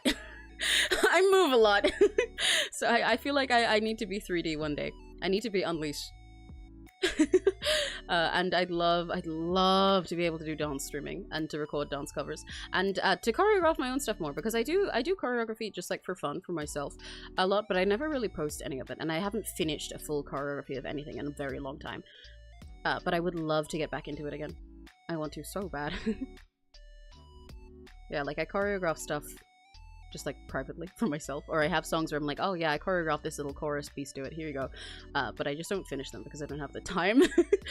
But I would love to. There's a lot of songs by like 𝘆cie of mine that I've like choreographed whole things to, but just like never shared them anywhere, that I wish I could. I wish I could record like get enough people to record like a full dance thing of them and then show them off to you guys. Like post it, or like do streams where I just like freestyle to a bunch of different music, because I love freestyling. Like, because I say freestyling as well in like a specifically, I don't know how to put it. I tend to enjoy, especially when I'm listening to idol music, freestyling in a way that looks like it's the actual choreo. Which, it doesn't make sense. It kind of just sounds like I'm hyping myself up and I'm like, yeah, it looks real because I'm so goated. But that's not even what I mean. It's like, I like to like improvise and sort of pretend as if I know what the dance is. Like, I like to see if I can make it convincing. That if like somebody who didn't know this thing saw me, they'd believe me if I said, yeah, that's the idol choreo. That's the Dance This Idol song, trust me. And they'd be like, okay. I'm a liar. I like a lying. I'm trying to make this side match the other side more, but I'm not sure if I want to do that, because I really like the way the side of his hair looked there. But I think it would make more sense if the front part of this was bigger. You know? If the corner turn was like here. Does that look like it makes more sense? This line is too low.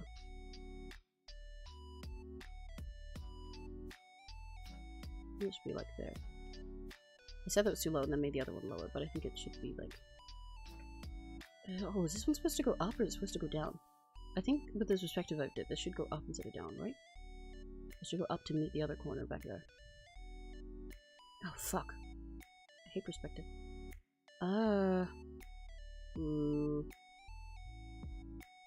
Is it meant to be like that? Shit.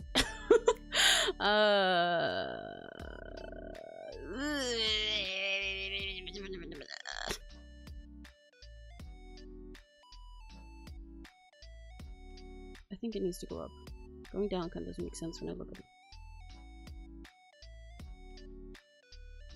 But that looks like too much up. Ugh, but it doesn't look right if I make it straight either.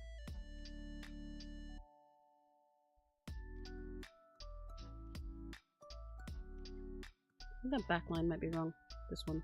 I think that needs to change. Oh yeah, that one was definitely wrong.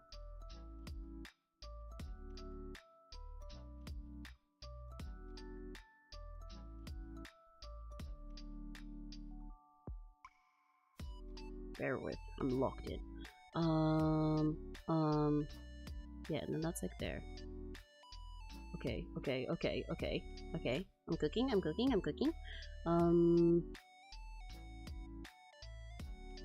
really cooking. I'm cooking with nothing in the pan. Right now, I'm cooking water. This is fucking water. I've got a pan full of water. And if I don't cook, it's gonna burn. Because it's just water, so it's just gonna get dry. And then I'll have dry water, and then it'll burn. Have you guys ever burned water before? How good are you guys at cooking? Very oddly specific question. How good are you guys at cooking? I'm curious. I'm curious if 𝘆cie𝘂𝗿𝗿s can cook on the whole. Or if you guys will suck. Also, hi Finn! I know it's better when drunk real. I mean, I don't even say like real because I'm like that because, you know, I don't drink. I say real because I know. Because I've hung out with you when you're drunk and you immediately suddenly get all the motivation to dance.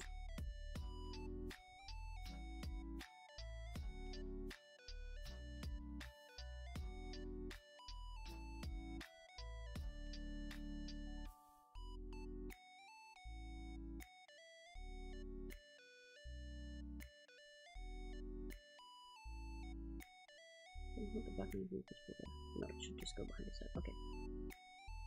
Okay. I want to extend some of his hair out here a little more because I like the way his hair looked here, and I'm sad that I had to cut it off because I put effort into that, and then I had to cut it off later. And that's sad. I want it back. I want it back.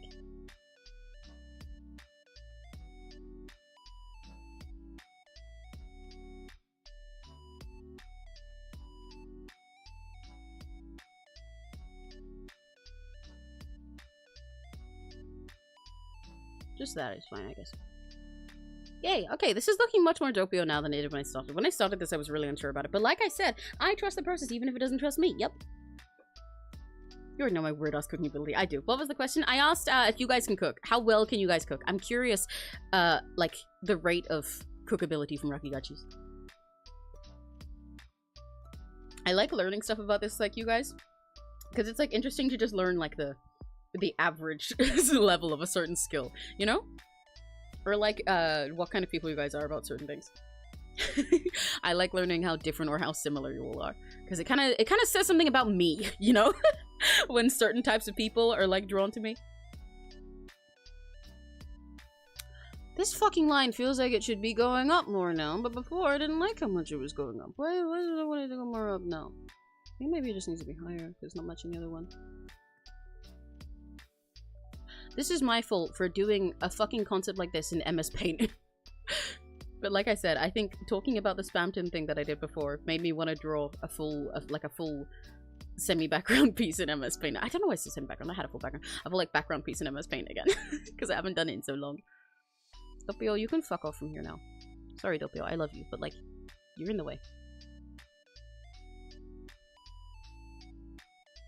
Out of sight. And now also out of your mind. Stupid fucking interphrase. I love it. It means nothing. I love you, Dopio.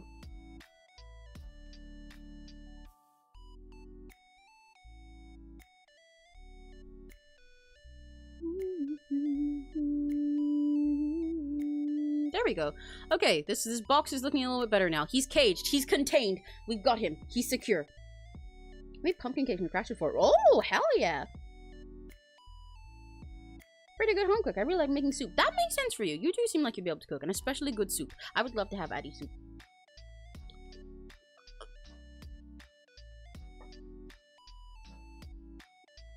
I can bake and cook well. I really enjoy cooking, more so if it's just for myself. Otherwise, it gets stressful. Ah, yeah, that's real. See, I like cooking for others. I think some people are surprised if I say that I can cook. Because I feel like if you look at me energy-wise, I seem like the kind of person who would, like, burn water and be like, ooh, I wonder what would happen if I put monster in my soup. Hell yeah! But as much as I say something like that for fun, and I like to eat people, and, you know, inedible things like concepts, or I say I can't have, like, squishy food stim toys, or I would chew straight through the foam, I am a good cook. I am a good cook, and I cook for other people quite often, actually. Like, in our household, there's me and Neri and Neri's mom, and, like, Neri's mom and I are the ones who do all the cooking for us. And I used to cook, like, every single meal for somebody that I lived with. So I am a good cook. However, I get what you mean about saying, like, you prefer cooking for yourself. Because, yeah, when I'm cooking for myself, I'm more willing to, like, try new recipes that I've never done and, like, new types of things and be like, oh, yeah, I want to try doing this entirely new thing. For other people, I just kind of default to whatever standard meals most of the time, especially if I know they like them. I'm more willing to experiment and try fancier types of cooking if it's just for myself. Because I'm like, well, if, you know, if I'm the only one who suffers when it's fucked up, then it's fine. I'd experiment more with stuff or try trickier things. For other people, I cook at a normal level. Neri burn water? Yes, Neri's done that multiple times. Neri cannot cook. Neri technically knows the instructions to cook some things. Like, he was the one who taught me how to cook his safe food pasta because he knows all the exact steps for it. However, that does not mean you should trust him to do it because he will burn the water. Let me take a screenshot of this right now. I've been meaning to post my sketches mid-stuff more, because I don't know if I'll finish this today with how I'm doing it so far. Especially since today we're just kind of aimlessly doing shit, you know? So I wanted to remember to post sketches more often. I gotta do the annoying MS Paint artist thing of making sure that I get the toolbar in the top in the picture. so that you know I'm drawing in MS Paint. I feel, by the way, on that note, actually, I get why a lot of people include the toolbar in their MS Paint post. Sometimes it's as a flex, sometimes it's genuinely just because it looks cute. Like, I get it. There's, like, sometimes an MS Paint thing, it just looks really cute with the toolbar, especially because of the colors at the top. It looks cute that way, and it's nice. It's for the aesthetic. But, like, I have to remember sometimes to put drawn with a mouse in MS Paint on, like, all of my MS Paint art posts, but I feel so fucking annoying. Because if you followed me for a long time, that means that you just see constantly, like every few days, I'm like, I drew this with a mouse in MS Paint, and I'm doing a stream where I draw with a mouse in MS Paint. But the thing is, like, new people don't know that. So especially if I post and I post it to like a fan art tag or something, then I have to put that because then people are like, oh, whoa, you drew this in MS Paint? That's crazy. Or, whoa, you drew this with a mouse? That's crazy. I had no idea. And if I don't put it, then people think it's just something that I drew in Clip Studio, which they get a different impression from. Or if I don't put it on these streams, then they won't know. And then I have to explain every time. So I have to put it every time. For context, but I feel like for everyone who follows me a long time or looks through all my stuff, they feel like I'm a person who's being like, by the way, just so you know, actually I did this with a mouse. Yeah, but you can't believe that. But that's not the case. I do it interchangeably with also drawing in Clip Studio. It feels so fucking annoying when I do it. How do you burn water? Ask Neri. Ask Neri. He's burnt water before. Also, to be fair though, I technically have myself, but only, not in the way Neri has. Not by there just being water, but yeah, you can burn water. More so, you can like fuck up your pan if you just have water in there that's boiling forever and you don't do anything with it. It will not just like boil into mist necessarily, especially if you have like any like salt or something in the pan. Because if you just leave that like that, it'll get hot and boil and the pan will fuck up and it'll get burned and then you just kind of get smoke. Or if you've got like a, for example, in his case, if you're making pasta or something, say if you've got like leftover pasta water or something, then it will just burn and get sticky and gross and then burn. It is possible. It's easier than you think. However, most people are smart enough that they don't reach that point, so they don't realize that it's easier than you think. Because it's still impressive. I should tell Neri that I'm shit-talking him right now.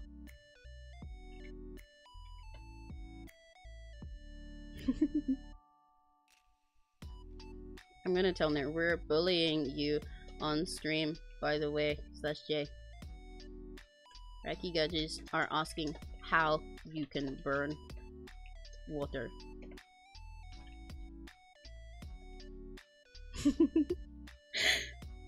Most of the energy drink where I'm immediately down 2 out of 12 of my spoons for the day. Yeah, that's real, that's real.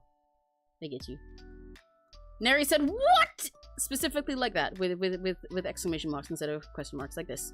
The way that Neri does it. What? What? That's what Neri said. He said, what? Mom tucked him to bed and defenseless! You got him while he's weak, guys. Secret of the Mirror comes out. The Mimic comes out tomorrow? Holy shit. Oh, I can't wait to watch GT Live play that instead of playing it myself.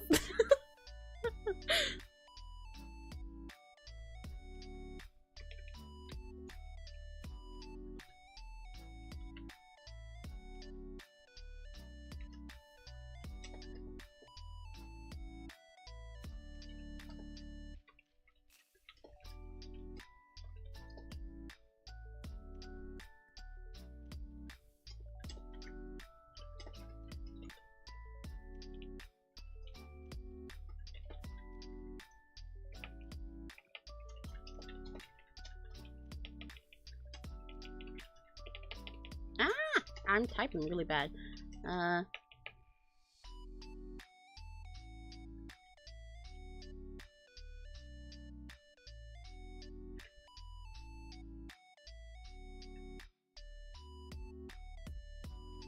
People already got episode 1. Wait for— oh right, yeah, because of the early release, right? Yeah, I forgot about that. The early access. Oh, it's scary as fuck. Yeah, I could tell. Now for representation versus it's scary. Yeah, we were talking about this earlier because somebody asked if I play FNAF, and I had to tell them that, like, okay, no, but the answer, even though that's a yes or no question, the answer is not simple, because if I just say no, you'll think, oh no, I don't like FNAF. But no, that's not the case. I love FNAF. I just can't fucking play it.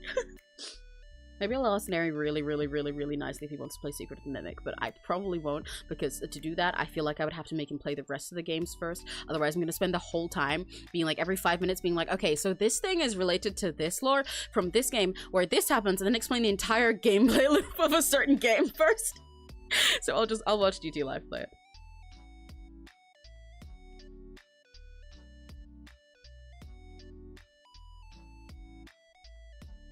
A lot more Emma's been gone. Yeah.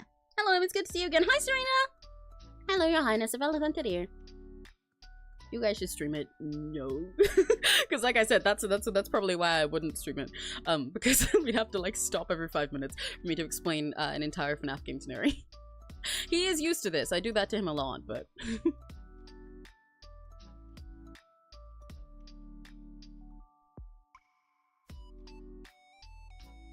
Right, I should stop, like, finding details on this sketch and instead actually draw his clothes.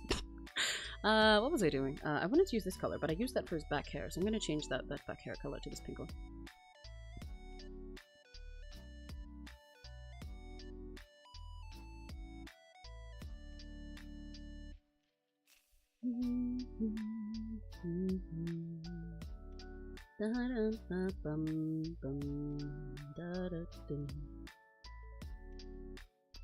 Shouldn't be here. I need to fix this hand, but I don't want to right now. So it's a later Emmy problem. And it's gonna be a big problem for later Emmy, but it's still a later Emmy problem. I don't fucking want to. Do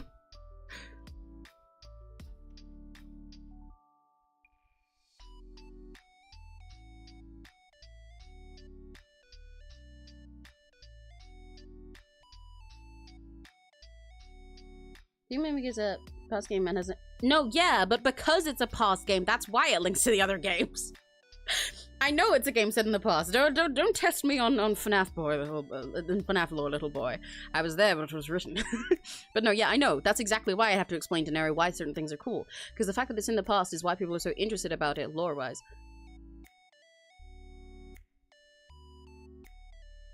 Because if it ends up having any other things that are references to later things that occur in the FNAF story, then I've got to explain those. However, I will say, he is interested in it, specifically— oh, I didn't realize I pressed 3. He is interested in it. Neri is interested in it because he likes the Mimic, because he likes the Jackie's Box song. My name is a fucking Mimic, oh yeah, my name is a fucking Mimic, oh yeah. So I had to explain to him before that the Mimic is real and is from the Fazbear Frights book for that. But see, that's also the thing. See, if it has any other things that reference later games story-wise, then I have to explain those to him. But if it has things that reference books, I gotta explain the books to him. Do you like clowns? Yeah, I like clowns. I think they're cool. I follow a handful of clowns on like TikTok and stuff. I think clowns like aesthetically are really fun and cute and silly, but I also like clowns and horror stuff as well. I think they're awesome.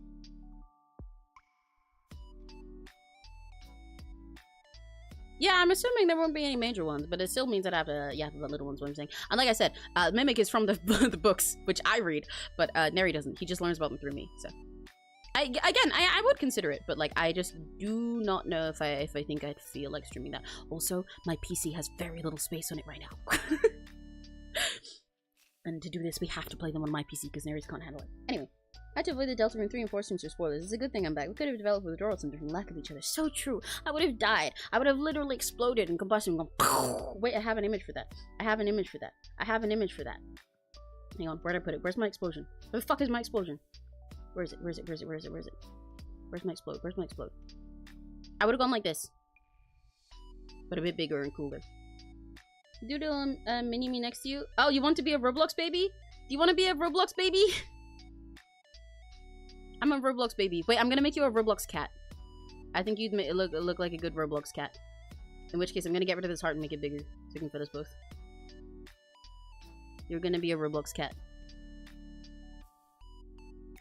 You can't see this bunk.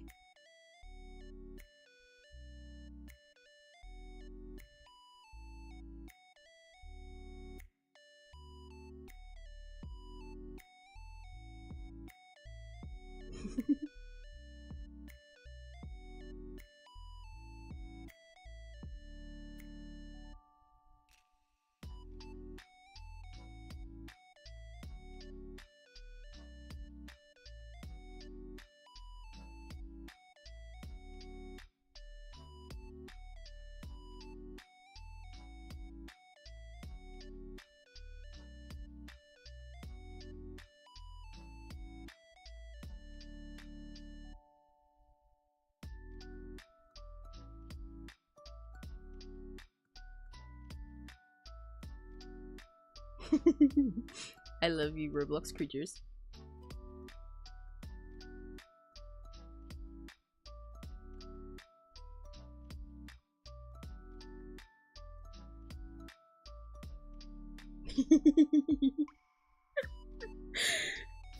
I love drawing fucked up Roblox creatures. It makes me so happy.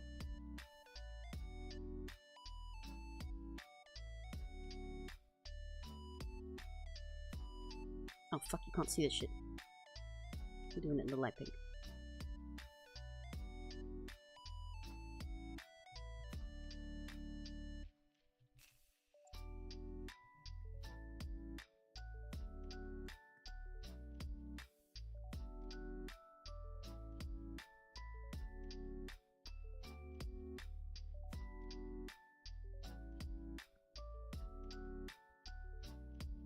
Roblox cat. We're a Roblox baby and a Roblox cat. We can run around in a Roblox world server and say 1, 2, 3 for baby, 1, 2, 3 for cat. 1, 2, 3 for cat and baby. My favorite Roblox game. That's tricky. Oh wait, no, I know my favorite Roblox game. It's Be a Rock. Be a Rock is my favorite Roblox game. It's peak. It's peak. It's the best game ever. It's a game where you are a rock and. So as you can tell by that incredible gameplay loop, it's really, really awesome. Yeah, ABC for baby, 1, 2, 3 for cat. ABC for baby and cat. What was I gonna say? But other than that, there's a lot of Roblox games that I like. But it kind of, I don't know how to put it. It kind of depends who's asking. Because a lot of Roblox games nowadays, my like when I was younger, I had more specific tastes. But I don't play by myself as often nowadays. So a lot of my favorite ones, I just play specifically with other people. Like I play Infectious Smile, Build and Survive a lot with my niece. She's really obsessed with that. I play a lot with her. I also play Dress to Impress a lot with her and with some of my other friends. I used to play Royal High all the time with her. I play Survivor, Outlast, or whichever one it's called, with her. I like playing some of those like cozy aesthetic games by myself. Like for example, I like playing I forgot the name of it. Laundry Wear? The one where you just do laundry. I like that game. Or like I used to play like a Korean barbecue simulator. I think that's cute. When I was younger, I was a big fan of Roblox High School. Major fan of Roblox High School. I liked all the roleplay games. I used to play Roblox High School and Kingdom Life 2 all the fucking time. And also My Little Pony 2D roleplay. My little MLP 2D RP in Roblox was how I learned to roleplay, actually. Before I ever had OCs, or before I even knew what an OC was. I used to make OCs in there because I would find like just images of people's like My Little Pony OCs that I didn't know were that's what that was. That were like uploaded as Roblox decals, and then make those my avatar, and then just like write a bio for them and name them myself. Because I was like 8, mind you. So I didn't know I was stealing anything. And that was where I learned to like roleplay. And then yeah, I liked a lot of the roleplay games like Kingdom Life and Roblox High School and Bloxburg and stuff. What else do I like fun-wise? There was like a puzzle one that I used to like when I was younger. Oh, I also really like Run. It's called Speed Run on Roblox, isn't it? Because when I say Run, I'm referring to like the cool math games. I'm really passionate about cool Run on cool math games. Specifically, Run 3 is my favorite, which is actually a mobile game most of the time instead of a PC one, and it has lore, and I'm a nerd about it. But I like the speed run on Roblox. There's a lot of options. I'm playing Royal High together years ago. Yeah. I've played Royal High a few different ways in the past, because sometimes I used to play it for roleplay a little bit. When I first got into it, then I'd play with my niece just to dress up and go do like the prom contest and stuff, and just like run around and like go have like a bath for prom, etc, etc. And then there was like the island dress up contest that we got into. But then also what I do is, because she was like really hard on farming diamonds, but I just play it every now and then and play it normally and get diamonds as they came. But she was really obsessed with farming diamonds and wanted to win. So we do this trick where we'd go play together, and she'd be a girl as usual and dress like really pretty. I'm so American today, even though I was really British earlier. I've changed accents like 6 times within this one stream. It's kind of funny to think about. She'd be a girl, and like dress like really pretty with all her stuff that she'd spent ages getting the diamonds for, or asked her dad to buy for her. And then I would dress as a boy. I would make myself a dude, even though, you know, now I'm like gender fluid, so it doesn't really matter, but I'd make myself specifically a dude, and then I'd turn up and I'd look like this,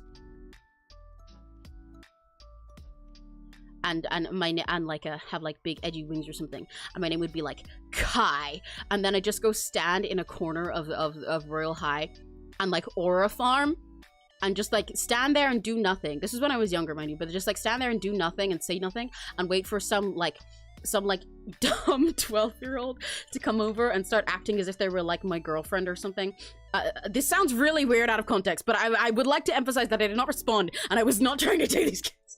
And also, I was a kid, but I would stand there and wait for a bunch of like random players, because there were never boys in that game. To come flock over and be like, oh my god, wow, you're like a demon, or like, wow, do you want to come play this game? Wow, and they'd like immediately vote for me when it was prom time too, so I could just get everything and just get everything for her with like no effort, or I could do stuff and then be like her bestie and then like promote her through that. Because everyone was like giving everything to me or wanted me to win everything, because I was just standing there aura farming as the only boy and like being like vaguely edgy. Then we'd use it as a strat for me to get stuff while my niece was like super grinding. That was my lazy way of winning everything and farming diamonds without having to actually put in the effort to farm them and do all the events and stuff and log in daily. I think roleplay in Royal High. You got roleplay? Yeah. I did also roleplay in there. It is really fun for roleplay when you actually take it seriously, because the world is very fun and everything. But my niece wasn't as much as roleplay with me. She'd sort of roleplay sometimes, in the sense that it felt like like we were playing dolls, because she'd do it all to like do the prom contest and take that really seriously on how to win, and often make like the same kind of outfit a few times over, right? But at the same time, she like sorry, this is unrelated, but I just realized that you can tell I'm more used to drawing Pokopio than Dopio, because I went to draw his collar just now, and I was gonna draw it like loose out here, and then like folding down, and then the thing, but he's just tied around his neck. That's not how Dopio looks, that's how Pokopio is. But anyway, but she'd be focused on like doing the prom contest. She'd basically treat like the dress up stuff as if it was dress to impress now, and like be really serious about it. But then in between those, we'd like make sure we go to bed and everything, and like change into our pajamas before we go to bed, and like go to the spa first, and like do our hair every morning and go to the classes, you know? She'd like play the game correctly and be into that stuff, but she wouldn't be like fully making a character while she did it. That was me, because I was a roleplay nerd. I still am a roleplay nerd. I run a roleplay server. Random, I'm here. I nearly fell asleep because I had my headphones on while watching the stream on my phone. Oh, yikes! Try not to fall asleep with your headphones so much. It's not good for you. But hello. ABC for baby, ABC for dandy run.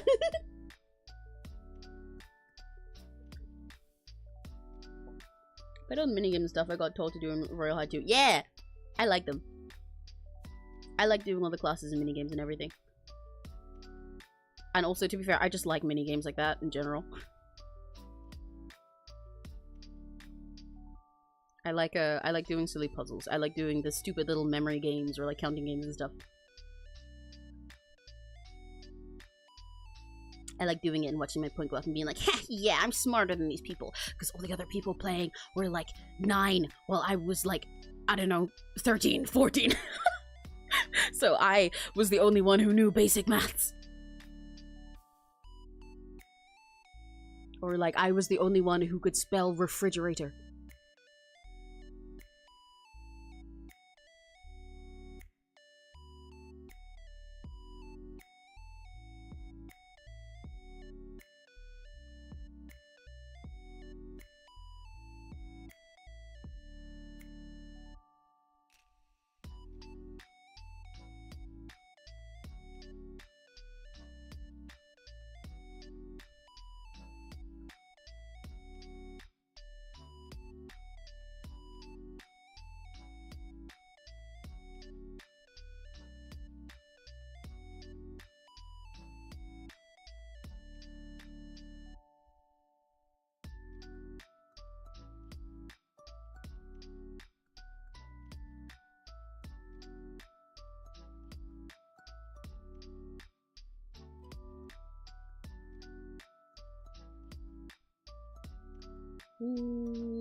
Wow, I was yapping so much and then went silent. I think it's really funny when that happens in my art streams. It happens a lot that I can yap about something for like an hour straight, and then I finish what I'm saying finally after like a million years, and then I'm just like silent for 5 minutes because I'm locked in on whatever little thing I'm tweaking. But yeah, that's your very long answer to what my favorite Roblox games are. But there's probably several that I'm forgetting right now that I like. Honestly, oh, speaking of which, actually, I like playing I really enjoy lately some of the stupid co-op ones you can play, oh fuck, what is the one that I'm thinking of? Where you like climb a mountain but you're both tied to each other and it's really stupid. And you play with like proximity chat and it's really funny. Oh, I'm forgetting the name. But there's one like that, games like that are like 2-player stupid games. I want to stream some of those sometimes. I think they're really fun. Yapometer was depleted, yeah.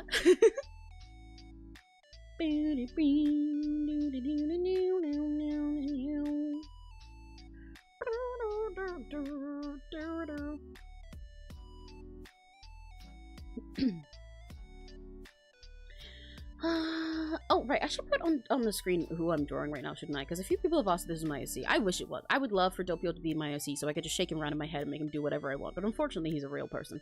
I know, it's really sad. Where the fuck is my little...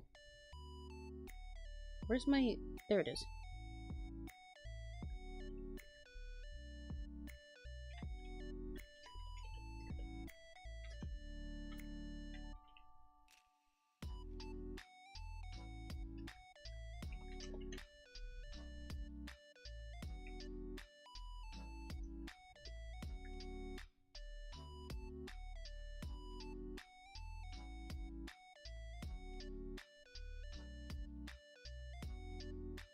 I'll put now drawing.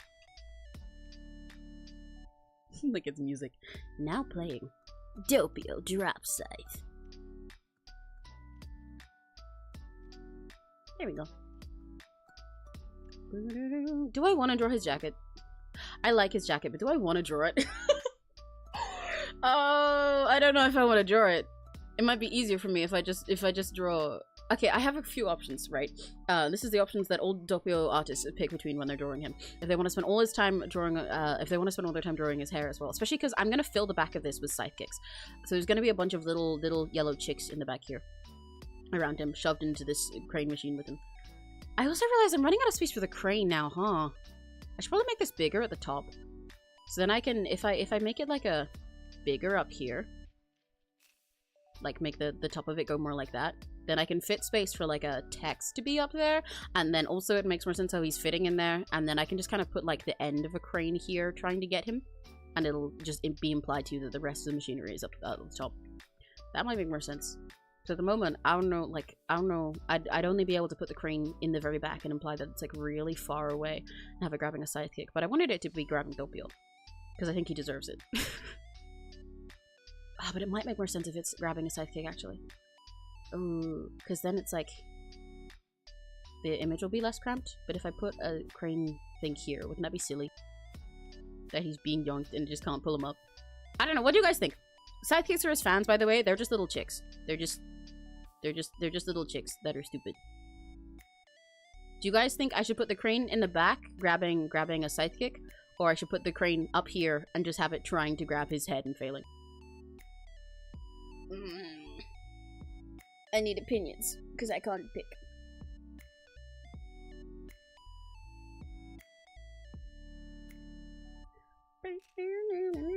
I'm gonna give you guys a check to answer my question, because you guys never answer my questions. But no, mostly because I'm also checking something myself.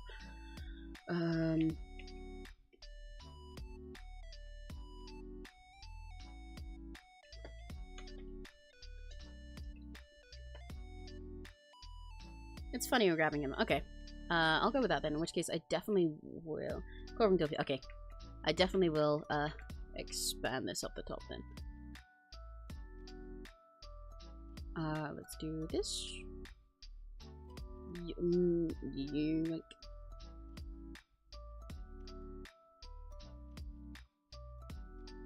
It kind of makes sense anyway, because having extra dead space up here wouldn't really make sense, when instead I could use that space to write like Dopio Arcade or something, you know. I could have it as like don't drop Scythe. Because his surname is Drop Scythe, you know? It's like don't drop Mr. Drop Scythe. Get him. Don't drop him. That'd be stupid. But I kinda like it. Guys, is that too stupid, or is it perfect stupid? For the arcade machine name. Let me move this. Yeah, but don't know what the bits of walls missing from room. Total on nibbling rolls. Oh, you shouldn't nibble on those. They're flaky. They're like really gross. One of them's like peeling off at the moment. I should probably be concerned about that, but I haven't contacted anyone about it yet because I keep forgetting. But they're like really flaky and gross. I don't think it'd be yummy. My walls aren't like squishy yummy. And also, like, I have a fireplace in my room, but every now and then, just like crumbs of brick fall out of it. And by every now and then, I mean this happens like every couple days. I think there's birds living in our attics because our chimneys don't work. They're like clogged up from when we got here. That we're not allowed to use them. Our fireplaces. So the chimney is just there for no reason. And I think there's birds living up there because I get brick crumbs that come down here. And sometimes it's just like a little bit that builds up over time. Sometimes it'll be like last night where I just suddenly hear a bunch of movement and then there's a whole bunch of orange and dust on my floor. So don't eat that unless you're gonna eat the birds. That's fine. You are a cat. That would make more sense. I'll let you eat the birds as a treat. Because I don't remember the last time I fed you glass, so you probably need something in there.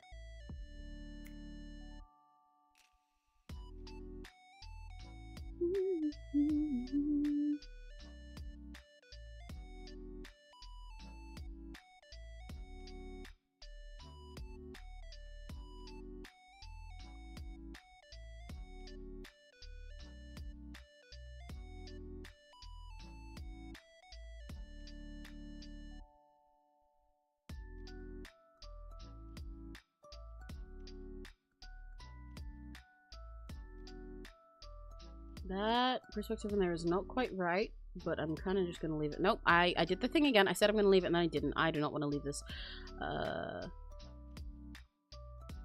Get good. Start looking correct. Why don't you just start looking correct? That'd be awesome if you did that.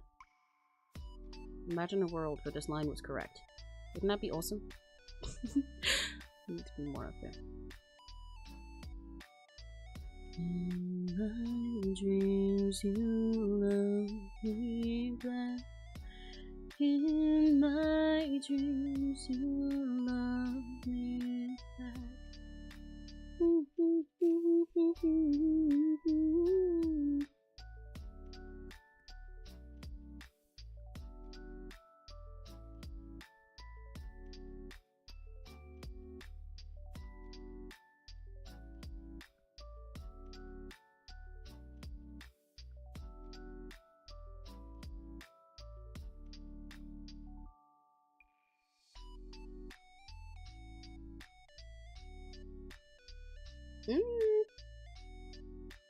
Do I want to leave that be for now?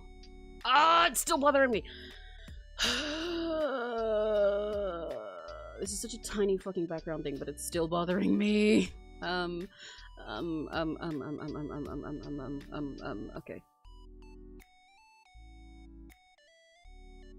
This part needs to change.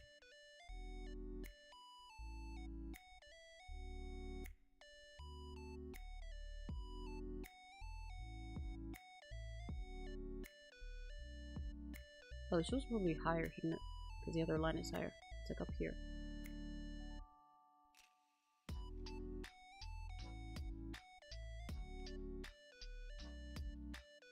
Is that right?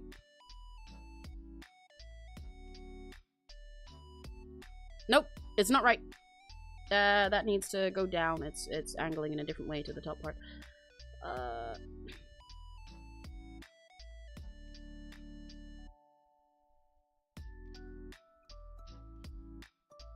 That's a bit more right. Except not. I'm gonna start crying. I'm gonna start crying soon. This is gonna become a crying stream. Live crying session. Let's see. I'm gonna do a 24-hour crying stream. That'd be fun. Can you imagine a stream where somebody just cried for 24 hours straight? Like a subathon. Every person who subs, they start crying more. They start crying harder. By the end of it, it's just like full snotty gross tears. 24 hours long. I think I could pull it off. Hello! Hi, Konami! Hello! Been so long! It's Boy! Got my stuff in. Oh, hi! Hiya! How are you doing? It's fun when people come back after they've been away for a while. I like seeing you guys again, checking up on how you've been. I need to sip more of my tea. I forgot that I've got biscuits too. You guys want biscuits? Don't worry, they're not evil biscuits. We're not gonna go Biscuit Civilization again, even though I do miss Biscuit Civilization. I had a dream about Parkour Civilization last night. I just remember that. It was like really vivid. I had a dream, yeah, basically where I did all of Parkour Civilization. And I woke up really fucking stressed and exhausted because of it too. Except it like wasn't Parkour Civilization, because it was, but it was like wrong. But I was just kind of, you know, when something in your dream, like you label it something in your dream and you just kind of accept that that's what it is, even though it is not that. Like, for example, if I said like, oh, Addie, you were in my dream last night, and you were like, oh, really? What was I wearing? And I'm like, no, you didn't look like you. I just knew that it was Addie. These are the kind of biscuits where, like, I mean, you can dip them in my tea if you want, but my tea is just like ginger and honey soup, so it won't make sense. These are the kind of biscuits where it's like they're square, right?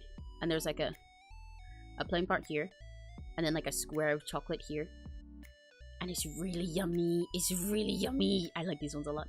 They cost way too much though. Ow. What was I saying? Like 2 minutes ago? I forgot. Hang on. Let me finish this biscuit and I'll see if I remember. I was saying something about last night.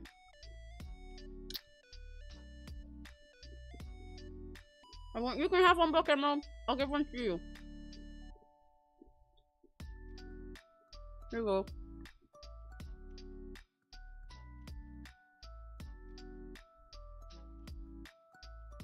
Here you go, you can have one.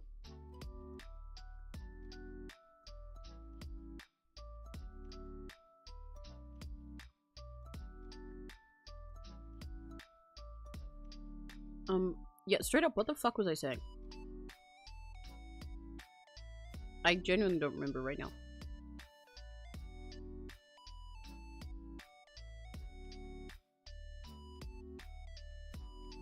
Here you go, biscuit for you. Oh, Parkour Civilization! Parkour Civilization! Yes, I had a Parkour Civilization dream.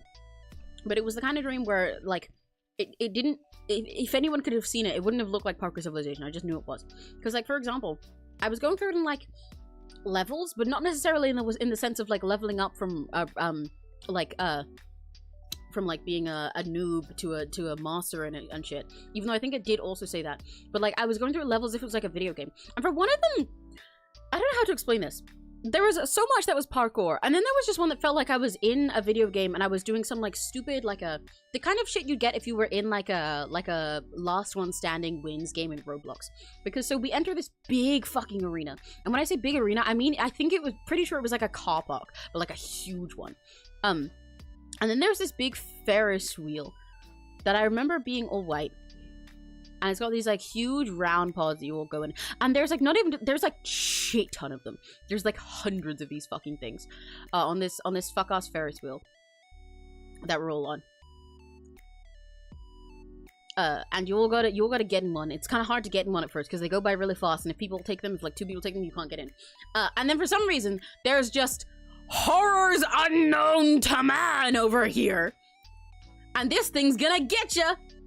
It's gonna get ya when you're trying to get in, mind you. Sometimes I couldn't get in because the thing was there and it was trying to get me, and I was like, fuck, I'll run away and hide and go in the next one, because it was aggroed on me. This is why I say it felt like I was playing like a Roblox like a last one standing type of game, right? I had to not be spotted and then get in and then like went around and stuff, and this fucking Ferris wheel was like moving around the place somehow. And I was in there and then I was like, oh shit, it's gonna be the part 2 where it starts dropping us out, and it was like knocking people out, and then you get out and everyone's on the ground and we're like, running around everywhere trying to not be caught by the thing. And then so like after that, I'm deleting this so that I don't run out of undos I can do. Then I gotta like run away, run off between buildings, make sure I get away from the horrors unknown to man, and like run away and do my parkour over things in order to get away somewhere else. And then after that it was normal parkour again. What the fuck? So like I don't know what was up with that. I feel like that's a cool JPEG. I love horrors. Well, yeah, I do love horrors unknown to man, but I was very confused by these ones, is what I'm saying. I don't know what the fuck was up with those. Oh, right, I was deciding if I wanted to draw his jacket or not, wasn't I? And now I've got this fucking line that I can't undo because I forgot that I was doing that. This is the actual struggle that sometimes happens with MS Paint. It's not that like, oh, drawing with a mouse is really hard or anything. I'm fine with all of those parts. The struggle is, not having layers, and not having layers for coloring. I'm fine with that too. Not having layers because I forget what I'm doing a lot, especially if I'm streaming because I'm yapping at you guys. So I'll like be like, oh, I've got to decide, maybe I could do his jacket, or maybe I could just do his collar here, maybe I could just do his undershirt, and then I'll leave that line there, go do something else for like 20 minutes, and I'll come back and be like, aw, I drew a line over the top of everything, but because I forgot it was there, now I can't undo it because it's been too long, and I have really limited undos on MS Paint. Anyway, the thing I was trying to say that I remember now when I drew that line, which was like half an hour ago, the situation all Dopio drops I fan artists end up in is deciding if they want to do all his jacket, which makes it like way more complex, or do just the jacket, take off the jacket, and then he has this this magenta shirt underneath. It's like got a big collar here, and it also has this like chest piece, or they take off the chest piece too and just do it with the shirt and with this stuff, or they take off the shirt too and just do it with the black undershirt. I've got to decide which one I want to draw here. Right, that's why I was talking about the crane. Oh, I remember now, because I was talking about how I've got to decide that based on the fact that there'll be sidekicks in the back. There'll be a ton of like little yellow creatures in the back here, as if they're like little. There'll be little yellow round creatures that are chicks that look like plushies in the back with him. So I don't know if I want to put all the effort into drawing his jacket, because it'll just like I feel like it'll be really cramped in the space, you know? They'll have all of this shit going on, and then like all his accessories, and then I gotta like try and fit in half of these lines and stuff, but you won't even be able to see most of them. So I feel like that'll just fill the space up. So it'd be smarter to just do him in his shirt for the sake of it being pink, or do it magenta, or just do it just with the undershirt, and so I can leave that black, and then I can put sidekicks here, you know? Like fill that space with sidekicks. Let me get an example of how he looks without the jacket off for you guys too. Doing a lot more art recently, so that's fun. Yay! To my boosty. I don't know what's happening. Hi, my Sugar Girl. I'm drawing Dopio Dropside. Because we started today by just doodling a bunch of random shit. I would open that now, but it would fuck up this file. We started today by just doodling a bunch of random shit. And then I decided I wanted to draw one of my 𝘆cies, because I don't have a commission that I'm doing today. It's the first time we've done an MS Paint stream where I'm not drawing a comb. So I made chat pick one of my VTuber 𝘆cies to draw, and we're drawing Dopio. Yeah, let me get an example of him without his jacket, so you guys can see what I mean. Where's his reference sheet?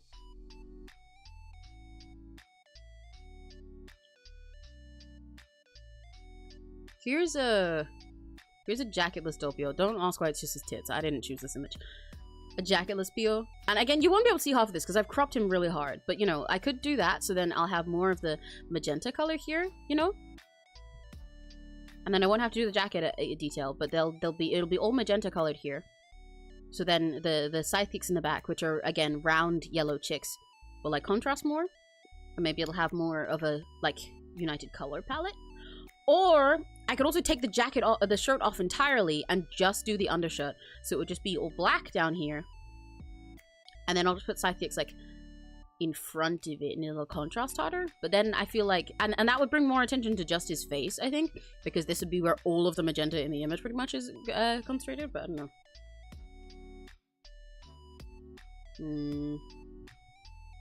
I will ask. Well, oh, the boobs. Well, I didn't pick this image. Listen, I mean, I did, but like, I didn't take this image. I looked for a Dopio ref, and I found his ref sheet, but it was really big. And then I found this version. I was like, oh, this is a better example of just his shirt on his model. Oh wait, he posted it. He fucking posted it. It's his fault. It's. I didn't look at it because I was in Google Images, but it's him. He fucking posted on Twitter. Drop my jacket. Oops. So it's his fault. He's objectifying himself. Fuck that guy. Now you can't blame me. Yeah, maybe I'll go with the shirt, because I think with the shirt the colors would be yummier. I do have to fucking draw a shirt then.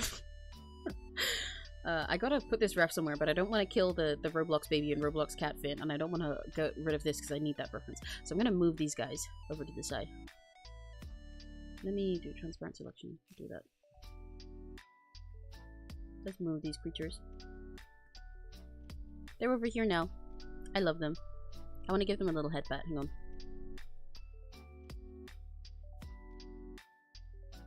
This is my hand. Okay, trust me, this is my hand. It's not a penis. This is my hand coming down. This is my hand. Not a penis.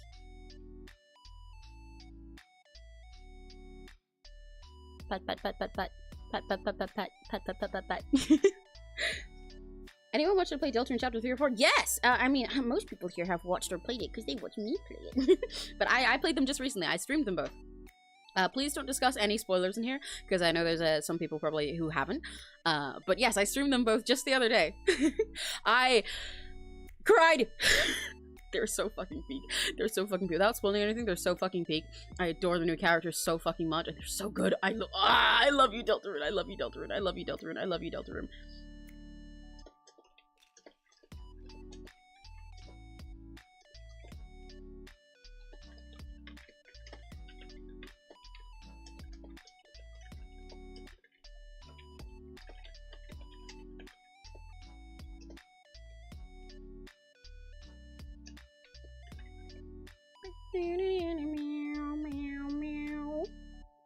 Chapter 4 was so— oh yeah, exactly. Like, I don't want to spoil anything, but when I say I cried, I mean it. Like, I didn't like sob on stream, but like I mentioned this to the rest of the Rekigachis while I was playing, but I was voice acting the whole way through because I love voice acting and I love Deltarune. I forgot my words. Oh, right, yeah.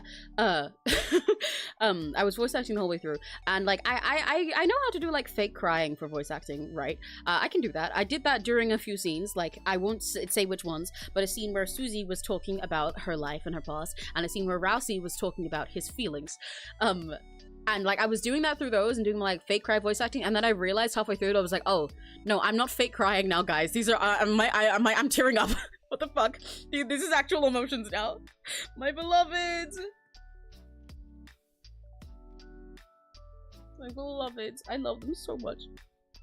I love them so much. This is forcing, but I don't really care much of the legend rewatch it. Yeah, that's fine. That's okay. I'm glad you had fun in the 3-1 if you did anyway. My scruggles, I love them so dearly. Let me do this in an Urkel, but do it in a different Urkel to the rest so I can tell it apart. Oh, right, I was doing this so I could put a reference there. I forgot about that part.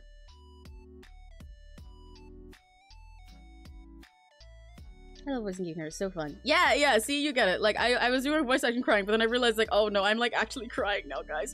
Wait, I can just stitch these together, I'm so smart. It's really cursed. Now, let me crop his head off.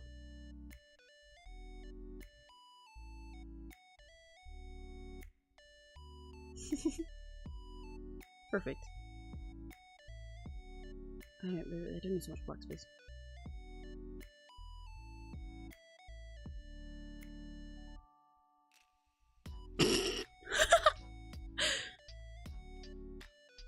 Yeah, I felt the moment that it changed to real tears, and I was like, ah! I love my scribble so much. I saw someone tweet the other day that Toby Fox writes like somebody took everything from him, and it's like, yeah, Toby, man, are you good? I love Deltarune so dearly. It's so incredible. It's such a masterpiece of a game, honestly. I am trying to get this to match up, even though it doesn't need to. I should not. It's making it hard to get this reference. I just think it's funny. There we go. Let's put that there. Okay. Oh, you know what I could do? I'm debating it because I could put the rather than just have sidekicks around like they're plushies, I could put them in little gachapon balls. Because that could be cute. Because I'm looking at this thing and how that one is a gachapon, even though that wasn't not what I was intending. I could have little sidekicks and gachapon. Oh, and I can make it look like they're shells because they have little shells on the official merch of them that I literally have in my room, so I can use that as a reference. Where they look like Dopio's jacket, like this, with like the white over it and like Dopio. I could put them in little gachapon balls that look like they're shells. That'd be really cute. I hope it's tiny person in him writing peak, and that's how he gets all his diz. Yeah, it's the dog. When I get into more story kind of text games, because voice acting the characters in your head out loud is so fun. Yes, right? It's so fun. I love voice acting. I want to do more voice acting, like beyond just voicing stuff in games and everything too. I love it.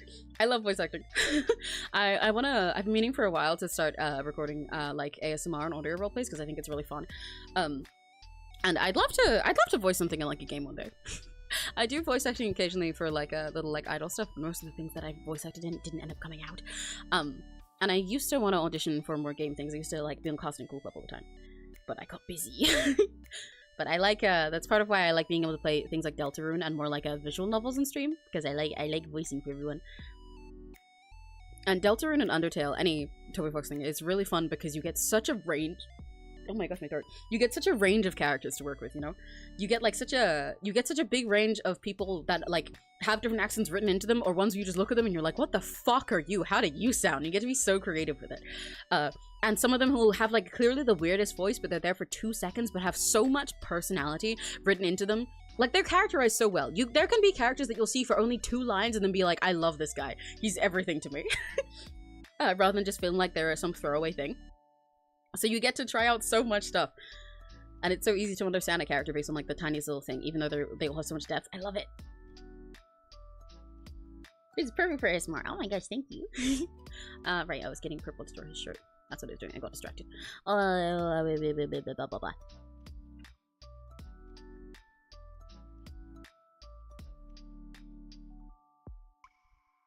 But yeah, it's so fun. It really like helps you push your voice acting boundaries, I guess, to play a game like that and voice it, you know? Especially because, like, I mean, it also builds your endurance. That's not necessarily a good thing. I will say, don't be dumb like me and replay chapter 1 and 2 in the same stream and thus be voice acting a billion different characters that you scream and growl for 10 hours straight. That was not a good idea. But it is really fun to challenge yourself to do all those different characters at once, and pushes your range of what kind of characters you can do, you know? I don't like how that color looks. I don't like how I drew that. I think it looks dumb. I guess I kind of like it. I think I need to change it so it's like this.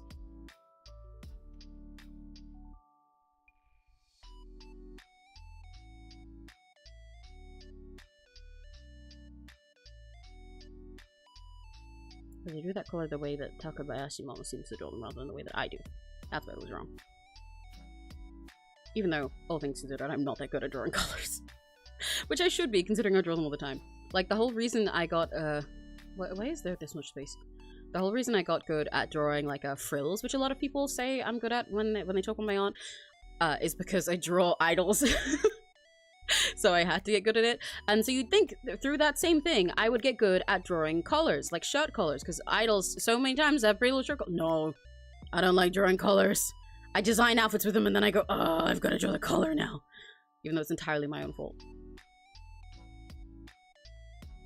Anyway, what was I saying about that one? Yes.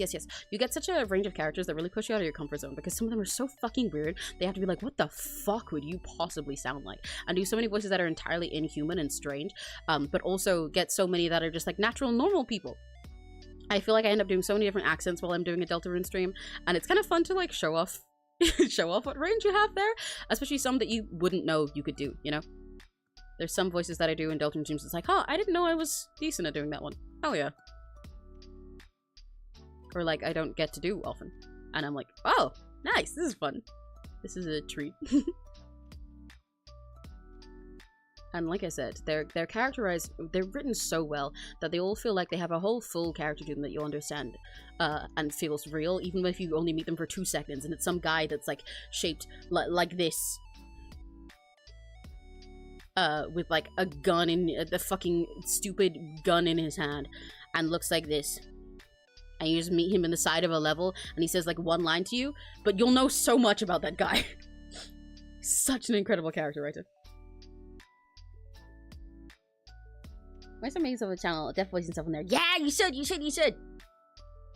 I love seeing more voice acting from different people. That's why I was saying earlier, I think it was Crimson, asked me like, out of all my 𝘆cies, who would I most love to collab with if I had the chance of like a dream collab with them. And like, I'd love to collab with any of my 𝘆cies, obviously. That sounds like an absolute dream. Like, I'm drawing Pio right now, and if I ever got to do that, I would like explode, die. That would be the last stream I ever do, because I would explode.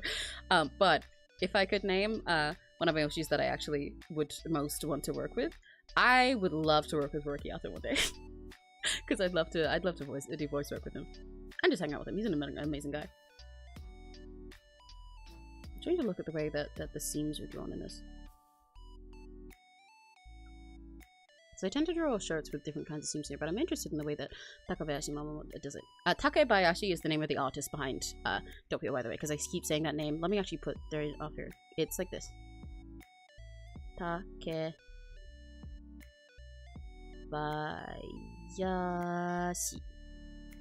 I just say mama at the end because for VTubers that's what you call the— oh my god, my computer lagged out. What you call the person who drew your model. So whenever I hear their name, it's Dopio saying Takebayashi Mama. Like it's his mom. But anyway, I like the way they draw the shirt because normally what I would do here, I draw a shirt, I'll normally put like a little crease there or something, and then sometimes I draw a line here, but it's more like that.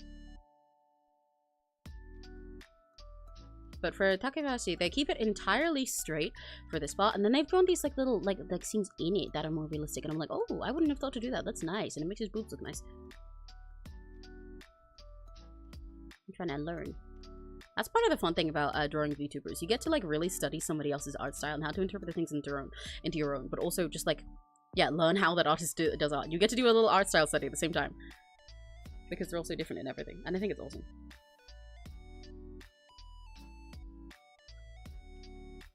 I want the part to be higher or lower. I feel like I've done his shoulder too straight here. It needs to just go down there. And this doesn't make sense. I think it should go that way. If I'm making it work the same way that Takebayashi does it. I did it wrong. You're too slow. Oh, I was gonna make a Deltarune Chapter 4 reference after I said that, but I can't because of spoilers. I think spoilers are the best part. You're too slow. I don't know why I thought that when I said I did it wrong anyway. That is an entirely different sentence. That is different. I'm not too slow. I'm just too dumb.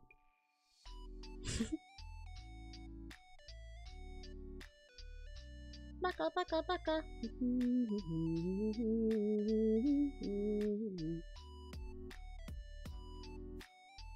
You're like a human cat. You are a human cat. I think, was that not obvious?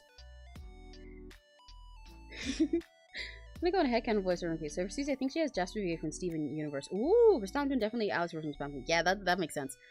Jasper is kind of the way that I personally voice Susie and imagine her. I like that kind of rasp to her, and I like the feeling with Susie. I think it's fun to voice a character like her, but also really challenging when I want to like growl and rasp that much, because my voice does not have much raspiness to it naturally. You guys might hear more of it than it normally has in like the recent month or so, because I've been streaming so much more now, and I stream for such long hours that it's actually fucking up my voice kind of permanently. But that's made my voice like it does that where it goes like that when I'm like in the lower part of my range more, which by the way I didn't even process until now that I was doing. we've done the thing again where you guys have unlocked a lower Emmy range, because I normally I don't know, instinctively, stream, because I get higher in my voice when I'm excited, and also normally when I'm more comfortable with people. I speak in a higher part. Well, it depends. Like, anyway, I'll just leave it at higher when I'm excited. I'll explain the rest later. But I get higher in my voice when I'm excited. Normally when I stream, I start off pretty high energy, so then I talk a lot higher when I meet, and I'm like, good morning, how is everyone? But I mentioned this during another art stream before where my throat hurt, so I was talking more like this. Because I call it like evening voice. I don't get like a deep morning voice, but at the end of the day, I normally go deeper. But it's it's funny that today we've ended up here. I have had so many voice changes throughout this stream. I've changed accent like 50 times. I've changed voice type. Don't worry. I'm not like permanently fucking up my voice in a way that like really damage it. It's okay. I'm making sure not to do that. That was a little bit of exaggeration.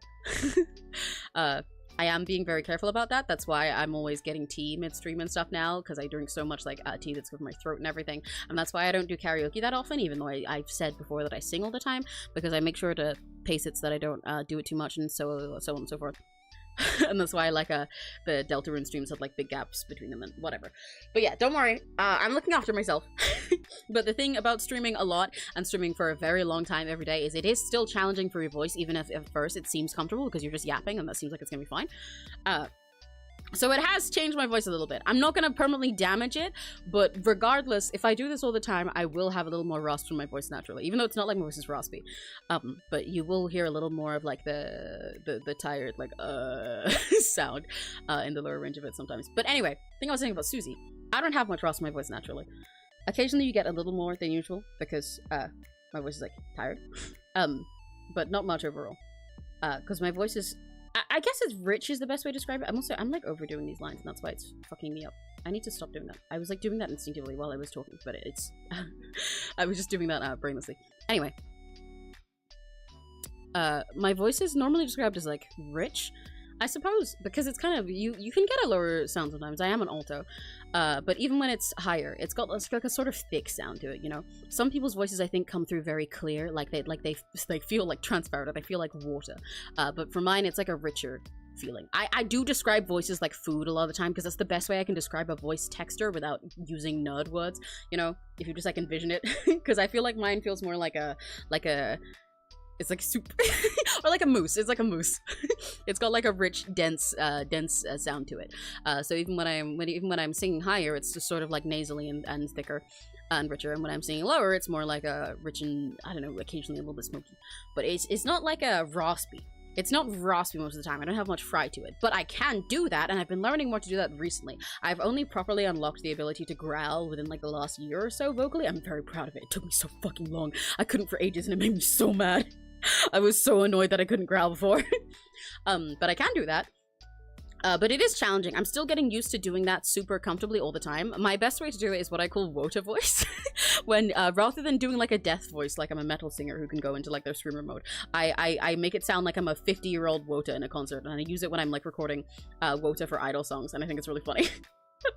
But for voice acting, it's still something I'm learning for the best ways to do it like naturally and consistently. So 𝘆cie is kind of a challenge.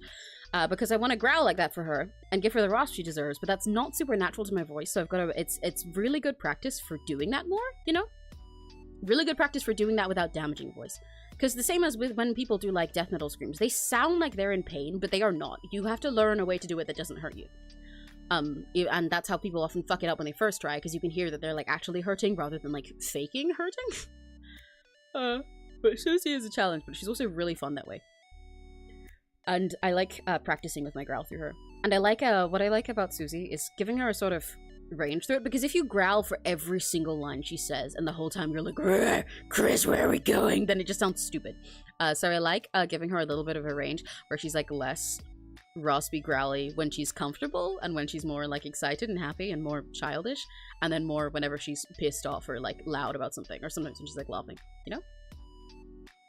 Like, for a normal 𝘆cie moment, I'll be myself, but just be extra American, pretty much. And be like, yeah, okay, weirdos. But then if she's, like, pissed off, I'll be like, man, shut the hell up! And shit. And I think having the difference is fun. Like, I don't imagine her raspy all the time, in a sense, but I like using it. 𝘆cie makes a lot of sense. Yeah, because she has, like, a softer side to her. I like letting her have her moments where she can chill more. I should give up on this fucking line I'm adding. I think it'll only make sense if I do it in post. Like when I'm coloring. So I don't know why I'm putting this much effort into it, because it's making the shirt really confusing. It's making the line art confusing. Anyway. It needs like a fold here. So let me get rid of these. So I stop looking at it. Because I'm overcooking with that. Severely overcooking right now. I should play Overcooked on stream with someone sometime. I have it, and I play it with a friend of mine. But we play like just like on our own together. We recently finished the game, but it's really fun. I want to play it. I want to use it for a stream today. I should play Chain Together again sometime too. I need to get Tom and B and Neri back for that. Well, Neri can't play it, but Tom and B and Homo back for that. Because we were gonna play together, but Homo couldn't make it, and we were gonna play with Neri too, but Neri's PC can't have it.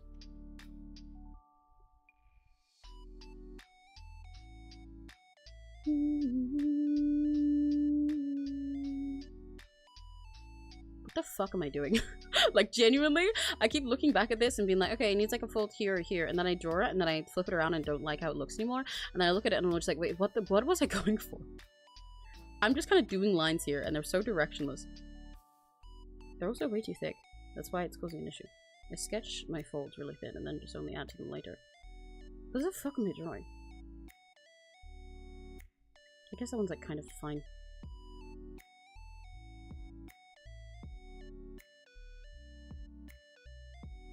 Leave that like that. Anyway, his fucking his arm. He needs an arm. How am I gonna put his arm in here? Does he have anything on his wrist? He doesn't, right? Right? I mean, I know he has gloves. Does he keep his gloves on when his jacket's off? Not when his shirt's off. He does, okay. Need to get a better reference of his fucking gloves. Any tips on voice acting for long periods of time? Drink tea. Not just any tea. Personally, okay, there is a method that I've learned to make tea for your voice recently, but if you want just regular tea that you can just put in and put water on, I highly recommend throat coat tea that I've talked about a lot. I know your stream is later though. If you do have the ingredients, then what I do is ginger and honey and lemon juice. So I put ginger, honey, lemon. Like what I do personally, I take a cup, like a mug, I get ginger, grate it into like a little sieve of the cup, pour the water onto that, leave it for a bit, and then I put in lemon and honey and I stir. But honey in any tea is really good for your voice, because honey is like, well, I mean, you can imagine, you know, people always talk about it when they're talking about like, I'm on vocal rest or something, or like when they're like healing sick people. But not only is it good for you, it's good for your throat because it just kind of soothes it, and it also like makes it harder for you to like cough and get dry and raspy there. Basically, I'm saying making your throat sticky like that is kind of good. It's soothing for it, and makes it harder for you to like get like all coffee and dry there. So even if you have like a normal regular black or tea or something, putting honey in it is good. Drink lots of water, but don't drink freezing cold water. Drink room temperature water, which I know is gross, but regular lukewarm water is better for you than water with ice when you're voice acting and singing. Because when you warm up your voice, that word is a little bit literal, a little bit more than you think. It's not that you're trying to make yourself hot. If you're overheating, you're just gonna be stressed and sweaty and, you know, breathing all the time, and that'll be bad for you. But you are technically literally warming yourself up. Because yeah, you like if it's freezing, it'll fuck with you. It'll make you basically like more tense, you know? Like in the same way that if it was cold outside, it'd be harder to dance, right? Because you'd be all freeze up and stiff. So drink lots of water, have lots of water with you. Make sure you're drinking it regularly, but do not put ice in it. Have normal water or room temperature water, and don't make it hot either. Like, I know I said drink tea, but you know, don't boil water and then chug it, that'll burn you, but don't freeze it either because it'll make you stiff. Drink lots of water, room temperature water. Drink honey if you can. Make sure you take stops to breathe between the lines, which obviously sounds obvious, but you know, sometimes you'll like rush through between character to character, and then not realize you've been doing that for a second, be like, oh shit. You know, so make sure you're taking little pauses, especially because you're you know, you might be talking to chat as well. Make sure you take little breaks and sip regularly. Don't just like drink something and then voice characters for like 10 minutes straight until the next pause in dialogue is, and then remember to drink something. What else was I gonna say? You can do regular vocal warm-ups that you do for singing before you do voice acting. like you can find any warm-ups on YouTube. Like you can search like vocal warm-up for this vocal range. Like I just go like vocal warm-up for alto like every day. In fact, I do that before I stream as well, because I stream for a long time. I try to do vocal warm-ups before I stream to protect my voice. But vocal warm-ups that are for singing are perfectly fine for voice acting too. They're good. There's a couple more that I can recommend if you're voice acting, if you're doing a bunch of weird voices, but for the game you're playing, I imagine they'll be pretty normal, so just do regular vocal exercises. Make sure you do those. And also stretch your face. Make sure you stretch your face. Your face muscles can get really tired by voice acting if you're getting really into character. One that I learned from somebody online before, that I normally do. In fact, specifically when I'm streaming and voice acting, I do this like while I'm doing the vocal exercises. Like if there's one that goes like it's like eee or something, if it's those sounds, then I'll fuse it with this face exercise that I saw. But so imagine it's your face here, and you're gonna do the biggest fucking sand smile you can possibly think of. Be like eee, and then immediately after that, like hold that for a few seconds, and then pucker up. Like you're trying to blow through a straw and go ooh, like, That's a good way to stretch your face muscles and prep them for it. Otherwise, you'll get really like achy and stiff and tired of it. And like, you know, give your face a little massage. And make sure, I'd probably recommend you take a break midstream. I know you're good at taking breaks anyway, but yeah, don't tire yourself out. Don't push yourself when you're too tired. That feels obvious, but you will forget it if you get lost in voice acting for a long time. So yeah, take regular breaks, drink room temperature water, drink like honey tea if you can. I normally drink one before I stream, and then I take a break to get one mid stream. Stretch your face and do vocal warm-ups as if you're gonna sing. Yeah, that's probably my easiest recommendation for now, I think. Because yeah, I know you're prepping for a stream like right now, because your stream's in like an hour or something, isn't it? For any of you guys that don't know, I'll probably raid into you actually, because I might end fairly soon. I don't think I'm gonna get through this whole thing on stream, and it's like 7 PM right now. I don't want to go super late today because of what I was supposed to do tonight, but we were just doing it today anyway. But I'll probably raid into Seraphim, because Seraphim is playing a game, is playing a visual novel that we're streaming for a Stream Next Fest that I've talked about before, because I'm also playing this game on Friday. So if you want to watch Seraphim play it, then I'll raid into Seraphim after this. But if you want to watch me play it, or you want to watch both of us play it, you can watch Seraphim and then you can watch me the next day, or you can watch me next day, or whatever. But a visual novel where you travel around the entire world, because it's about this girl and a group of friends. The girl is going to go blind forever, but she really wants to see a sightsee around the whole world. So her friends take her on a trip, and it's really sweet. Stream is an hour. Yeah, okay, so I'll raid into you after this stream. I gotta go off my laptop while you're watching the stream on my TV. Happy drawing, Emmy. Thank you. It was really fun chatting with you, Emmy. I hope you have fun watching. It was nice to see you again. Lots of water, not overdoing stuff. Yeah. And yeah, speaking of not overdoing stuff, I know, again, it sounds like really obvious advice to be like, take breaks and don't overdo it, but you have to remind yourself of that sometimes, because people are stupid and determined. As you should know from Undertale. But remember, don't push yourself. You will regret it. If you're doing a certain voice and your throat feels kind of funny, or it feels like it hurts, or you're doing something and it's like, ooh, I gotta take a sec, this one's like it's a little pushing it, I feel like a little bit like I'm gonna gag or something. Stop. Don't overdo it. And try not to let your stream run on too long.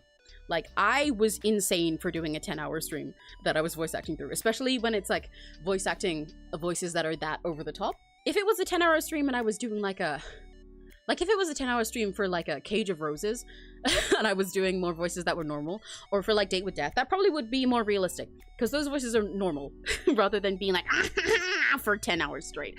But like, don't be like me. Don't do that.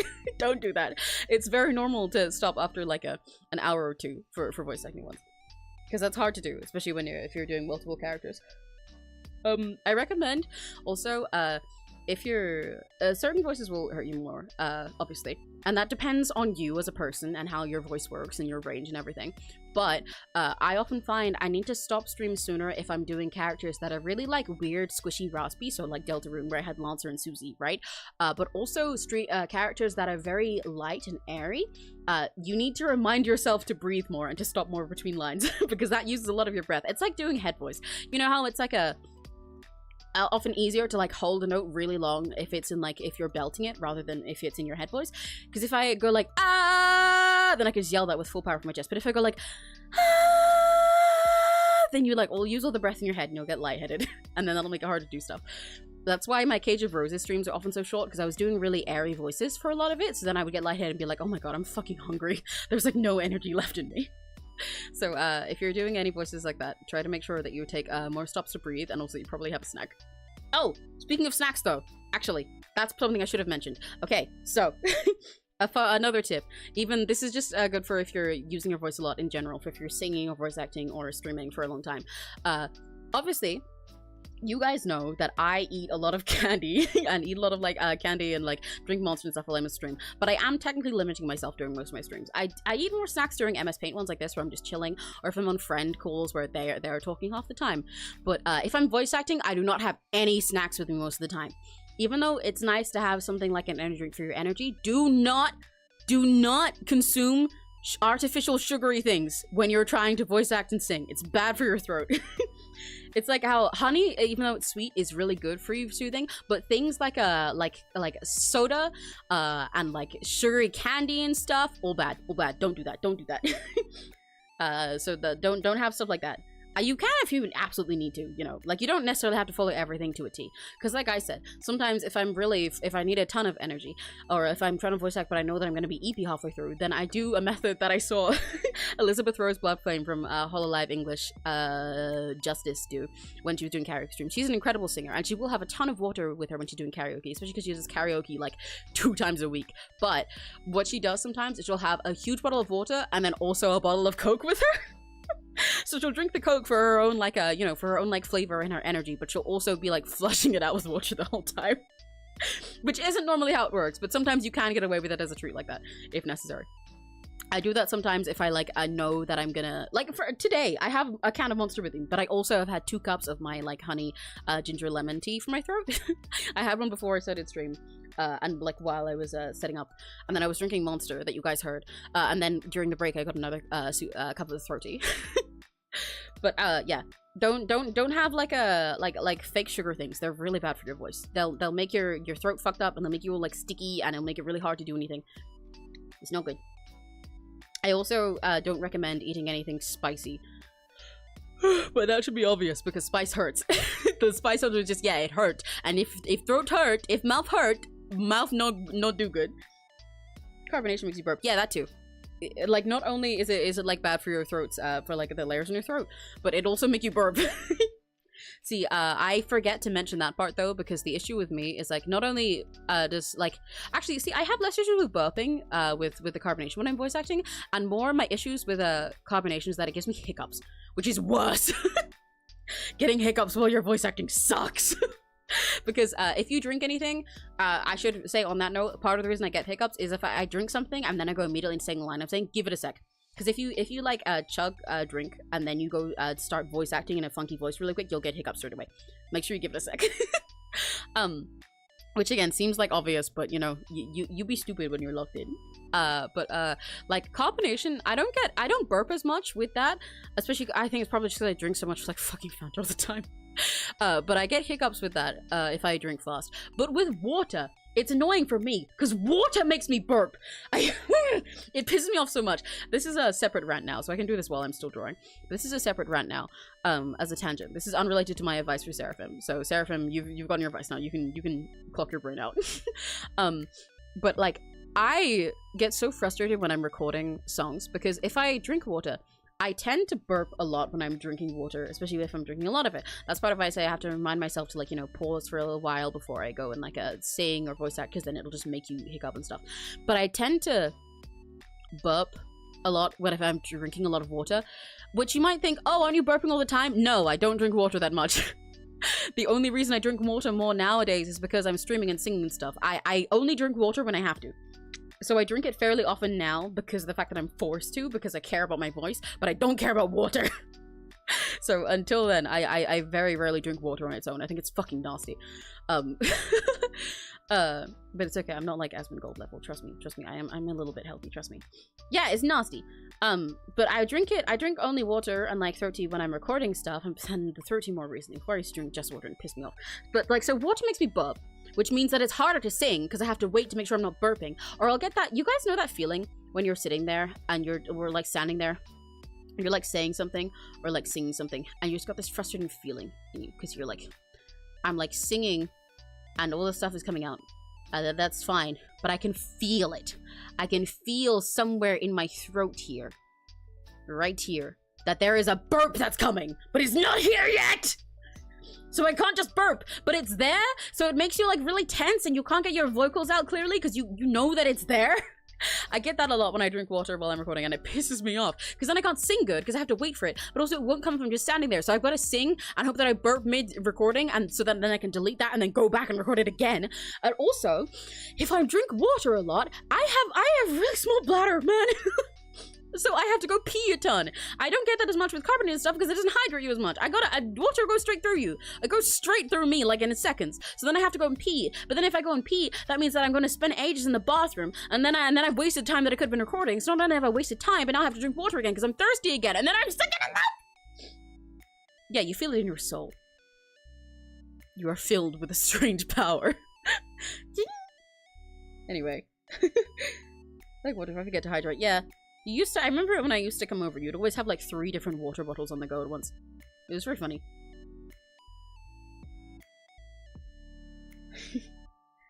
Emmy just built different real shit. Me out here chugging Tango Orange. Tango Orange is pretty yummy. I like Tango Nest nowadays. I think it used to be yummier in the past. They changed the recipe for it over time, and I think it's less cool nowadays. But I'm a Fanta truther. I drink Tango if there's no Fanta. Like a lot of like pubs and like restaurants have Tango instead of Fanta because they're lame. But I'm a Fanta truther. I'm a Fanta enthusiast. I think cheese goes right through. Well, yeah, but that's different. Cheese makes me shit myself. That's lactose intolerance. I'm not water intolerant. It'd be really funny if I was water intolerant. Water these days also just makes me sick. Yeah, that's fair. Right, what was I drawing here? I forgot what fucking part it was at. That's just short. Oh, right, I need to put his arms in. He didn't have arms, he just has hands, and the hands don't look good, because I couldn't be bothered to draw them yet. Shit. This hand is, like, extra fucked up. The problem with hands, if I flip a canvas to draw one, then it won't look right anymore. And I'm like, yeah, obviously, because it's flipped around the wrong way. Ugh. I gave him baby hands because I drew him with a baby face originally, but he doesn't have a baby face anymore, which means I need to make his hands, like, sexier, but I don't want to do that because that makes them harder to draw. I like giving everyone baby hands. I like giving them stupid, chunky, square fingers. What do you mean I've got to actually draw mammy hands? Fuck you, Dopio, get smaller hands. Get smaller, bitch. This guy's like 1 billion centimeters tall. I'll double check how tall he is. He talks about it all the time because he's the tallest in his branch. Dopio drops scythe height. This guy's 187 centimeters tall. Get smaller fucking hands. Why you gotta have tall person hands? I just go and draw my husband to make you suffer. I would probably say no. As much as I adore you and would do just about anything for you. Both of the main things that make Bucky are on my I cannot draw this list. Because I have like a... I mean, they're kind of the things where it's like, I can maybe draw it. Please talk to me first, because I might not be able to. But like, it's on my list. It's like, yeah, as much as I love drawing different body types, I'm not good at drawing buff men that much yet. Especially if they're like super masked, like Bucky is, because he's a real person.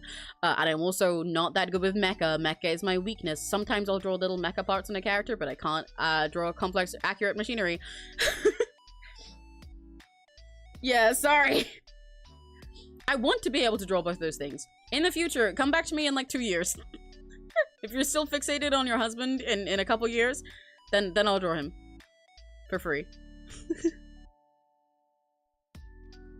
Metal arm is not mecha. Yeah, I know, but it's what I'm counting under mecha / machinery, because it's just the easiest way to say it. I'm not good at mechanical things.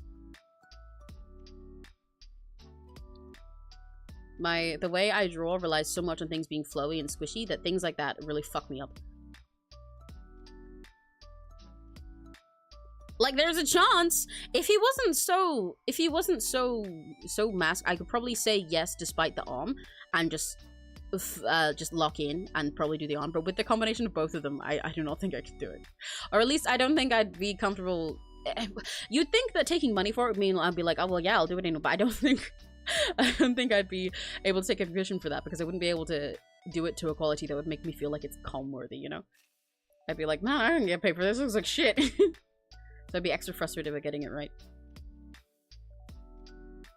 I am learning more metal and mechanical related stuff though. This hand is like all wrong. It's in like 5 different perspectives right now.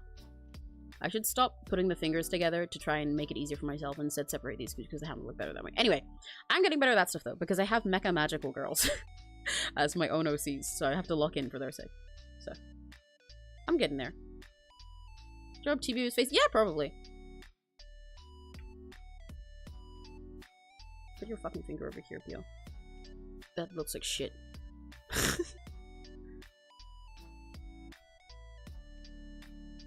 I'm so rude to my art sometimes, but it's my coping mechanism.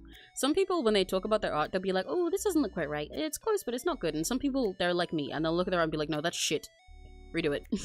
But I don't even do that in the sense that I like bully my art. I don't like to be like, oh, this is shit and it looks awful and you guys should not look at it. I'm sorry you had to look at this because it's garbage. Because doing that is not only unhealthy for you and makes you feel bad about doing art all the time, but it makes it awkward for people around you. It's another like tip for beginner artists. Even though being self-deprecating might make you feel like you're not like you're being humble, it's not the same thing. Talking down to yourself just makes everybody the whole time just makes everybody around you feel awkward. Because then it feels bad for them to say, oh no, I liked it, because they either it feels like guilt tripping because you're like, oh yeah, nobody likes my fucking art, but here it is, and you gotta be like, oh no, I think it's nice, and it feels like guilt tripping, or you just like shame your stuff so much and say it's bad that nobody feels like they should be saying it's good because they're like, oh, okay, I guess it's bad, I don't know, and they're only gonna see the worst in it if you're constantly shitting on it. You should be proud of yourself.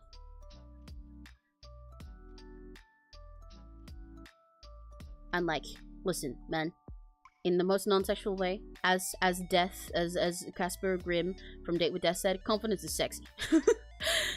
You're more attractive, and I don't mean attractive in a romantic or sexual way here, genuinely attractive to other people when you're proud of yourself. That doesn't mean you have to be like, yeah, I'm the best artist in the world, but don't put yourself down all the time. It makes it hard for people to know how to handle themselves around you. I think I should change this hand, but I don't want to. Like, this thumb is not in the right... Why did I put a hand in this? Why did I give him hands? You know what? I'm getting rid of this one, and I'm just gonna put his fingers poking in the side. I want there to be sidekicks over here anyway. Fuck you, Pio. This hand still needs to be bigger, though. I'm just gonna change this one so it's like this or something. You know? So it's like pressing against the glass. Not quite like that, but I'll put it there in a sec. Or I'll put one like down here. Yeah, down here might make more sense if I put it like here. Just trust me that there's a hand here. I'm not drawing it right now, but it's gonna be there, okay? Embrace those sausage fingers for a sec.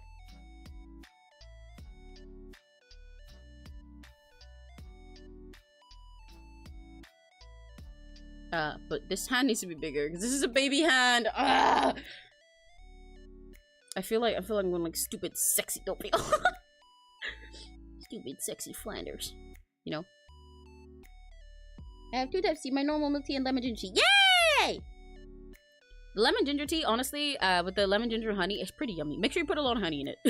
Because I think I only put like 3 teaspoons of honey, although most of the time I just like scoop it in and hope for the best because I've gotten good at estimating it now. But at first when I made it, I put like all the lemon and ginger in, and then I only put a little bit of honey, and then I realized that it was just like, if it's too much of the lemon and ginger without the honey, it kind of does the opposite. I mean, it can still be soothing for you, it can still be like healthy for you, but if it's too much of just lemon and ginger, then you just end up coughing because you're like, whoa, that's strong, that's got a bite to it. but if you put way too much honey, then it'll be really sweet. It'll be like syrup. It's kind of hard to find the balance at first, but it is very good for you, and I find it quite yummy now. I drink it all the time because it's yummy and it's good for me at the same time, so I win. Whereas a lot of teas that are like made for your throat are kind of nasty. Throat coat I found pretty good, especially because I started putting honey in that as well.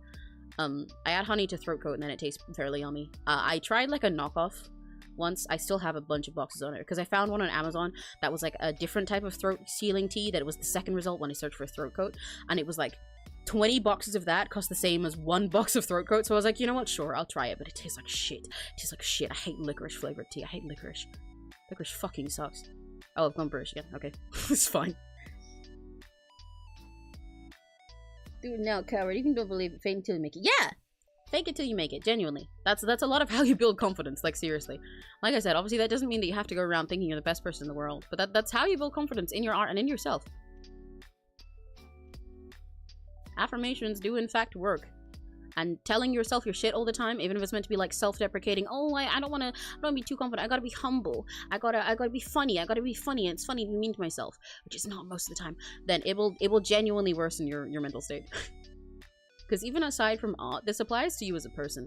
That's part of why, even though I say stuff like, yeah, I'm a bit dumb, or like, oh, this is shit, I do hype myself up all the time. And like when I joke about being like, yeah, actually, I've never been wrong, I'm just like really super cool and awesome, you guys are obsessed with me, yeah, you want me so bad. Like that's silly. But those kind of jokes genuinely actually raise your confidence. Like seriously. If you joke all the time about being the worst and being not good at anything and so on and so forth, it'll make you actually feel like that, so you'll find it harder to take compliments. Because you'll just kind of embrace that as your character and as fact. And it'll also make it hard for the other people around you. In the same way I said for the art thing, it makes people feel either like they're being guilt-tripped and they have to comfort you, or they can't tell when they should be comforting you or agreeing with you, but also it's like, should I agree with you? I'm just kind of sad. I feel sad now. And they feel bad all the time around you. Even though you might think that it's like, yeah, I'm being like, you know, funny because I'm a waste of good air. But see, it just gets depressing and awkward because it's like, should I laugh?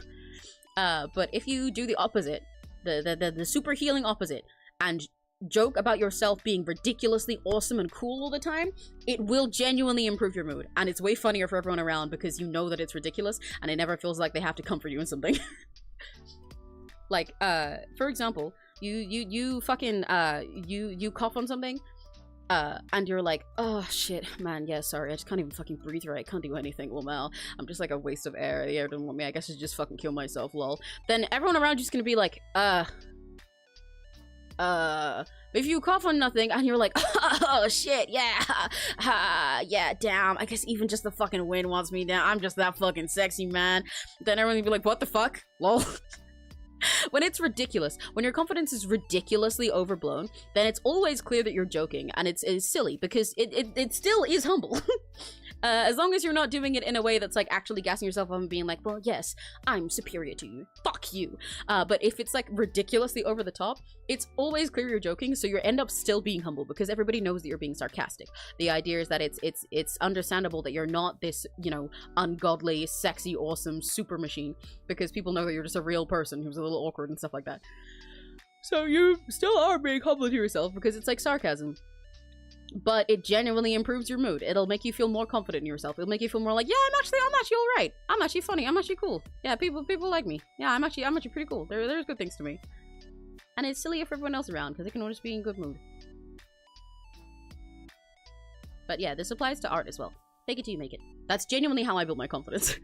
I used to do the self-deprecating thing much more. And like I said, I still do. I still make self-deprecating jokes. I still call myself dumb. I still call my art shit sometimes. But I don't just like post my art and be like, yeah, this is shit, but I guess I'm posting it. It like looks like trash and everything's wrong, but I guess I'm posting it. And I don't be like, oh yeah, you know, I should just like, damn, I should just fucking die. But I do things like, no, it's okay, I'm good at everything. You just forgot that I'm goated. When I clutch something last minute in a video game, it's like, it's okay, I'm goated, I'm not washed, I'm goated, I'm not washed. I'll be like, okay, maybe I'm a little bit washed, I'm gonna cry. And then it means I'm a lot happier that way. I built a silly, ridiculous confidence. And also, low-key tip for you guys, this is a good way to build riz. Like, that sounds stupid. That sounds really stupid. But like, deadass, if you joke forever about how bad everybody wants you, sometimes it kind of works. And then people actually do want you. Because you actually become confident in yourself, and the confidence is actually kind of hot. And because then when they do want you, they're like, fuck, shit. This weird little guy's actually got something to him. Ah, fuck, I hate it. I like this guy. It works. Trust me.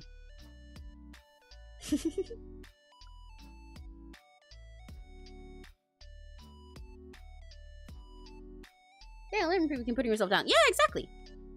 You can more comfortably understand your own flaws and critique yourself if you're letting yourself be more confident in things you are good at too. You have to embrace your strengths in order to be able to face your weaknesses without crumbling. Because if you only focus on your weaknesses, you'll just feel like you're always bad. But if you embrace the strong parts of you too, and you're like, yeah, you know what, these are pretty cool. I have this thing going for me. I like doing this thing. I like the way that I do this thing. Then you can look at your weaknesses and be like, okay, I've got to work on that. And then it'll be as good as the other thing. And then I'll be great. Oh, it really does. It's stupid how well it works. Right? See? I'll let you guys know it because it worked on you. Now you guys subscribe to me, haha.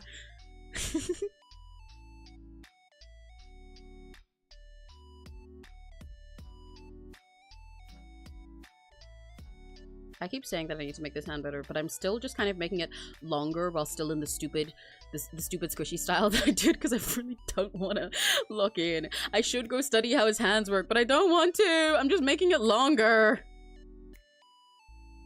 But like, this is meant to be silly anyway, so I can always make it cooler with shading. I just want to make it look like not entirely out of place because before it was like very evidently not his, you know? Now I think it's like fine. Feel like it's yeah, psychologize, nerds, haha, haha, bitch gets psychoanalyzed, haha, look, I use my psychology on you, haha.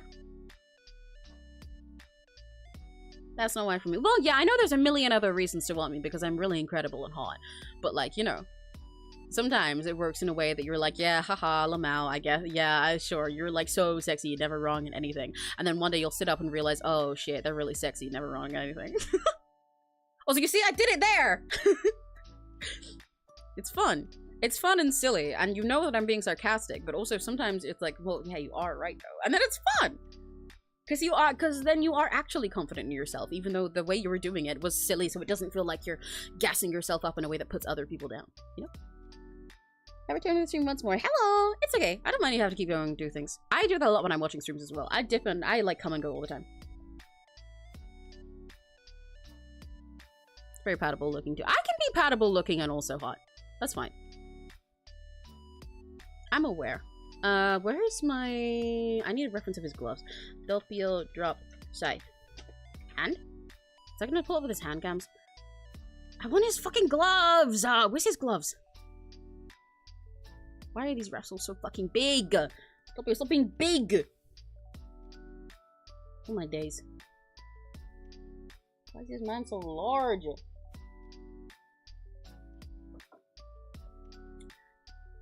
Ay.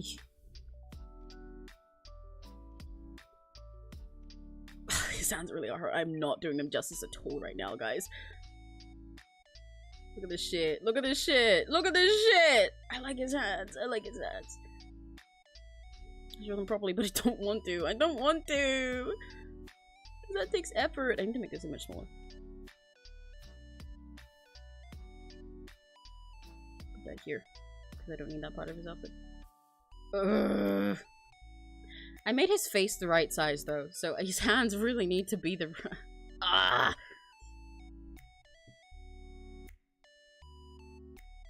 Do I lock in? I've only got. I'll go for like 10-20 more minutes, by the way, because like I said, I wanna raid into Seraphim's stream in a bit, and then you guys can watch Seraphim play a game that I'll also be playing on Friday. So I don't know. You can choose who you want to watch, or you can watch Seraphim and then watch me too. Get both our reactions and stuff.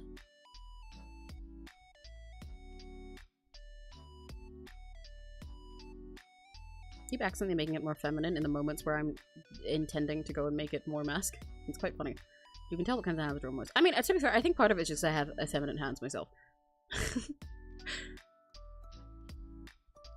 Like, that, you know, is obvious because I'm AFAB. But even aside from that, I've been told before that, like, because I don't know how to put it. I think sometimes my hands look a little out of place compared to the rest of me. Especially because even on my model, I normally draw hands a lot squishier shaped. But my hands are a little bit more dainty than you'd expect. It's not that I have, like, really pretty tiny hands or something, or, like, the ones you see on, like, a, like, like a 𝘆cie𝘂𝗿 video or something. But I have been told a few times that they're surprisingly effeminate for the person that I am. So I tend to, if I do draw hands that aren't just, like, silly, I do tend to make them quite long and dainty. Which is annoying because I throw them the other way. I mean, I like pretty hands as much as the next guy, but I would like to be able to draw sexy hands. I'm not trying to make these ones all that super sexy, because if I was doing that, I would draw it in Clip Studio, so I could spend more time dedicated to that. But I'm in MS Paint fucking around, so his hands are still gonna be a little bit stupid. They're always simplified when I'm in MS Paint, but I should at least make them look like they belong to him. Do they still need to be fucking bigger? You're gonna cry. I think these fingers are kind of short. They're supposed to be way longer, but at the moment they're like the same length as this one.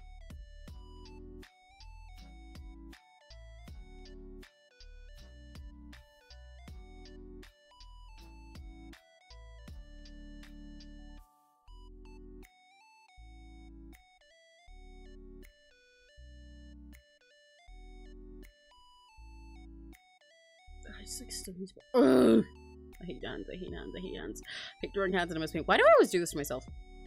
It's because, like I said, when I'm in MS Paint, something about the limitations of it actually makes me experiment more. Because, like, I know things can't be perfect, so I'm more comfortable messing around. Whereas, sometimes if I'm in something in a more quote-unquote pro program, then I'll feel more limited in what I can do because otherwise I'll spend ages trying to get it perfect. But that means sometimes I do things that are way out of what I should be trying to do here. And I spend longer on them. I subscribe because you're a good silly little food to keep around when I do things. Yay! That makes it sound like I'm just like a little like pet in your pocket, but that's pretty accurate, so I'm fine with that. What's that thing that said artists tend to draw hands with their hands? Yeah, that's part of what I was saying. Because I have like fairly effeminate hands overall, then I tend to draw hands that look more like mine. That's why sometimes I'll draw hands that are a little bit squishy and stuff because I'm squishy and stuff overall. But I also, if I lock in on them, then they're generally more dainty. And I also, I can do like long nails on people because I always have long nails. But I'm not good at drawing hands that are like more thick and muscular and like sturdy. People actually tend to draw the way they look a lot of the time in a way that's less noticeable. Like, a lot of people draw faces that you can find their own face in, but it's just, it won't always immediately stand out. You like some artists, sometimes you'll see an artist who like draws faces like this.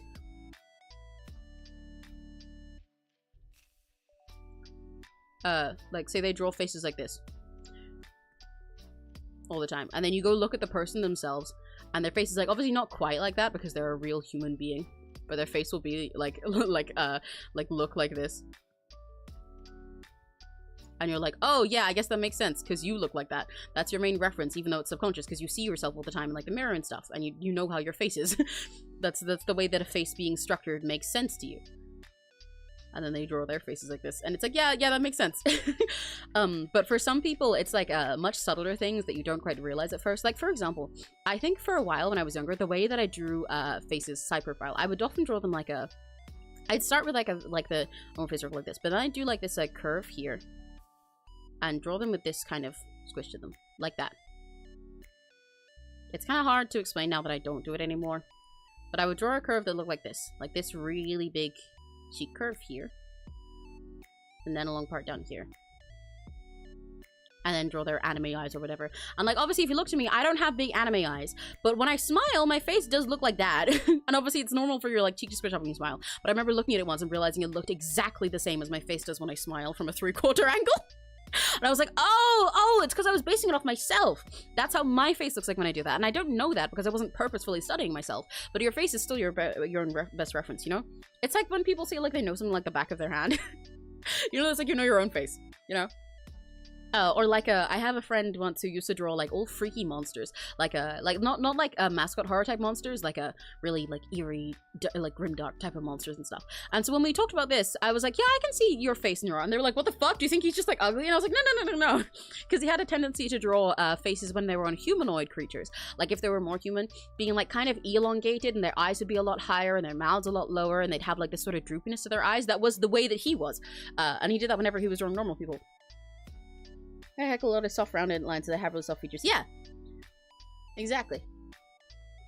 It tends to be the case for people, or people who have like long limbs will tend to draw like, you know, long limbs on their characters, etc, etc. It's quite interesting to look at, and I do think it's funny when someone looks exactly like their art as well. There's some artists that I've seen before, like I'll send it to you later, Finn, the one I'm thinking about. There's an artist that I know for drawing, like as a kindred, for drawing fan art of Vox, where I see their art and I'm like, wow, that's cool. And they also have a really specific style for the way they draw faces, no matter what, like, gender or features the person has. And then I looked at them and I was like, oh, you look exactly like that. Okay, that makes sense. Hell yeah. Don't say it, Crimson. Don't say what? It's doing Pio-chan. Hello! Yeah! I should have put it on the thumbnail, but I wasn't planning to draw Pio-chan until after I started the stream. I was just doodling today, because normally these are me drawing commissions of people's OCs and stuff, but I didn't have a comp draw today, so I doodled at random, and I was like, you know what? I want to draw one of my Oshis. Guys, pick one of my Oshis, and chat pick Pio-chan. Hello! It's fun to find another sidekick. I'm putting Pio-chan in the fucking arcade machine, because I think he deserves it. I'm gonna put a claw machine on his head. But I probably won't be doing this stream much longer because it is getting pretty late for me and I want to wrap up and send you guys to my friends, so I'll probably continue it another day or continue off stream. I might just like save continuing it until the next time that I have an MS Paint stream scheduled but I don't have a comp to do, which probably will be fairly soon. I have a couple in my waitlist at the moment, but not a ton. Bye! Hello! Pio-chan, Pio-chan, Pio-chan, Pio-chan, Pio-chan.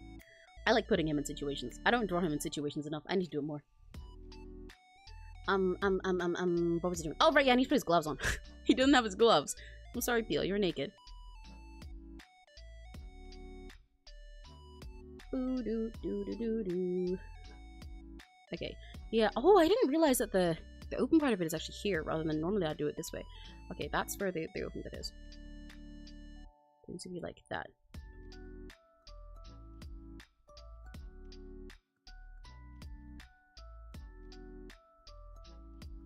I can make his hands look a little bit bigger through the gloves, I think. They're still squished. I wish I was good at drawing big sexy man hands. I'll get good at it one day. I need to get better at drawing ikemen and like big buff men in general. Because there's I love drawing different body types, but I'm really soft locked out of that one. I can draw all different types of like femme people. I can draw people who look really androgynous. I can draw all different like body weights and stuff, and all different kinds of distribution of the weight. I can't draw fucking muscles good enough yet though. And I need to be able to draw people that are big and strong. Makes me sad that I can't. I'm gonna put his little glove thing here, because I'm gonna put his hand down here, because like I said, I didn't like the sketch I had before of his hand. Like before, his hand was like up here, but I didn't want to draw that, so it's down here now. But let me put his shoulder here.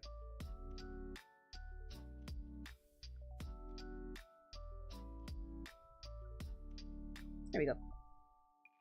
Hello, hi Maybe or Maybe. Hello. That was goofy little artwork. Hope he sees it. Yeah, maybe. Once I finish it, I'll put it in the drop side stag. But I probably won't while sketching. I know some people put art in like 𝘆cie art tags while they're sketching, I think, but I feel like nervous to do that. I don't know. Oh wait, okay. This is I turn him around. Then that's this hand. He has it on his pointer finger and the middle one. Okay, so that is these ones. Cool. I said this earlier, but I can say it again now that we've got another side peek here. But you can really tell when I'm drawing Dopio, because I don't draw fan art enough. I do not draw my 𝘆cies enough for somebody who thinks about them so much that I have them all like on my little drawing tablet on my model, so that you can see when you join the kind of people that I'll be talking about a lot. Because the things I'm fan of like make up a lot of who I am, I think. But anyway, considering I'm so passionate about being a fan of a lot of people, I do not draw them enough because I never have time. Oh, these fingers need to be thicker. That's part of the issue. Thicker? Thicker. Because the thickness for this one should be like here, but the other finger is taking up its space. That makes sense. But I don't draw them a lot because my priorities for art is always like my comms are first, and then there's like other projects I'm in, like volunteer projects, like idol stuff, etc. And then it'll be like sometimes it'll be personal stuff, but if it's personal things for like the sake of like say other stuff for my model or things like that, or for like collabs and doing friends, etc., then that's next.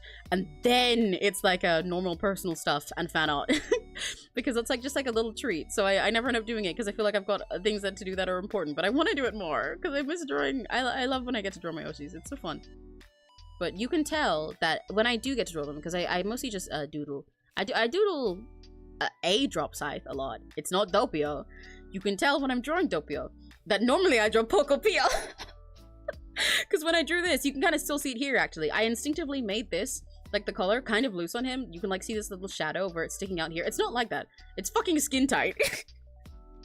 But I normally draw Pokopio. So when I draw it for Pokopio, the color is really loose because it's way too big. You can tell my biases. I'm so sorry, King. I'm so sorry that I'm Poco build. I think it's kind of funny though. I think you can tell that with some sidekick artists in general. You can kind of tell who their favorite drop scythe is by the way they draw the others. Or with like a VTuber artist altogether, if they draw like a bunch of members of a certain like company or group or like wave or something, you can kind of see by their art which one is their 𝘆cie, even if they're not solely drawing that person. Because you can like tell by their style or the way that they draw people, or like which people they're more willing to put all the details into. Like I think if someone's a fan of 𝘆cie, for example, you can kind of tell if they're a Yaminion. Because if not, Shu gets half of his character design nerfed. which some humans do anyway because he's got a lot going on. But he's more likely to keep all of his details if they're a humanian because they're used to drawing him all the time.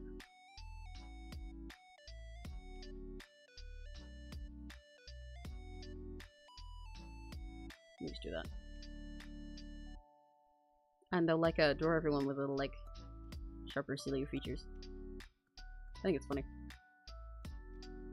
Or when you can tell that their 𝘆cie is someone who'd like someone who's got a more chunky build, like Dopio, or when Vox is big or something like that, or like Luca, because then they go and draw like they go and draw someone like Wilson, and they're suddenly also really big. I like when you can tell someone's 𝘆cie by their art. And in my case, you can tell that I'm a Pocopio drawer. You should have seen the amount of times that when I was starting this, I had to keep fucking extending his chin. Because I like drawing squishy little chins. But he didn't look like Pio, he looked like Poco. Okay. Okay, Poco, oh my god! Pio is in his situation. I want his shoulder to be a little smoother, but I don't know if that'll make him look too fun. Yeah, okay, I think that's fine. Pio is in his situation. I should sketch his hand before I end, probably. But I think I'm gonna wrap up now because I don't want to draw that hand right now. And I think this is a satisfactory sketch of the whole thing. Ignore the sausage fingers here.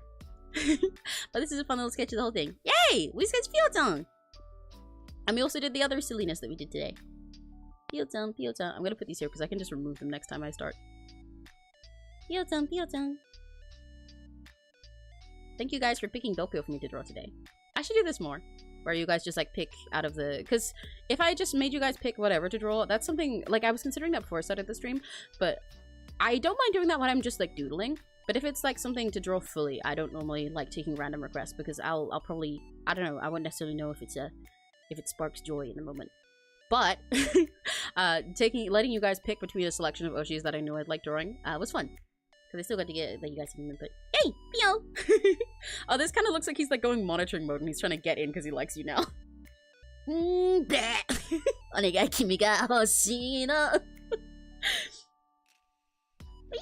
Let me get the other thing too, because we have Pio and we have Roblox baby Emmy and Roblox cat Finn. This is my favorite part of the piece actually. And we also have a block emerald eating a biscuit down here. And we have where's the rest? Where's the doodle page from today? There it is. The other doodles that we did earlier. Before we started. Yay! Today was very fun and silly. Thank you guys.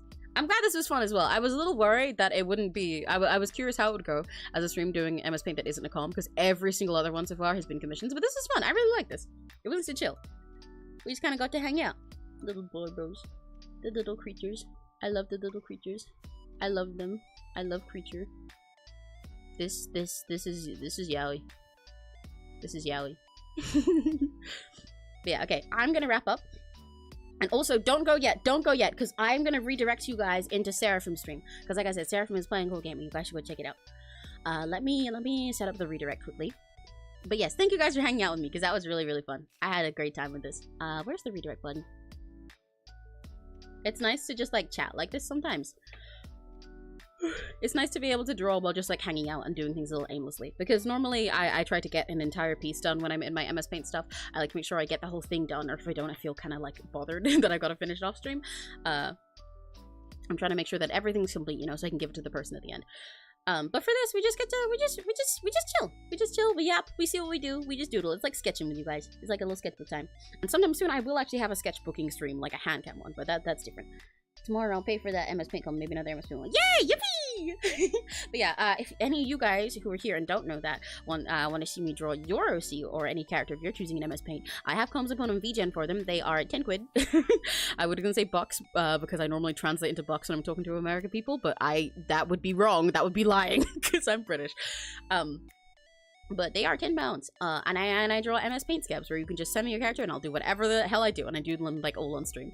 But for now, yeah, I'm gonna wrap up. I'm gonna go rest. On Friday we have another stream where I'm playing Wanderlust, which is a visual novel where you travel the entire world, and I think it's really cool. For Steam Next Fest I'm gonna play it.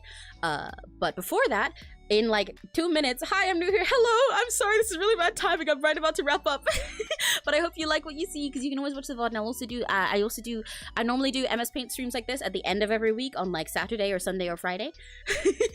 But I'm glad you got to stop by and have a peek anyway. I hope you can hang out another time when I'm actually here. But anyway, yeah, but before that, I'm going to play that game on Friday. But right now, if you want to watch it ahead of time, if you're curious about the game, then Seraphim's going to play it. I'm going to redirect you guys into go watch Seraphim. If any of you guys just happen to stop by, then I highly recommend you watch Seraphim anyway, because Seraphim is very cool. They are a wonderful virtual angel. They'll be gaming tonight, but they also do a lot of art streams themselves, and I've collabed with them too. They have a really cool art style, and their comms are also open. And they're really fun and chatty, but also have cool lore and stuff.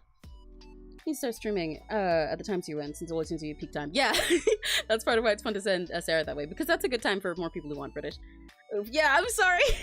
This tends to happen a lot. I get a lot of people who arrive right as I'm wrapping up. But again, I hope you like what you see, maybe, and you can come hang out next time, because I do stream very long hours. Even though today I'm about to end, this is normally this or within like the next 2-3 hours is my ending time. I start at 1 p.m. BST pretty much every single time that I stream, which is normally every other day.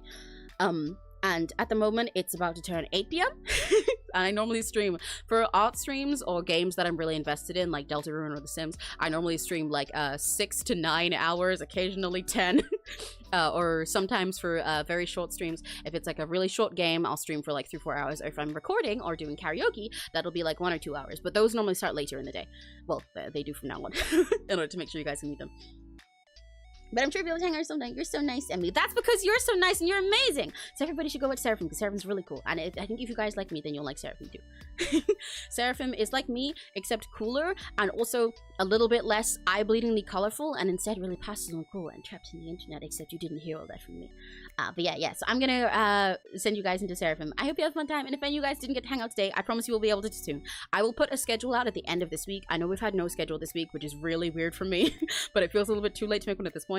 There might be an extra art stream on Saturday or Sunday, but I will let you guys know that tonight or tomorrow. But yeah, so for now, if your day's about to end, then 𝘆cie𝘂𝗿, and if it's just getting started, have a very lucky day with Seraphim. Bye bye!